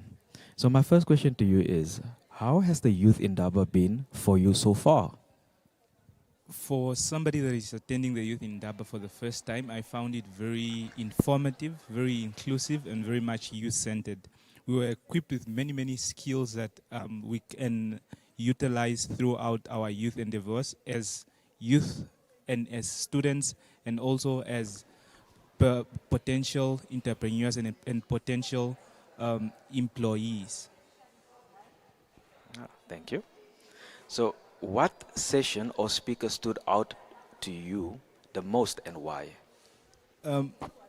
Collectively, I would say most, or if not all, sessions were in a way aiding each other, as due to the fact that you have to employ all these aspects that we're being equipped with in different aspects of life. But the session that stood out for me was the mental health and emotional intelligence session, because I believe, or rather, I root from a background where mental health is not acknowledged enough.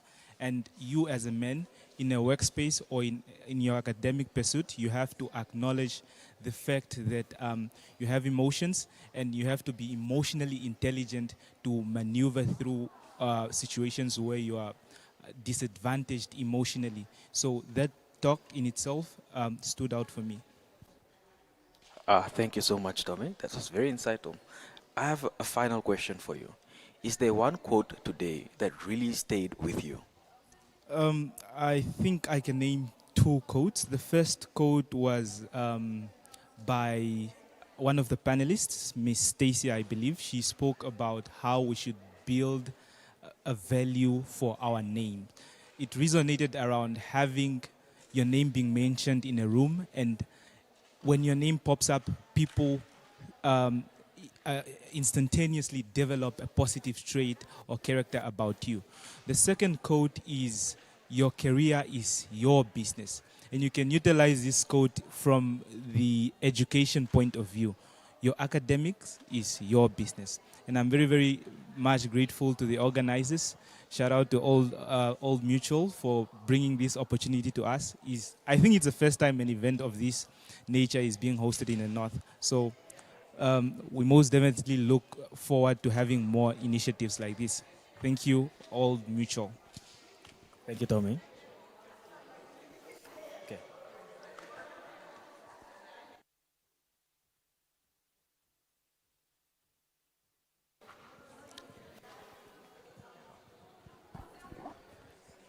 Good afternoon. Can you please start by introducing yourself? Good afternoon. My name is Yeah, it's on. Nalolua Erasmus, and a mechanical engineering student at Jose Eduardo dos Santos Campus. Welcome and good afternoon. Thank you. So my first question to you is, what is one thing you'll do differently after this event? I think one thing I would change is living my life thinking that I have time. I want to do everything intentionally, whatever I do, whether it's saving money, because I have lived under the narrative that I don't get enough money, so I cannot save. So I'll change that. Thank you. That's an interesting way takeaway. Okay, so what are you currently studying? So I school at Jose Eduardo dos Santos Campus, and I'm studying towards a bachelor's degree in mechanical engineering honors. Okay, okay. My last question to you. What skills are you developing that can help you earn sustainably? Um, so I say because I'm studying towards a bachelor's in mechanical engineering, right now I'm not a software person, computers no, but I can use my hands. So I'm more focused on welding, yes, in the workshop there, and maybe that one day they will help me earn something. Okay. Thank you very, very much. Thank you. That's amazing.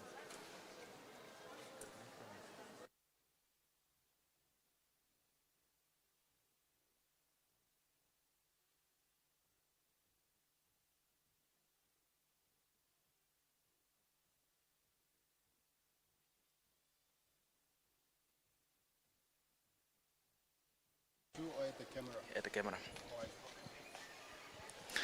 Good afternoon, sir. Good afternoon, sir. Can you please start by introducing yourself? My name is Zawan Mikitayo, and I am a third-year mining engineering student from the University of Namibia. Did you say Owen?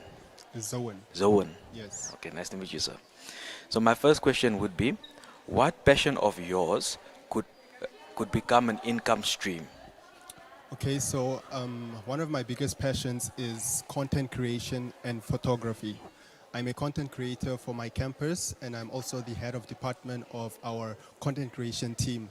And I believe that can become a big channel of income for me because companies and businesses are always constantly looking for branding and advertisement. So through that, I can be able to become a content creator or a videographer for companies, and that way I can generate income. Ah, thank you. Okay, okay, that's good. My next question would be, what hobby or talent do you enjoy working on with your hands? So like I said, I really love content creation. So photography and videography is definitely one of my talents and hobbies that I love doing with my hands. So through that, I believe I could be able to gain a lot. So photography and videography definitely are one of my talents that I can do with my hands. Thank you, Zohan. I Yes. have a final question for you. In one sentence, what does learning to earn mean to you? For me, learning to earning means intentionally using skills and technical knowledge to generate forms of sustainable income. Thank you, Zohan. That's all we have time for Thank you today. for Thank you having me. so much. All right. All right. Cool.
Testing 1, 2. Ladies and gentlemen, we're back.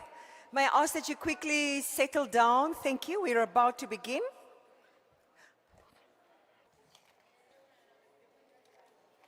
We've got 2 more sessions left of Youth Indaba, and then we're going to... Are you aware of the party?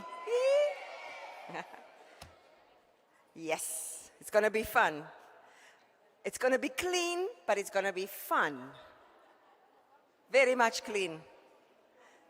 Okay. May I get your attention, please, ladies and gentlemen?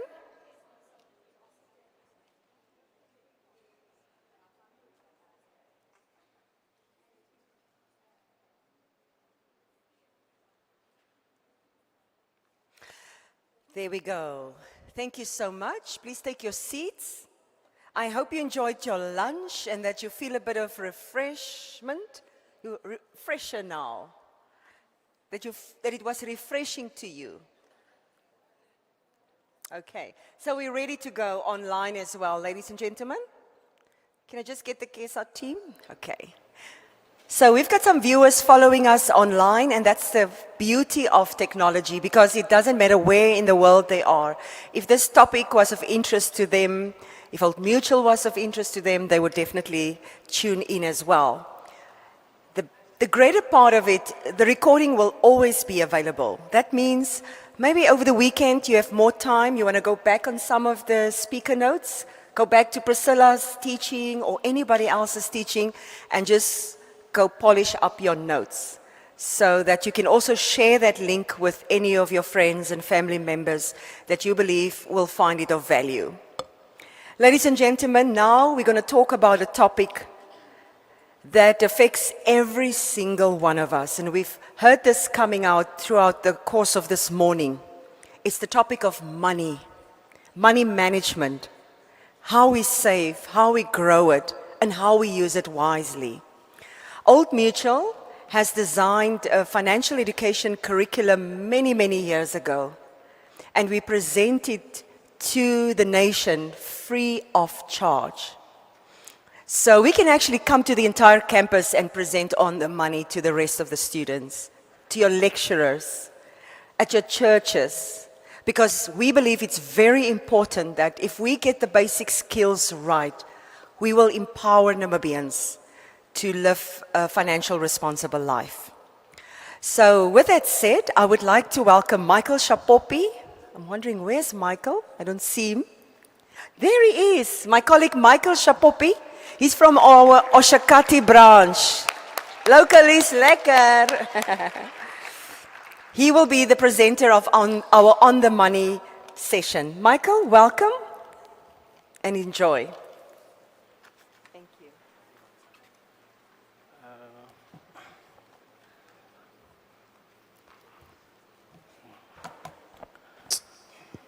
Good afternoon. How are you? Good to be in front of you. It's an honor for me to stand here, and not just in front of my management team that is in front here, and but most importantly, to stand in front of you guys and just to have a discussion a bit on finances.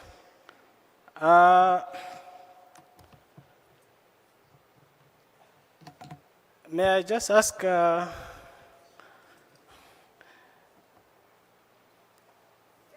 you have a mic? Yeah.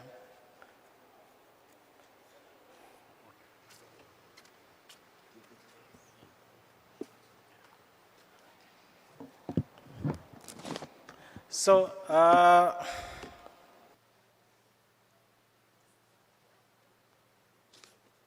I'm not really, okay. Can you hear me now? Oh, thank you. This is very important for me, so I decided just to come be amongst the rest of you colleagues. When we talk of finance, people obviously has a question And the question that you have is sit with almost everybody. How do I handle money? How do I make more money? I need to do so and so, I don't have money. So the question is, where do you start? Where are you supposed to start? I'm just going to divide these rooms into two parts. Minion, you will be the center here. So all the people from this side, there's two groups here. These are the investors, right? And the other group is the business people, okay? And on my left, right-hand side, these two groups, you represent employees, right? Okay, it can be employees for government, employees for private companies. And the last group here represent self-employed people. These are the business people. The meme that is selling fat cake outside there, or sweets outside at the entrance, have you seen them sitting there? These are these groups, okay?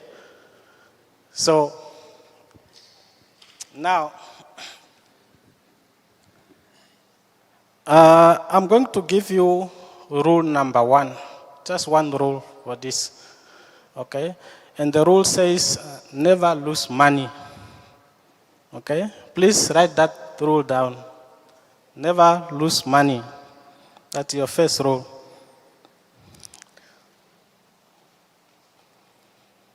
I'll give it to you 3 seconds.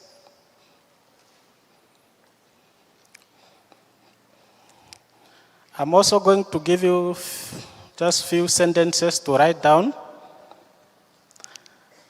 or statements. So statement number 1 is saying, one day of financial education can prevent a lifetime of financial difficulties. I'll repeat. One day of financial education can prevent a lifetime financial struggles. Do you understand that statement? Huh? Okay, I'm going to give you a second statement. Oh, let me repeat the first statement. One day of financial education can prevent a lifetime financial difficulties. Okay, that's the first statement.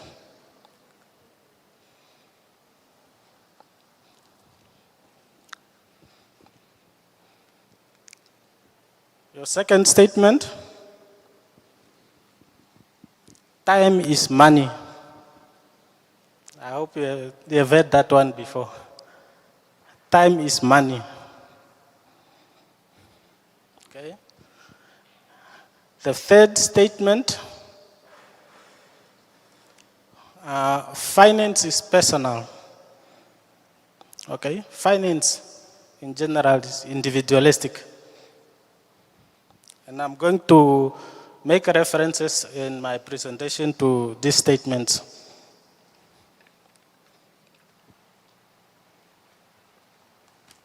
Now, finance, it's a broader topic. And obviously, with Old Mutual, we have just simplified using the 5, we call it the big 5, those animals, lion, elephant, and rhinos. It's just to simplify. So whatever we are going to touch here, obviously it's not going to be enough or sufficient for you, but it's a start, it's the beginning, it's the first step. And I appreciate that you guys already made the first step just by showing up here. So you're already ahead of your colleagues that are outside there. Okay? Now, if I go back to my earlier groups that I split, so the self-employed people,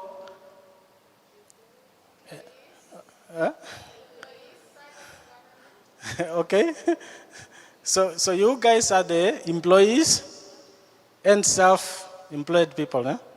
The two groups. And the other side is the investors and business. Who's the most, or who's rich? Or described, or which side the rich people sit? Who are the rich people here? If I have to put between the two groups.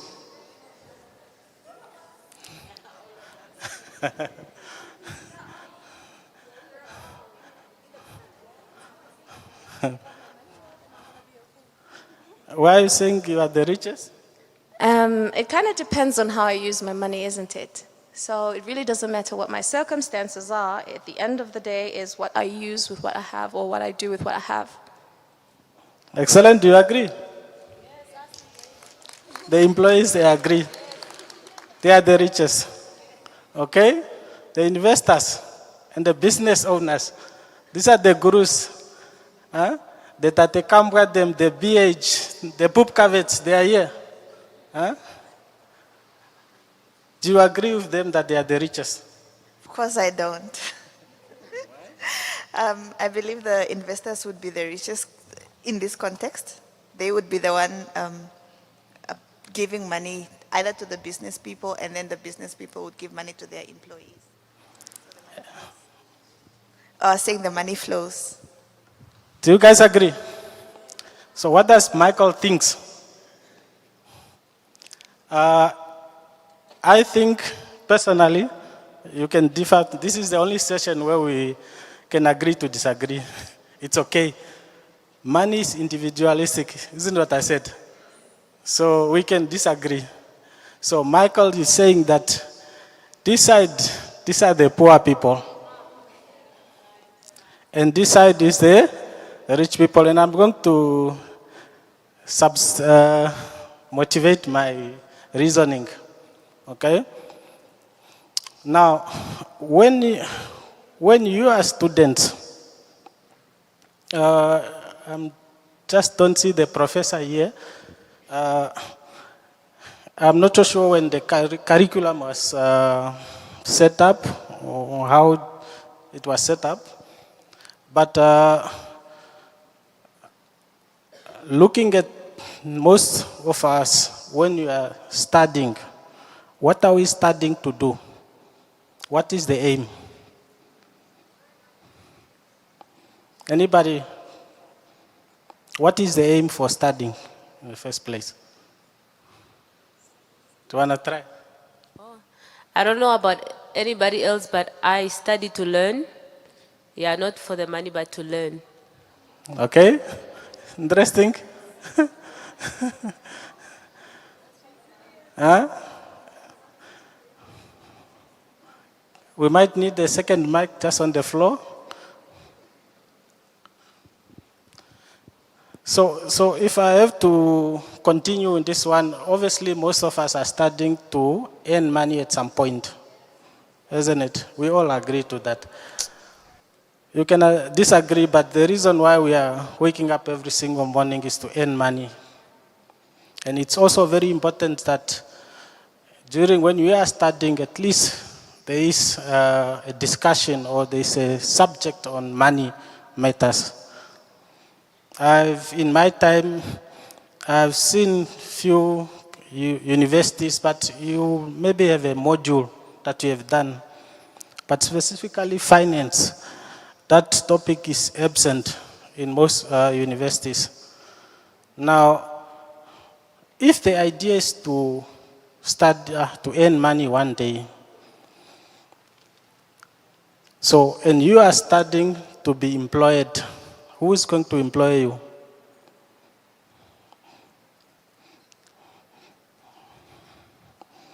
So obviously it's there.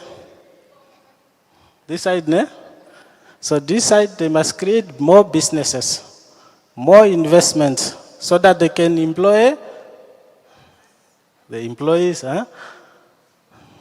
Now, the reason why I earlier said that these are the poor people and those are the rich people is because I've realized that your ability to earn money as an employee you can actually calculate. If you finish your studies at the age of 30, for example, okay, how many years do you still have for you to retire? Another 30.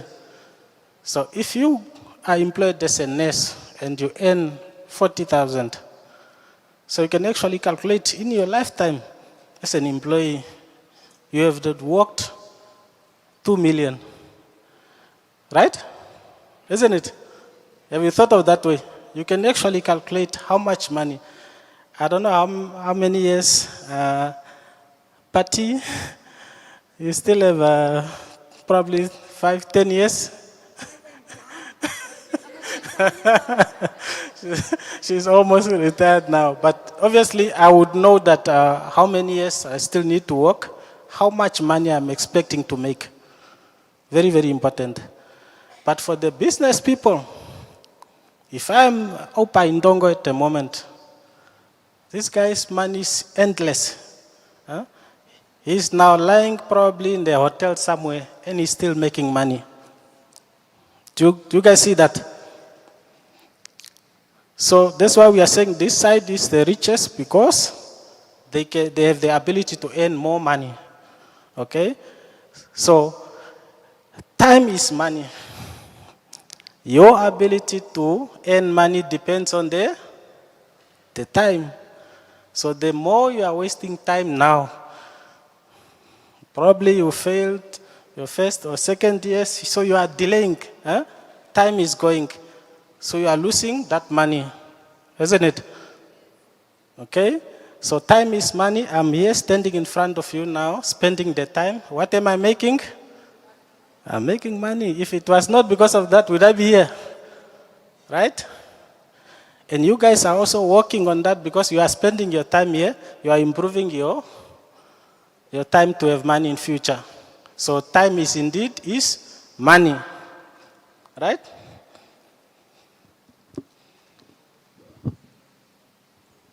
Now,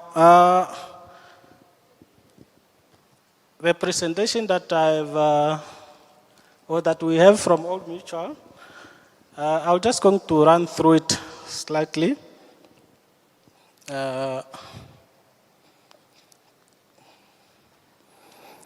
there's a question saying, who here knows someone that does not earn enough, but this person always seems to have money? Okay? The person does not earn much, but always seems to have enough money. Do you know somebody like that? Huh? Yourself? Okay? And who here knows a person who earns very well? Could be your parents, but always seems to have, to be in debt and have many money worries. Have you seen a person like that? Okay. What is the difference?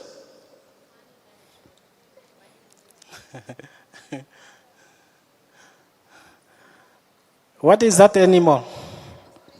Ostrich. What does ostrich does?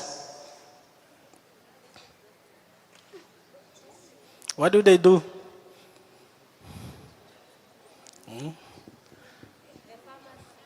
The farmers. That's what they do apparently. Eh? So what does that represent?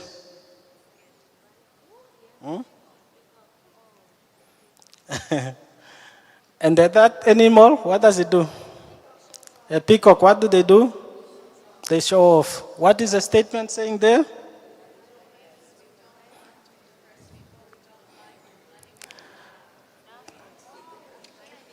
That starts one of our problems, finance problems there, right?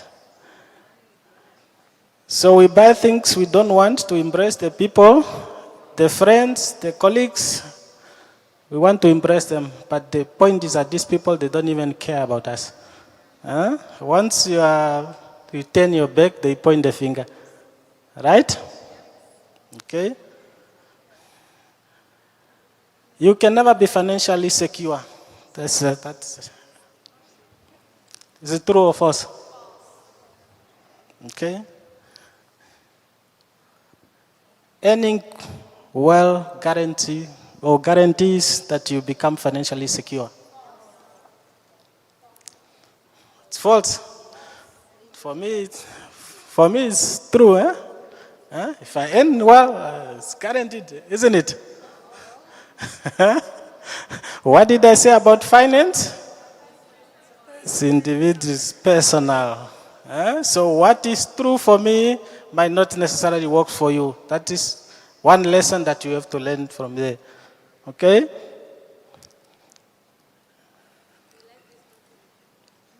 Managing your money is very easy. True or false?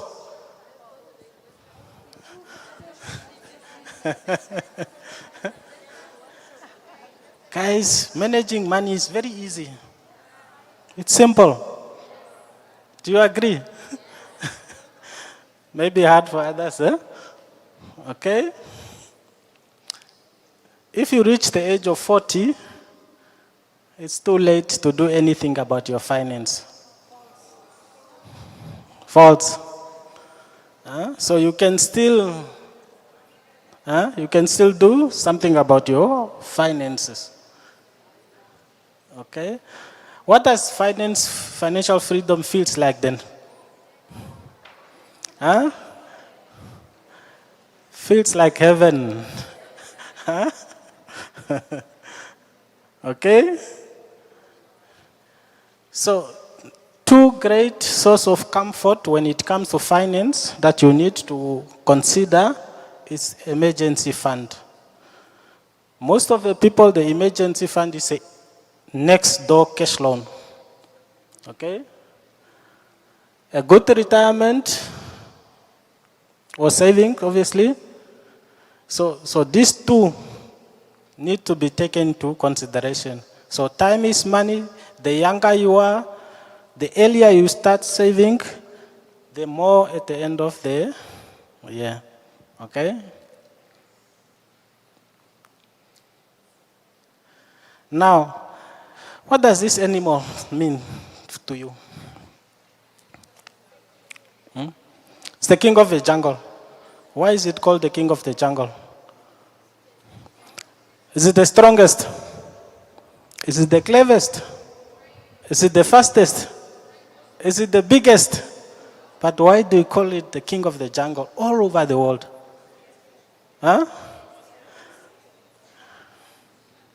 It's the scariest. It's the scariest. I'm more scared of a snake than anything else. It's not the scariest.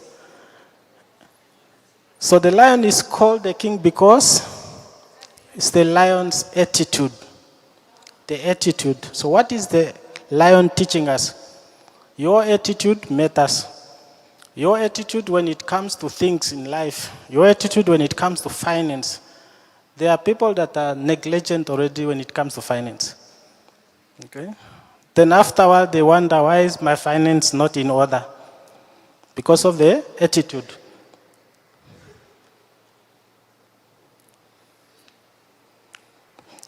I'm going to run through just a slide because it's quite a big slide. Next animal is a leopard. What do we know of the leopard? Have you seen the leopard hunting? It sits very quietly until the prey comes closer and closer. And what it does there? Jumps on successfully. So what is this teaching us in life? Yes, the lady must get a gift. Caroline, I need a gift here. So we must be patient.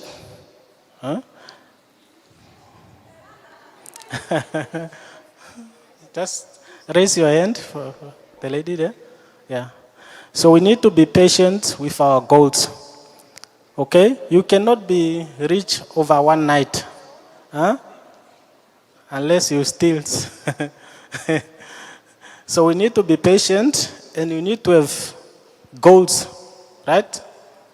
If you said, I want to be rich in the next 5 years, stick to it, okay? And be patient. Okay?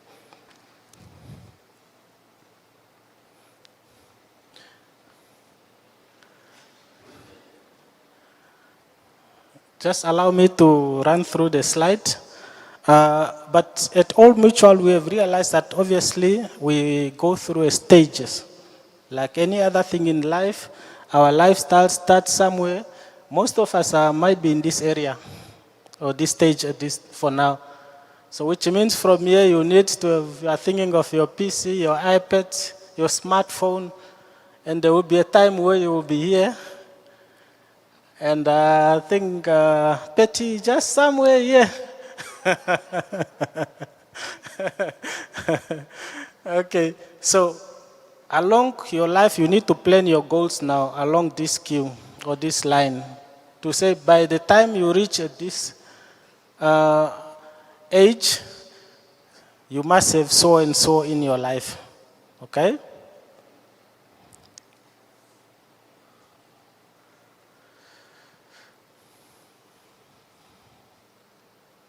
Okay, that's a leopard. And the leopard is giving us a warning here to say, it's not the greatest temptation that ruins us. Is the what? The little ones. What are those little financial problems that you do that leads to you not having money or being broke? You ignoring budgeting. Huh? If you don't budget, you spend this, whenever you go into the mall, you see buy one, get one free. Huh? Especially the ladies, eh? You grab already. When was it budgeted for? Right? So elephant, what do you know of elephant? What do elephant do? A gift here? What do the elephant do? The strongest. What do they say about elephant? Huh? They are almost there. They are very smart. They don't what? They don't forget. Isn't it? So don't forget what you earn. Fortunately for you guys, you are not earning yet, right? But you are you are earning from NASFAF. So once you start earning, don't forget how much you earn. Okay? So whenever you are planning your budgeting, at least speak to how much you earn. Okay? Yeah, him.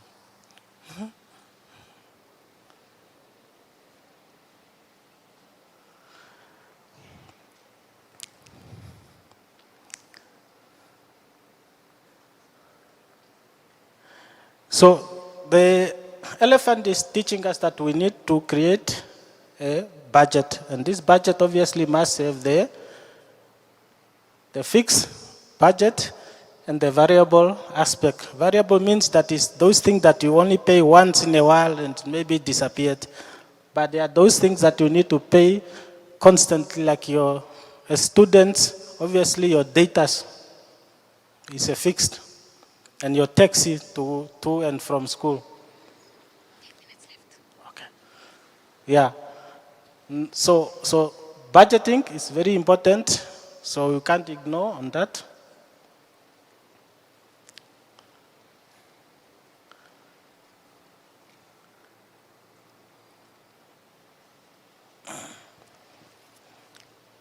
So the rhino, unfortunately, it's skip. It doesn't apply to you yet, and that's on debt management.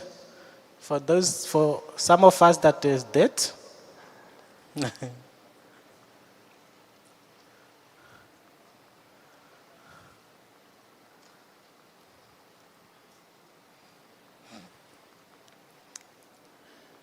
So is the buffalo.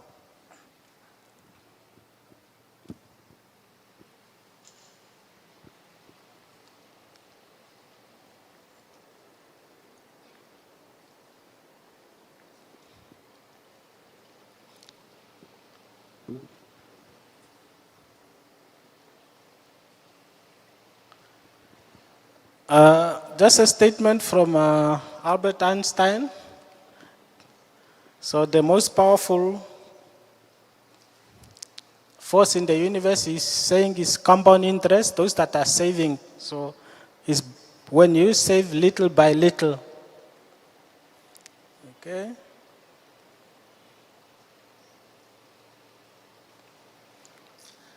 And that concludes obviously our first rule that I've given you. Never lose money. And rule number 2, never forget rule number 1. Okay? I'll just leave free time for questions, I believe.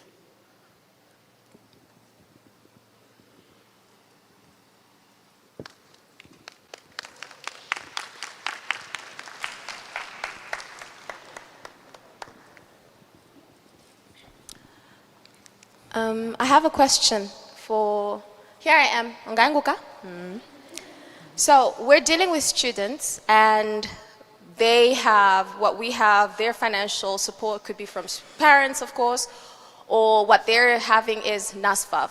So what is the one option that Old Mutual has that could actually help the students save with what they have, for example, NASFAV or whatever it is, the little money that they have going on for them? So what option is there that Old Mutual has? Okay. I'll take a second question.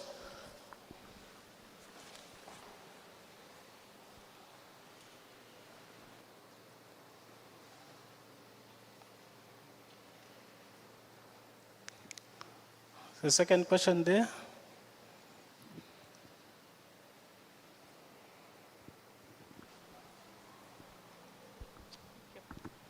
Good afternoon. My name is Lloyd.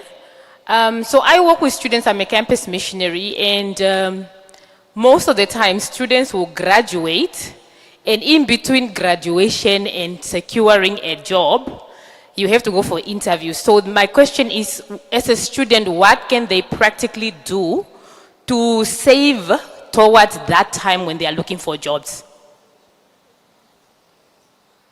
Okay. So I'll address the first question. First question on what Old Mutual has for students.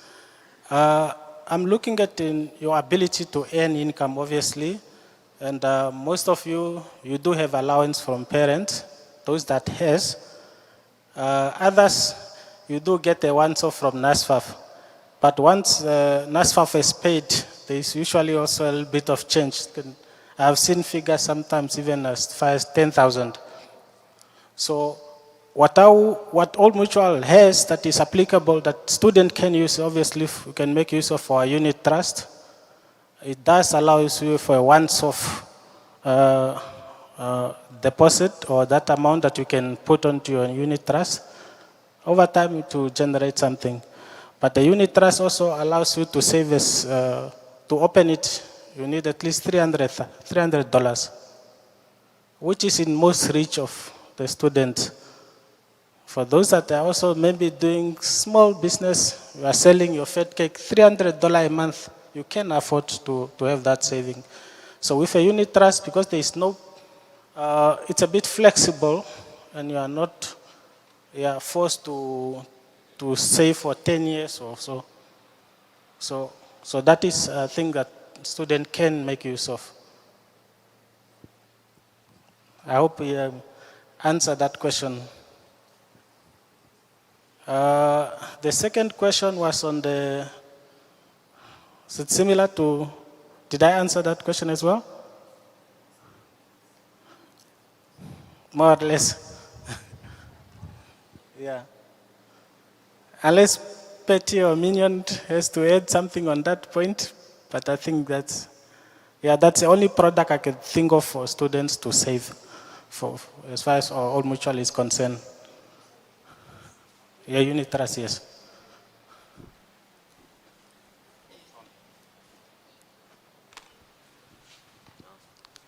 Oh, Thank you. I have a question. Good afternoon, everyone. Adriano here. The unit trust, does it compound in terms of interest? And charges, by the way, yeah. So in terms of period, unit trust does not have a period per se. You can have it for 6 months or a year, but obviously like any other savings or investment, it requires obviously for your money to sit with us for a little bit longer. Because what you need to understand is once you save or you put that 5,000 into a unit trust, how does Old Mutual generate more income for you? So we need to invest it elsewhere, different portfolios, and we need to wait and earn income from there. So whatever we earn from there, we share with you as a shareholder of that part of that money, right?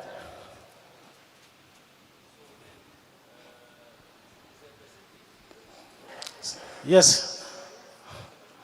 So the percentage obviously will vary with the economic, is linked to inflation obviously. So it depends now in which portfolios that money is allocated obviously. Because unit trust, obviously there are various portfolios in which your money is invested in. I would say there is a, what they call the medium risk. Obviously there's a little bit of risk on that one. And there's high risk where there's also high return, but it's also high risky. And there's now the lowest one, obviously. There's no risk on that or less risk in that one because there are portfolio managers that are managing that on your behalf. But the growth obviously requires time. So you as a customer now need to decide. So usually with investment, if you are saving less amount, then you need to save it for longer period. If you are saving more amount, you can afford to save in the short period, and that's the mathematic, if I have to, for a lack of a better word.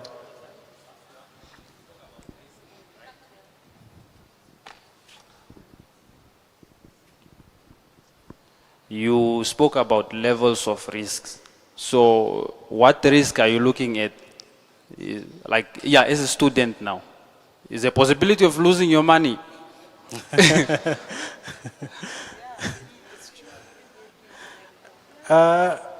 Sorry, there isn't per se a possibility of losing your money because Old Mutual does that for you. We manage it for you, so you will not do that.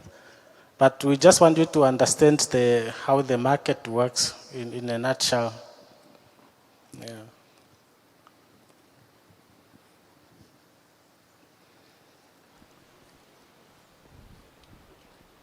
Good afternoon, everybody. My name is Jessica, and my question is there a platform where us, the students, can present to the investors, as employees here, the investors and the business people there, how do we also reach there? If, for example, I want to get out of the employment to maybe want to meet investors, maybe see, I want to start my business, is there a platform for Old Mutual that says Kuchawoza, investors, and then people can come and see if investors want to invest or the business want to collaborate or anything as us students starting up with our own business. I don't want to be in the employment. I'm sorry guys, I gotta go. I think that's a very important question. You are referring to, for example, if you have a business ideas that you want to present to a potential investors. So these platforms are all over. They are on social medias as well, where we have different companies, different investors. So it depends now on your product that you want. If it's in line with Old Mutuals, obviously, space, they will look at your business ideas if that is what.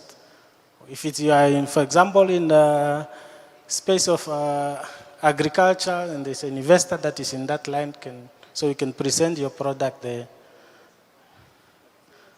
Yeah. Yeah, but also I'm aware that the ministry obviously has also these platforms for where obviously you could present your product or proposal on that. If you go to the website for Ministry of Trade, so they usually have this or set up programs. So you just need to look out for that. Thank you, Michael. Ladies and gentlemen, thank you so much, Michael. But if I can just add to her question of what does Old Mutual do to support small and medium enterprises? So we've got a project or program that we run called OM Seed. We run it across the country for the past 3 years, and our target was to reach all 14 regions within 3 years, which we just concluded last year with OM Seed. And during OM Seed, we usually send a call to action out through the media and in your local region. And we said, if you have a business idea, fill in the form, send it back to us, drop it at our branch.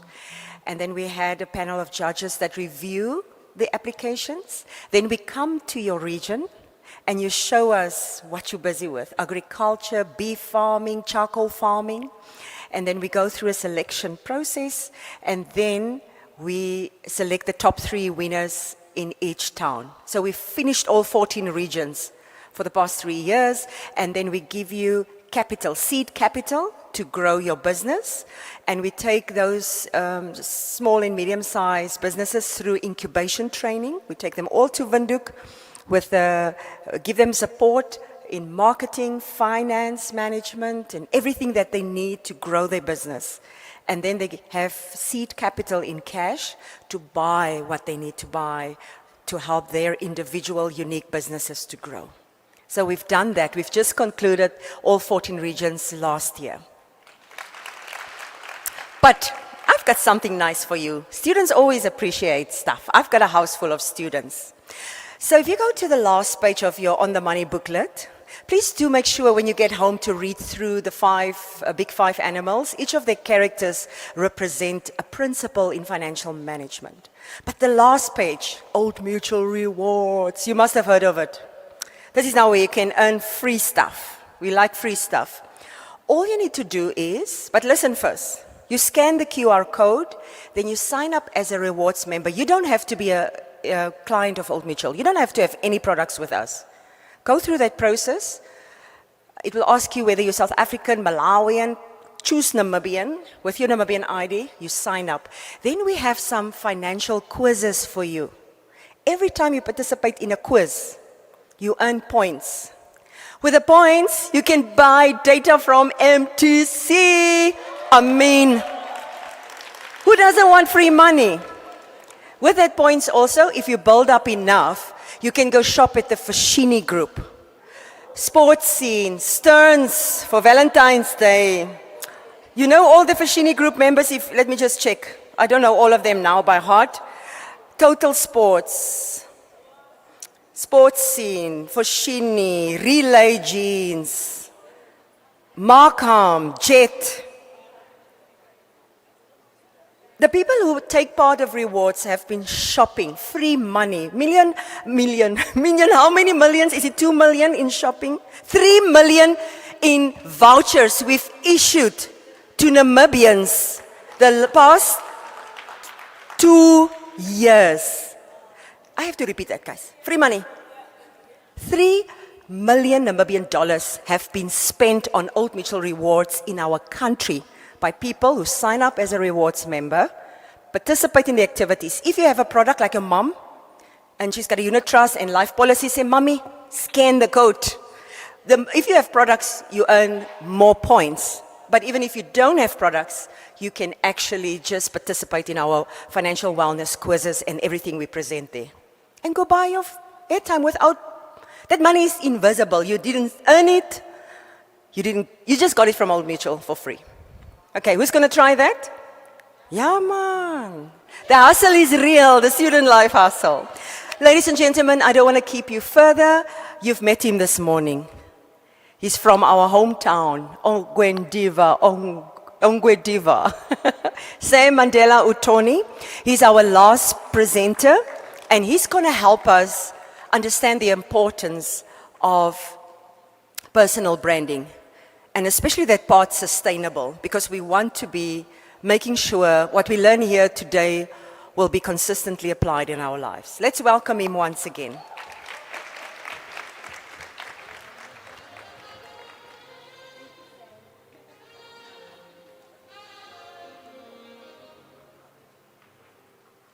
Okay, is this on? 1, 2, okay. So, thank you very much once again, Marisa. Oh, yes, I need this. I want to start off by telling you guys a personal story.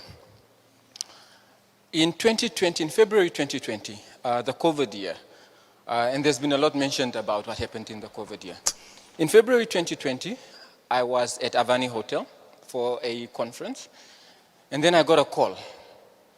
And then the person on the other end said, "Hi, is this Sam?" And then I said, "Yes, this is Sam." And then the person said, "Oh, this is Monica." And I said, "Which Monica?"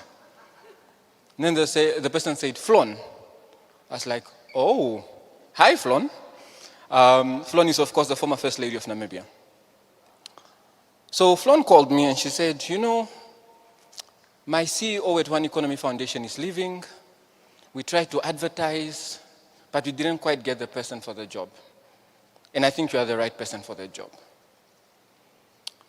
That was in 2020. Earlier today on the stage, several speakers made mention how 20% of the jobs are not advertised.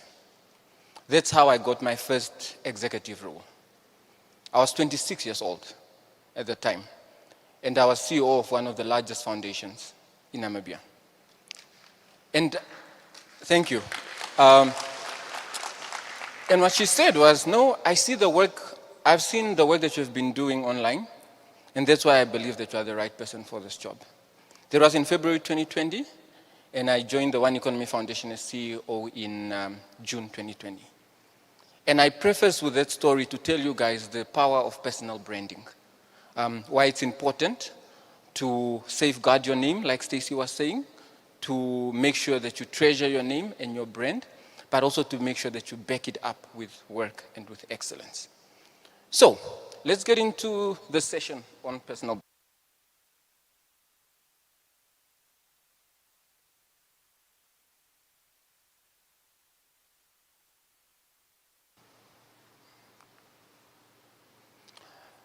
So, we're going to speak about 4 things today.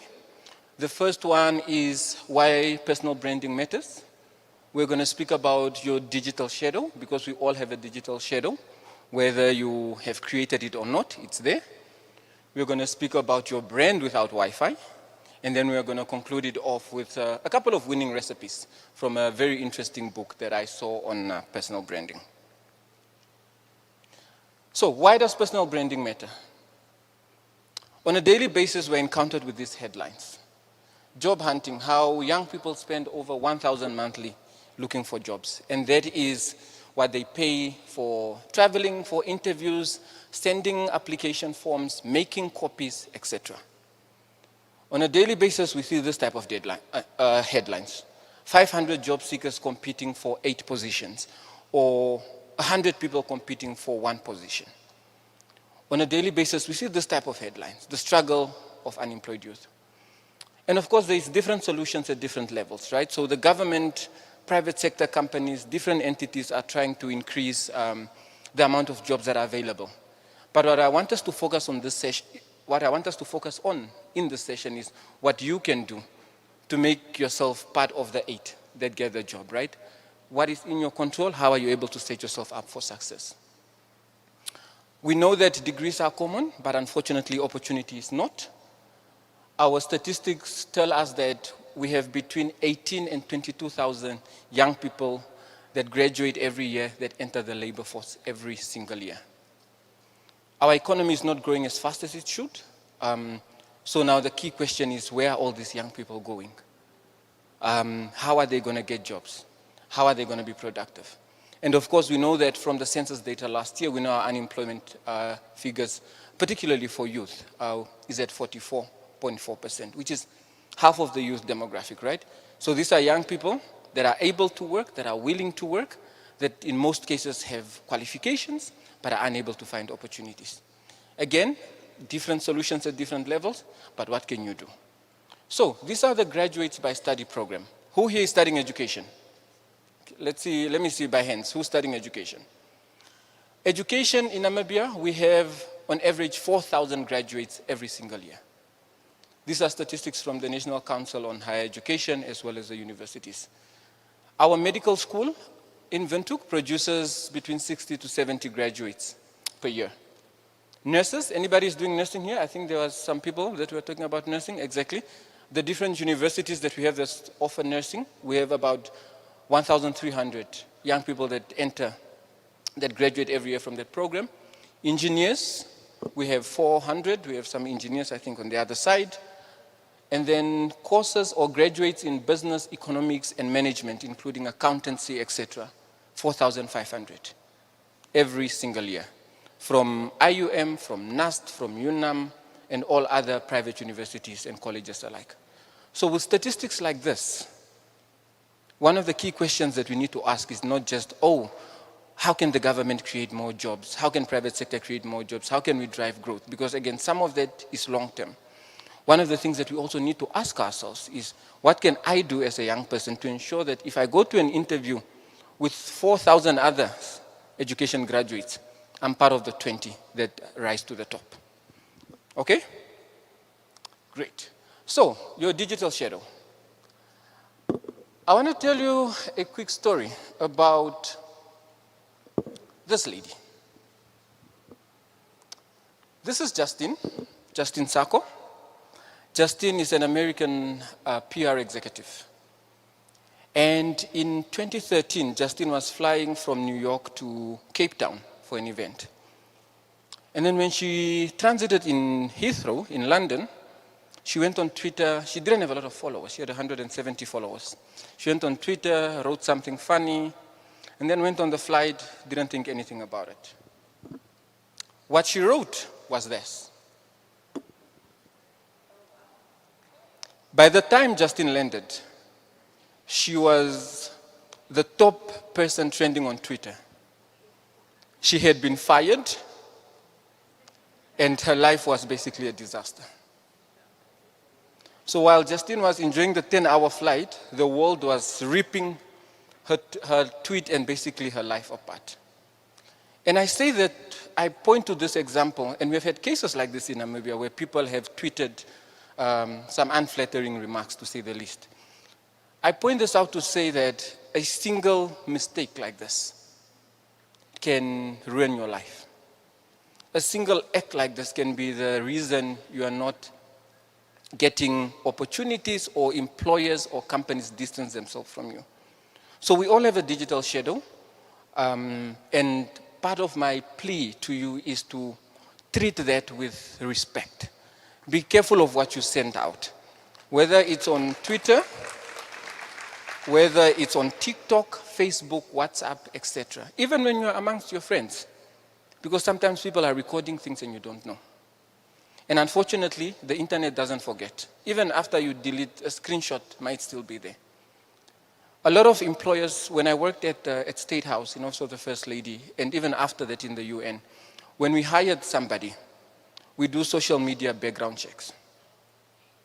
And some of you are like, but my account is private. We will find it, and we'll find what's on that account, even if it's private.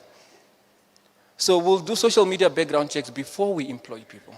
And that is to see what you're tweeting, is it in line with the brand?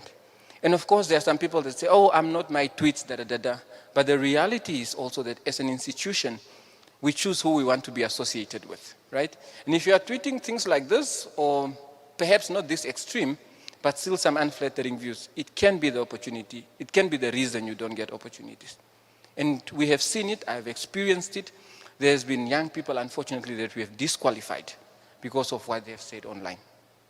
And the reality is also that we unfortunately live in a very unforgiving world. So my advice to you is to be cautious of what you put out there, because it's always, unfortunately, going to be there. So that is Justin's story. But there's a flip side to that. And the flip side to that is when I Google your name and I find that. That also is problematic. Again, I've been in situations where we needed to book a speaker for something, or we needed to book an artist for something, and we go online and we look them up. but then we don't find anything. But then I think to myself, but I know this young person, I know what they do, I think they are brilliant, they could do well here. But because there's nothing online, it also raises red flags. And again, we live in a digital era, we live in an era where you need to have some sort of visibility, right? And I'm not talking about being an influencer here, I'm talking about where you want to go, right? Whether you want to be a teacher, the best teacher possible, whether you want to be the best nurse possible, there has to be something online about you and your career, right? It can be on LinkedIn, it can be an opinion piece that you put out, it can be a newspaper article, but as young people, we need to start developing thought leadership. So what are you seeing in your community as an SRC? Put that out there, so that when I Google your name, I don't get that, right? And those are the two extremes, right? The extreme of, tweeting unflattering views and the extreme of nothing being available. So, I guess a question to all of you is, when I Google your name or I type your name into Google, what comes up, right? And it better not be nothing. Or it better not just be your TikToks. So, whenever you put out something, think about, is this consistent with who I want to be or where I want to be in the next 5 or 10 years? And whenever you put out something again, think about, how will this look in the front page of the Namibian New Era or any other newspaper? One of the ways to then not fall into the latter part of what I said around no results found is an amazing, amazing platform. I don't know if you guys have heard of it, called LinkedIn. It's a small platform, undercover platform. How many of you guys have LinkedIn accounts? Fantastic. How many of you guys update your LinkedIn accounts? Maybe, you achieved something, you write something there. Okay, good progress. So LinkedIn is basically your digital CV. For every young person in university, this is the time to develop a LinkedIn account. Develop a LinkedIn account, update it with what you're doing, update it with your studies. That is where you connect with the CEOs, that's where you connect with the managing directors, that's where you connect with your future employers. You are not going to connect with them on TikTok, you are not going to connect with them on Facebook because they will not accept your request. LinkedIn is a professional platform. So when we're speaking about networking, how do you find these people? They're on LinkedIn, right? So start a LinkedIn account, update it, follow the people that are in your industry or your sector, comment on the things that they're doing, reach out for mentorship, reach out for opportunities, because this is where the people are. And again, it's basically your digital CV. And I implore all the young people, after this, if you don't have a LinkedIn account, please start a LinkedIn account. It's a free platform, but it's also an amazing platform for getting access to different opportunities.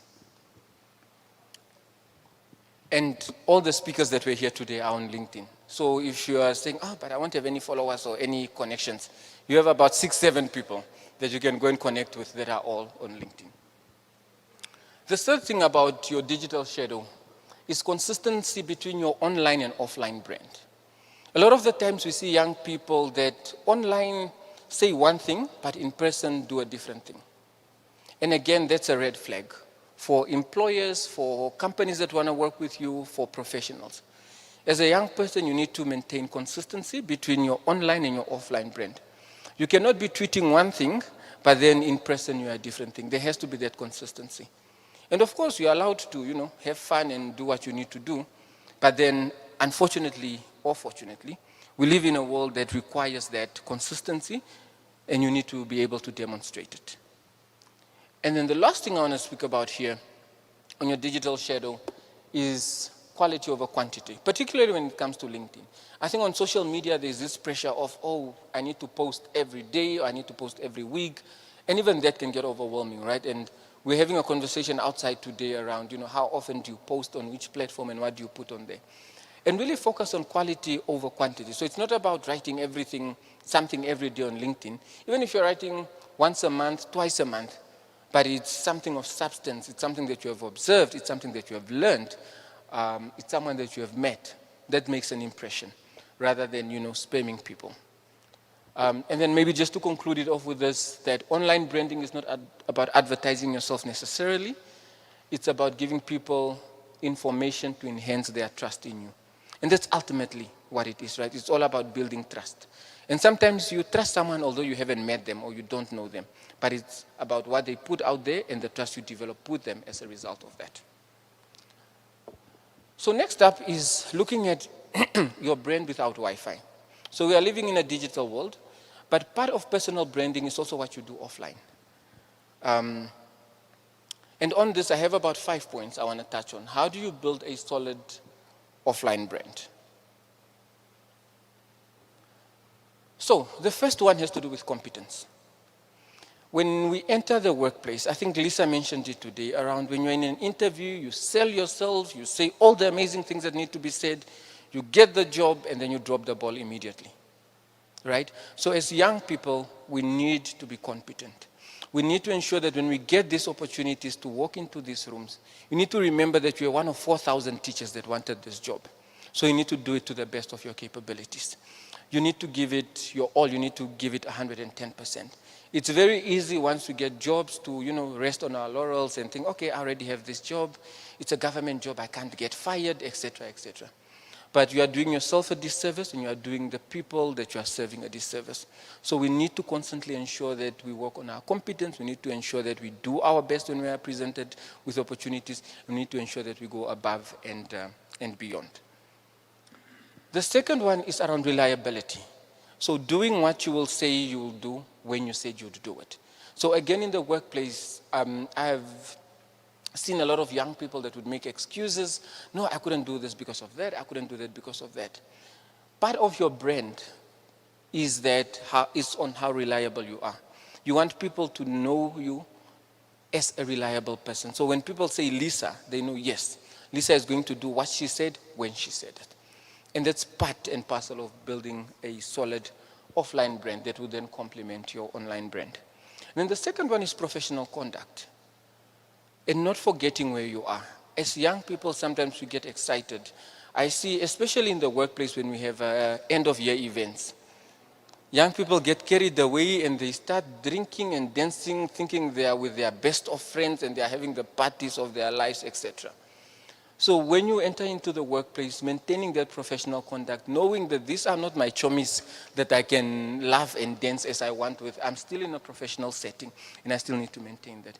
And when you are in the workplace, again, maintaining that professional conduct, right? So how you speak to your colleagues, whether it's juniors or seniors, how you dress, how you show up, etc. I was in an interview some time ago where someone came in wearing a miniskirt.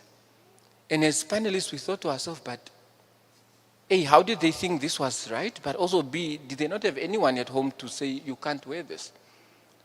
So, and it's things like that immediately as you walk into an interview room, it's minus 10 points immediately.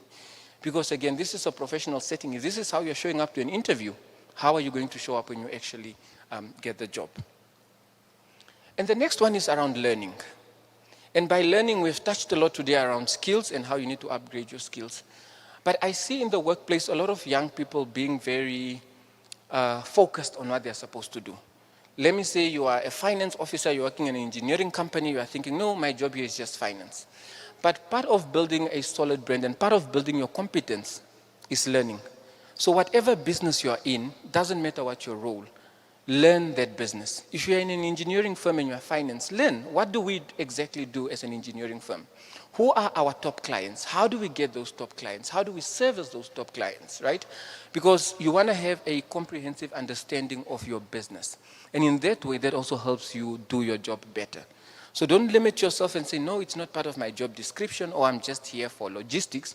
Even if you are here for logistics, learn, what does Old Mutual do? What products does Old Mutual offer, although you are just there doing logistics? And the last thing is consistency. A solid brand is not built over 1 month. So the first month, young people usually come into workspaces or get something, or the first month you'll sign up on LinkedIn, you'll be excited, you'll be posting, da-da-da-da, and then from there you're like, okay, this is not yielding results, But a solid personal brand is built on, more than anything, consistency. Whether it's in the workplace, whether it's online, whether it's with your conduct, being able to see that through for a long time. And that long time can be 1 year, it can be 5 years, it can be 10 years. But you know that when people know your name or when people say your name, they are able to say, yes, she is consistent. And consistency looks different every day, right? So sometimes, there's a quote that says 100% looks different every day. Sometimes that 100% is 100%, sometimes it's a 70%, but it's your best. and you are consistent. And that's what people will remember. So, personal branding equation is competence, more than anything, plus credibility. And you get credibility through everything that I've mentioned around the offline branding, plus visibility. And again, we neglect visibility. One of my other roles, like Marisa mentioned earlier, is that I'm a co-founder of an organization called the African Pathfinder Leaders Initiative. And that's a youth organization where, since 2018, we have been working around the country to develop leaders, entrepreneurs, folks with NGOs, to give them the skills, the networks, the resources that they need to make a difference in their community. And what a lot of people struggled with, especially the ones that are doing NGOs in their communities and social initiatives, is the element of visibility. They're like, no, I'm just here in Rundu doing my small thing for my community. I don't need to put it online. But then one of the things we emphasize that if you want to get partnerships, if you want to get more people to invest in the work that you do so that you can continue it, you need to have visibility. Likewise for your career, you need to have visibility. And the easiest and cheapest way for you to have visibility as a young professional is through LinkedIn. So I know all of you guys possibly have TikTok and Instagram and all of those things which are nice. Please add LinkedIn to that, because it serves a very distinct and unique function. And it doesn't matter what profession you are in. Even if you are going to work for government, let's say you are saying, oh, I'm just a teacher, who will I find on LinkedIn? The Minister of Education is on LinkedIn. The Deputy Minister of Education is on LinkedIn, right? So regardless of the profession that you are in, regardless of your career, you need to ensure that there is visibility. And like I said, it's a red flag if there is nothing. If we Google your name and there's nothing, that's a red flag. And when you put all of that together, you build then what is a sustainable personal brand. So the last part of my presentation will focus on the winning recipe. And this is basically from a book called The Slight Edge. It's one of the really good books around personal branding. And there's about 5 or 6 things that I took from that book that I want to share with you. The first one is around small actions that have big impact. A lot of this I've spoken about, a lot of this the other speakers have spoken about. The first thing is small actions that have big impact, right? So what is this? Refining your LinkedIn profile, networking with people, showing up every day, doing your best, whether it's in the workplace, whether it's in university, whether it's in your business. Those small changes over time, it compounds and it creates the big change that you want to see. So that's the first one. The second one is attention to detail. I cannot tell you how many CVs or cover letters I've seen of folks applying for jobs and they are spelling mistakes. Sometimes they even misspell the very company that they're applying to. Or sometimes, let's say I'm working for One Economy Foundation, but then the letter that comes, the person is saying, no, I'm applying for a job at Old Mutual. But I'm like, oh, but I'm not working for Old Mutual, and this is not Old Mutual. Right, so as you apply for jobs, and we understand that as young people you are applying for a lot of jobs, you need to pay attention to detail. Ensure that if the letter says Old Mutual, you actually send it to Old Mutual and not to another company. Because unfortunately, we are not going to reach out and say, oh, we think you sent us the wrong letter. That is not going to happen because there's 2,000 of you. Right, so attention to detail.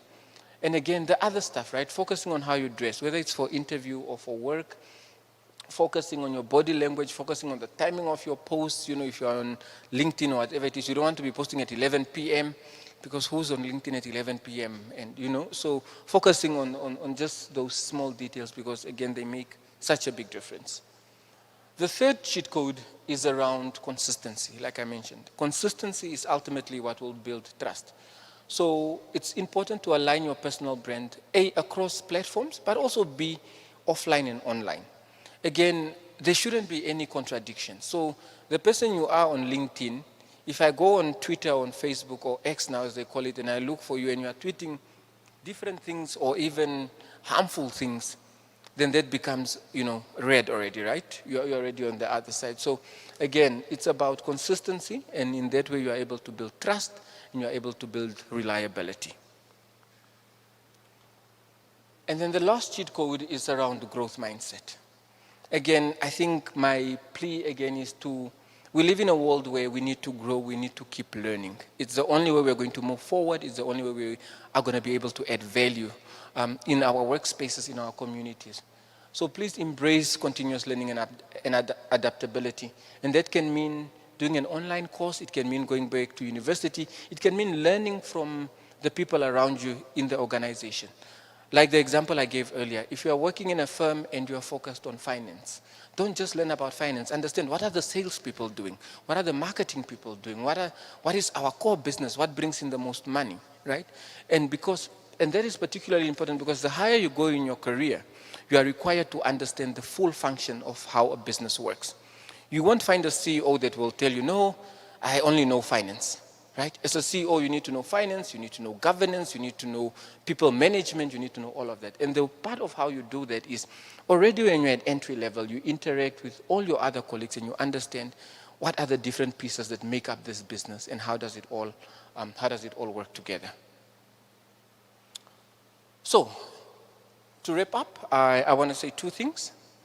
The first one is a quote from Dave Delaney, and he says, build your network before you need it. And I want to add a small twist to that. So please, quote me. I think I'm the only one that said that. I want to change the word network to brand and just say, build your brand or build your personal brand before you need it. By the time you need it, if that's the time you're trying to build it, you are too late, right? And again, this applies in so many areas of life. If you're saying to yourself, oh, I want to be a CEO of a big company, I want to be in this position, think about building those skills that you need in that position before you get there. Because by the time you get there won't be time for learning. It will be time for action. So that's the first thing I want to conclude with. The second thing I want to conclude with is this. The world won't see you as you are. They will see what you show them. Again, we all have a digital footprint. And even if you don't have one, that's a sign that you have one, even if it doesn't exist. So show the world what you want the world to know about you. So influence what is out there about you. And ultimately, what you want out of a personal brand is for your name to introduce you before you are in the room. Because a lot of the times you are not in that room when decisions are made around, oh, who must come and speak at the OMF in Indaba? Who should we appoint for this? Who should we reach out for this? A lot of the times you are not in the room. But what you can do is do all of this work offline and before that, so that when you're not in the room, your name can advocate for you. Thank you very much.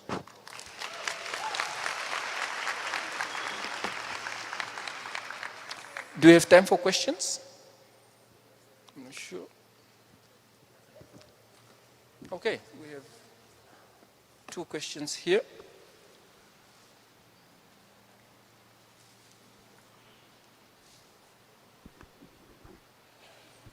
Good afternoon, Mr. Sam. Thank you so much for the wonderful presentation. My name is Sandra Mukokobi, and I am doing a bachelor's in nursing.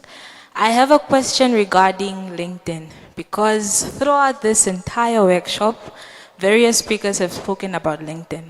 Now, as someone who would decide that after this workshop, the first thing I'm going to do is create a LinkedIn account, and I have no, would I say, proper prior knowledge to it. What do you even post on LinkedIn? I hear that you're saying a lot of people that that could help me build my brand, my networking, I could look for my mentors from there, are there. But what do I post on LinkedIn?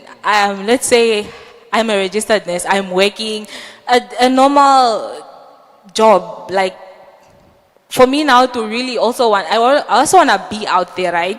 But I'm just having like a normal, I say 9 to 5. What do you post on LinkedIn? Like, could you just give us a bit of a briefing regarding that? Thank you so much. Thank you very much for the opportunity. Sorry, I have a sore throat, so yeah. So my name is Petrus Alfred. I say the same course as my colleague here. I'm a fourth year nursing student as well. And my question goes more specifically to the part of branding. So I want to know, like, what opportunities might be out there, perhaps platforms which I can, reference or go to expose myself, like in terms of now outwardly, perhaps conferences or workshops. Is there a specific website where I can go, perhaps, to receive updates as to where, when they will be holding this session? Because I do believe that, sessions like that or workshops are good for this personal branding. So, do you have any recommendations for that? Thank you. Should I take this too while you get the mic on the other side? Yeah. So LinkedIn. So a lot of these social media platforms are really what you make of them. So I joined LinkedIn in 2015, for example, over 10 years. And when I joined LinkedIn, I was a student. I was doing my master's. So what I would post on LinkedIn was just around my studies. If I had a class that day and the professor said something interesting, I would go there and write 2 sentences around, oh, I had an economics class today and the professor said this and this and this, and I never thought about it in that way. That's it. If it was the end of the semester and I passed the semester, I would go there and, oh, I passed my first semester, that's it. If I go to an academic conference, I'll write, I went to a conference on A, B, and C, I learned this and this and this, I met this person. Bringing it now here. So your first LinkedIn post can be this. Right? So this can be where you start. Old Mutual Youth Indaba. Right? But over and above that, it's really what you make of it, and it's about thinking around how do you want to present yourself on LinkedIn. Do you want to present yourself as the nurse? And to that extent, you can write whatever you're observing in that field, whatever is interesting in the nursing field, follow other nurses or nursing conferences, etc. You want to present yourself maybe as a nurse and an entrepreneur if you have a business. And again, you can post both of that, some of your work, to the extent that is allowed, and some of the work that you're doing on your business. And that's one side of it. So the one side of it is posting, which helps you build a bit of legitimacy and trust.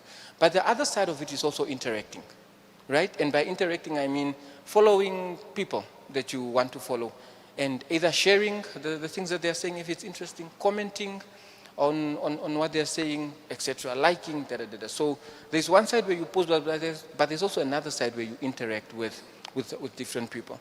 And I think as you start to do that bit by bit, you will find almost your voice, and you'll find your voice and what you want to portray. But it's basically a professional platform, so everything professional is there. It's not a place for your selfies. Those ones can go to Instagram. So everything around your work, what you're learning, what you want to do. If there's a university that you want to study at, follow that university, interact with them. If there is maybe the chief nurse inspires you, chief nurse of Namibia, see if they are there, follow them, engage with them, interact with them. Okay? Okay. Okay, you can ask quickly. I'll come to you. Oh, thank you once again. My question surrounds the, branding. We're talking about your name, the reputation. I think the issue that comes with branding is the sensitivity that comes with it. I can brand a very good reputation over the years, and one single mistake, I'll fall so hard to the ground. Same goes to the lady that posted on Twitter. She maybe had a good reputation and all that, but one single mistake, and it's all gone. That's the bad part of branding and reputation. So my question is, how do you revive, or is it the end of it? How do you survive these things? Oh, from your experience, maybe you experienced it once, or I don't know if it was just good reputation throughout. Or how do you get up again? That's the bad part about branding. Okay. Thank you. No, thanks. So the thing with branding, one of the things I mentioned there was consistency. And one of the ways people can tell your consistency is through your character. So immediately, if I post something like that, for example, and my branding goes down or whatever it is, a few people will be like, but I know Sam. I've observed Sam's career for the last 10 years. It's not in his character to post something like this. And they're going to give you grace. Not all of them, of course, because some of them, we like canceling people, right? We are in this cancel culture, and we like canceling people, and we like to jump on these bandwagons. But there will be people that know your character, that have followed you, that have followed the work that you have done, and they're able to say, this is not in your character. or they're able to say, maybe this was a low moment for you, and they're able to, give you grace. But then again, the beauty of those mistakes is that it's really just about learning from them, picking yourself up, and moving forward. But again, when you develop your brand consistently and people know your character, they know your heart, most importantly, you're able to get grace. Just on your question quickly around opportunities like this. So again, it's about, there's different platforms in Namibia that advertise opportunities like this. Of course, you can follow different companies, Old Mutuals, follow the social media, see what's advertised there. One platform that I really like that I think all the young people in this room should follow is a platform called Namibian Opportunities. They also advertised this platform, and it's really a platform that advertises different opportunities for young people that happen. So look at Namibian Opportunities. They're on all social media. See what they're advertising. See which opportunities are coming up. Go to these conferences, engage, ask questions, and network. Thank you once again. Thank you so much, Sam. Unfortunately, we are running short of time. We just quickly want to continue with our last part of the program. So don't go yet. I want you to shake the box. That's an important part of the program. Before we draw the name, I just want to sensitize you. When you came into the venue, you actually signed up your name with your cell phone number. So we're going to send you an SMS. It's not a spam or a scam when you see an SMS. It's just for you to rate our event. So we'll send each one of you to the number that you've listed when you entered the building an SMS. It's just for that purpose and no other purpose. And please do go click on the link and just tell us how you experience the event. It's important for us to take the learnings and improve on our event, and also make sure wherever we take Old Mutual Youth Indaba that we have your input. That's the only way we can do it. Thank you. So, shaky, shaky. The last $10,000 education voucher. I created that word. Let's see. Another lady. Oh, I'm assuming. Sylvia, are you in the room? Is that Sylvia? The number ends with a 361. Your cell phone number ends with 361. Not you. Sorry. Okay. Let's see. Okay, Stella, what's with the ladies? That's cool. Your number ends with 712. Stella, are you in the house? Where? Get up, girl. She's like,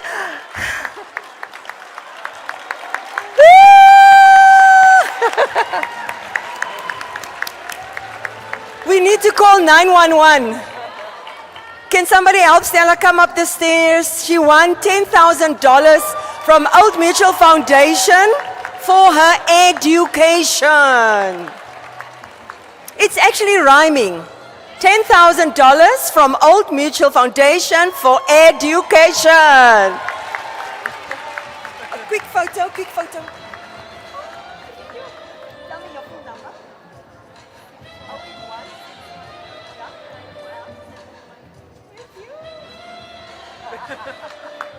Let's take a quick photo with you, man. Sam, you can join the photo.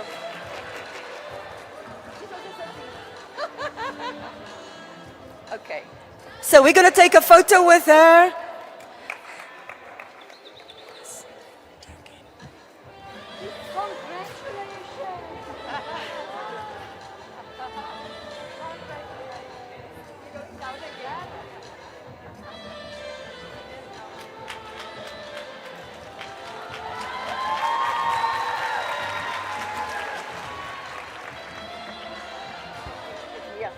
She's also studying education here.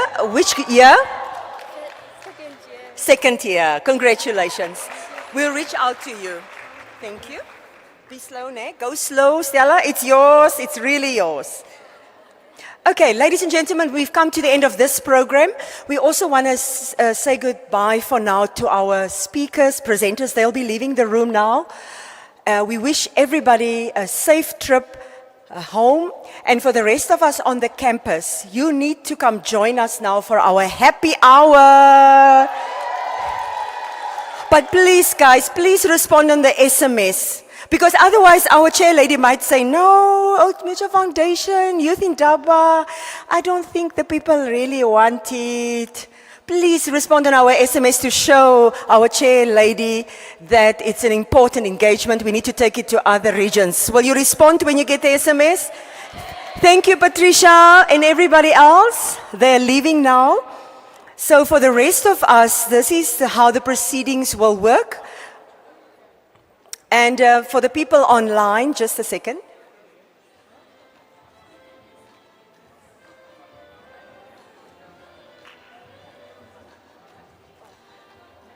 Okay, somebody, you dropped some money.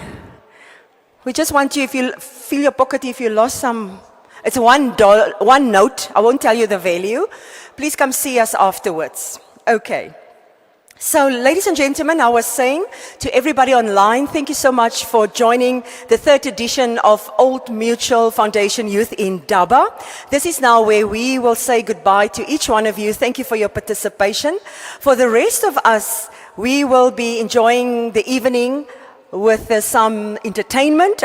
I'm sure you saw the names of the artists. You don't know, some people are looking around. Well, you better come meet us at the netball court.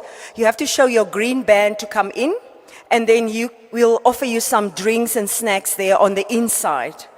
The rest of the campus will be following the music, but we will make sure those with the green band stay on the inside, okay? So thank you once again. Take your goodie bag and enjoy this new learning to earning journey. Take good care, everyone. Thank you.